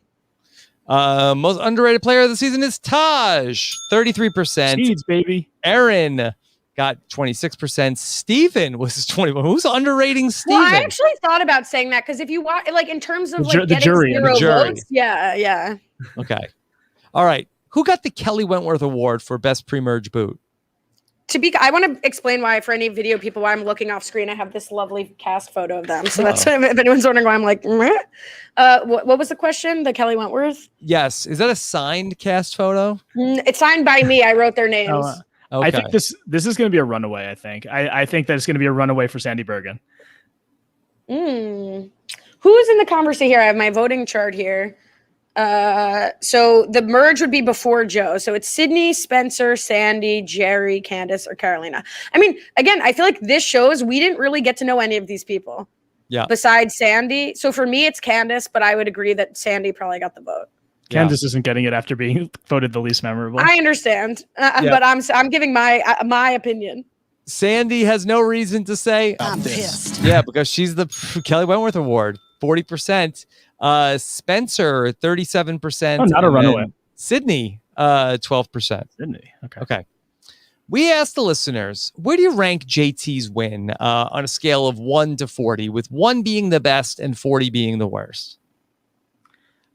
I feel like I think that he's going to get points for playing a perfect game, for playing a fairly dominant game. But for some of the reasons that we've brought up, I also think he might lose points. And also he's remembered for making a lot of mistakes in his Survivor career, which doesn't really affect his win, but it could affect the minds of the voters. I think because of that, I'm going to put it at, Tocantins is the 18th season, putting it at 18. 18th best. See, I think he's a top 10 winner of a non-top 10 season. So I would put him probably where the season shook out at 10.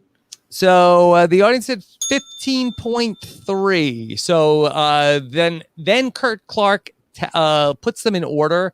That puts JT's win as the 10th best rated. So we give like what the audience would rate the win, and then we also put that in order. So they have him at 15. Maybe there's going to be 4 more winners that are going to slide in, and then maybe eventually he will be at 15. Probably. I mean, yeah, I agree with Jordan that I think if you did this ranking without rewatching the season, you might put him lower. But if you did it right after you watch the season, it's pretty hard to find flaw in the game. I would personally, I haven't done like a winner ranking in a while. I was just trying to guess what the voters would have said. I would have said probably for myself a little better than 18, but also worse than 10, even though his win is very impressive because like there are very few flaws. All right. Normally, I would ask you what season is next in the countdown. We know. But I told you the other day, it is going to be Survivor Cambodia. That is coming up. That's going to be the 9th best season of Survivor. That's going to be coming up on Tuesday. And then 1 week after that, we will get into the 8th best season of Survivor. Can we guess it but you won't reveal, and then we'll find out. Feel free to guess. I don't even think I know what the 8th best season is. What's left? I will tell you what's left. In order of appearance: Amazon, Pearl Islands, China, Micronesia, Heroes versus Villains, Cagayan, David versus Goliath, Winners at War. Those are all good. I'm going to guess Winners at War. I don't have a guess because I have information based on when I was supposed to be scheduled to do another one and couldn't do it. So I don't want to reveal. Allie will abstain. Okay. I too had scheduling issues. All right. Allie, that shows a lot of honor and integrity on your part. I think you could be in the Coach Alliance. The warriors of podcasting. You are a warrior, Allie. Okay. For 4 hours and 20 minutes and 55 seconds. We're all warriors. Speaking of which, good to see you guys. Goodbye. Yes. You want to duck out before the plugs? You want to No, give your not plugs actually. up? Not Okay. actually. Okay. Anything else about Survivor Tocantins? Did we talk enough about Coach? Mm-hmm. So. I think we got it. Yeah. I mean, if you really want to do like a really big deep dive into that episode of the Martyr Approach, I mean, just Google the Wiggle Through Time for Survivor Tocantins episode 12 that I did with Shannon Gus last summer. Well over an hour on and a wand off all about that one specific episode of Survivor. I can't believe I missed that. Yeah, I'm driving to camp later. I think. Well, actually, no. I'm so behind. I still have to listen to. What a masochist! You want more Tocantins today? No, I'm not gonna. No, I'm gonna listen to the next top 40 that I'm up to, which I think I'm up to Blood versus Water. I'm pretty sure. I'm in the middle of. I don't know. I've been binge listening to them the last couple of weeks. Okay. Maybe I should have skipped the plugs. This was the wrong move to stay. Plugs Plugs, if you baby. want more Survivor Tocantins, like Jordan, be sure to check out the Patron Feedback Show coming up on Monday with Dr. Amanda Rabinowitz and Jason Curtis Rivera. That's going to be on Monday in the Patron podcast feed. All right. Allie, you want to hear what's coming up, or you want to tell us what you have coming up before you take off? No, I'll participate in the run of the show. Okay, all right. Here's what's coming up. I'll be back with more Big Brother 23 coming up on Sunday night. Should be a fun one to see what the new head of household is going to do. We'll talk about it with a great panel on Sunday night. Hope you can join us there at 9:15 p.m. Eastern. And then this is like very hopeful that people are going to be making it through this whole podcast before Sunday night's Big Brother. But if it's like you're like Jordan Kalish, go back and check it out. You're like a cruise director, Rob, where you're like, hope you can join us at 9:30 for bingo, and then at 10 on Tuesday we have this like. Jordan, do you follow the International Survivor? I'm in the middle of South Africa, but a couple of weeks behind. I'm not. Yeah. I haven't really gotten into the Australia so much, but I saw All Stars because Nick Van's a friend of the podcast. But I'm in the middle of South Africa. Why don't you ask me? This is like my summer all over again. You don't want to know if I watch Australian Survivor? Allie, do you watch any Australian Survivor? No, of course not. I don't watch I don't watch television illegally. Yeah, but if I were in Australia, I would watch it. Yes, I checked out the first week of Australian Survivor with Shannon Gus. Had a very fun debate about the first twist of the season. Check that out in our International Survivor. It's actually in the main Survivor feed, but all season long, check out Shannon Gus's coverage of Australian Survivor right now up at ropiswebsite.com. All right, we talked about Average Joe on the RJP Rewind. Yes, a very average Joe is on Tocantins. Best joke of the podcast. Yeah, that was Jordan good. Thank you. Maybe for anyone. Yeah, be sure to check that out. It's going to be up on Monday with Chappelle and Jenny Autumn. Can I complain for a second with Chappelle? Yes. Chappelle texted me and was like, "Do you want to come on the Rewind?" And I was like, "Yeah, sure." Like, and then all the shows have been taken because you guys have been doing an amazing job. So I pitched Laguna Beach to him because I'm watching the Hills reboot. It's the MTV synergy for me. Mm-hmm. Never got back to me. Oh. So I'm subtweeting him. No one say anything. Let's see if he gets to the end of this podcast. Let's see. Okay. I'm waging war. I personally don't have any complaints about Chappelle. Good to know. I do, I'll air them at some point, but not right now. Okay. I don't want to offend Ali Lasher by talking about a non-canonical episode of Renap on this podcast. No, Akiva already told me, like, it was just the wheel didn't pick it. It's not an extra episode. I have a question. Space Jam, New Legacy. Did Shannon Gus bring up the Hamilton Space Jam? Yes, yes, I knew Spamilton. Yes, not Spamilton. Yeah, check it out. Space Jam, A New Legacy is up. Of course, that again, very ambitious to think that you'll be able to join us on Sunday afternoon at 4 p.m. live. If you're listening in the archives, check out the recorded version of our new patron orientation. We do it every month. So showing the new patrons how to access all of the benefits of being a patron of Rob as a podcast. Check that out at 4 Eastern. I'm predicting a big patron bump after this podcast, by the way. I think that they're going to get through 4.5 hours of this and they're going to be like, why aren't we paying for this? This is amazing. Well, if they want to hear Jason Curtis Rivera and Amanda Rabinowitz talk about they have to. Even more of the feedback questions from Survivor Tocantins, that's the way to do it. Plus the Big Brother Slop, the BBQ&A, that's all on the Patron podcast feed. We're going to be doing our monthly Patron cast on Wednesday. Not to mention everything else you get with the Patron Facebook group, Patron Discord, all at robswebsite.com/patron. And we'll be playing shuffleboard on the Lido deck on Thursday. In the rain. For the offers from the sponsors of the podcast, you can always go to robswebsite.com/offers to see about all those discount codes. Subscribe to the podcast if you're watching us here on YouTube or wherever you get your favorite podcasts. And be sure to follow us on social media at Robbins Podcast on Twitter, at RHAP Grams on Instagram. All right. Allie, what's coming up for you? It's wild to think that it's like not impossible that you would be able to have an RHAP cruise. So now that's like giving me pause. Anyway, it's more unlikely that we'd be able to have a cruise than right. But I'm just saying in cruise. general, like in theory, it's pretty cool for you. So what am I doing? I'm on Yachtis with New Girl Old Guy with our buddy Akiva, our mutual friend, because he's otherwise engaged, but I support Akiva working. So we'll see. Subscribe at anchor.fm/New Girl Old Guy, and we'll see. Akiva won't let me get any subs.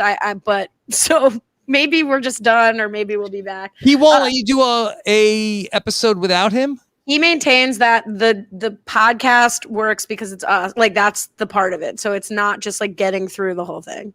Interesting. Whatever. So the challenge is coming back. The Brian Cohen and Brian Scally, not the same person, and Matt Liguori and I did a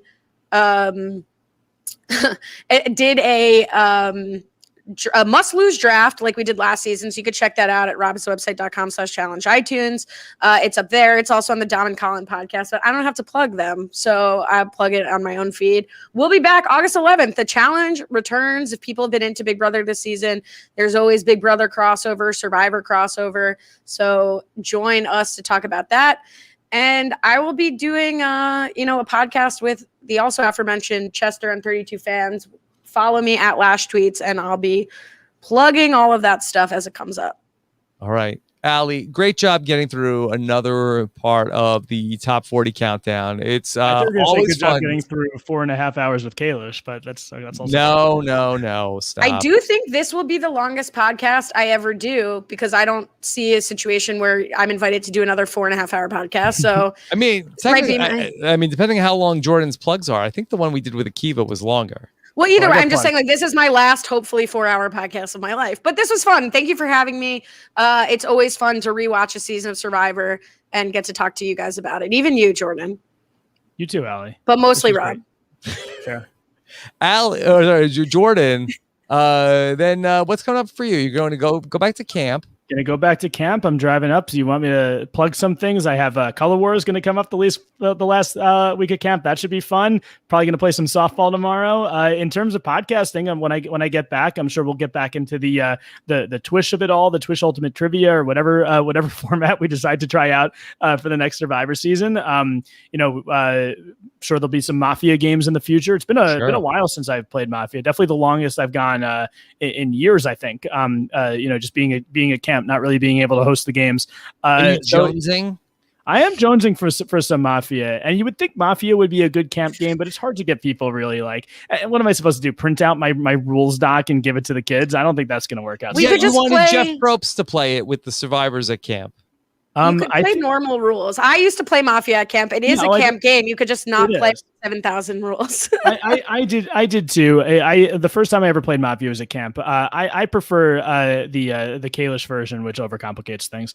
But that's just me. But maybe I'll try to play some at camp. I'll try to organize it. But yeah, that's what's coming up for me. And I have a poem, Rob. I have a poem. If you boy. Okay. I mean, I don't have to read it, but I mean, my idol coach did read a poem on his way out the door, and I might have to. Oh, Allie's gone. No, I'm here. I just know I'm gonna laugh, and I just don't want to. I wrote it. It's about bagels. Do you guys want to hear my poem about Oh my god, bagels? if it's a seeds poem, I have to go. It's absolutely a seeds poem. I think it's pretty good, actually. God, not to overhype it, but here's my poem. This is a real treat if you made it 4.5 hours into this. I feel like this is the right format, the right spot. Okay. I wrote this a while ago, by the way, and it's near and dear to my heart.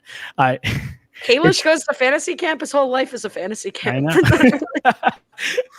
Sunday noon, too early for lunch, but too late for breakfast. It's time to have brunch. The bagels, they sit on the bagel store shelf. Those round rolls of dough, each so proud of itself. The poppies are speckled with seeds dark as night, and sesames look just as freckled but light. Onion and garlic exploding with flavor, but salted thinks they are the ones you should savor. The customers enter the store single file. It seems like the line stretches on for a mile. Each bagel believes that its kind is the best, denounces the others with zeal and with zest. The poppies think sesame seeds are too light, and sesame thinks poppy isn't so bright. Onion and garlic exploding with anger. The saltage will surely make this thing a banger. They tussle, they tousle, they brawl, and they fight. Each bagel believing its topping is right. Seeds flying off in every direction. Plain bagels below can't avoid the projection. They're coated with poppy and sesame too. Then onion and garlic and salt join the crew. These bagels are altered beyond recognition. What would they do with this seedy addition? The customers goggled, they gazed, and they gawked. What was this thing that the store did concoct? The first one online said, yo, what are these? They're everything bagels. Want a dozen? Please. The first bite was taken, and it was perfection. Everyone loved this new flavor collection. Word spread down the line about the new bagel. Each customer ordered what they could finagle. Poppy and Sesame turned to each other. They finally realized their great epic blunder. Onion and garlic and salt did the same, each one realizing they all shared the blame. The next day, the bagels still sat on the shelf. Each one was still proud, each one still itself. But there was no reason to get in the ring. They all worked together to make everything. That was like the Odyssey. Seeds, baby.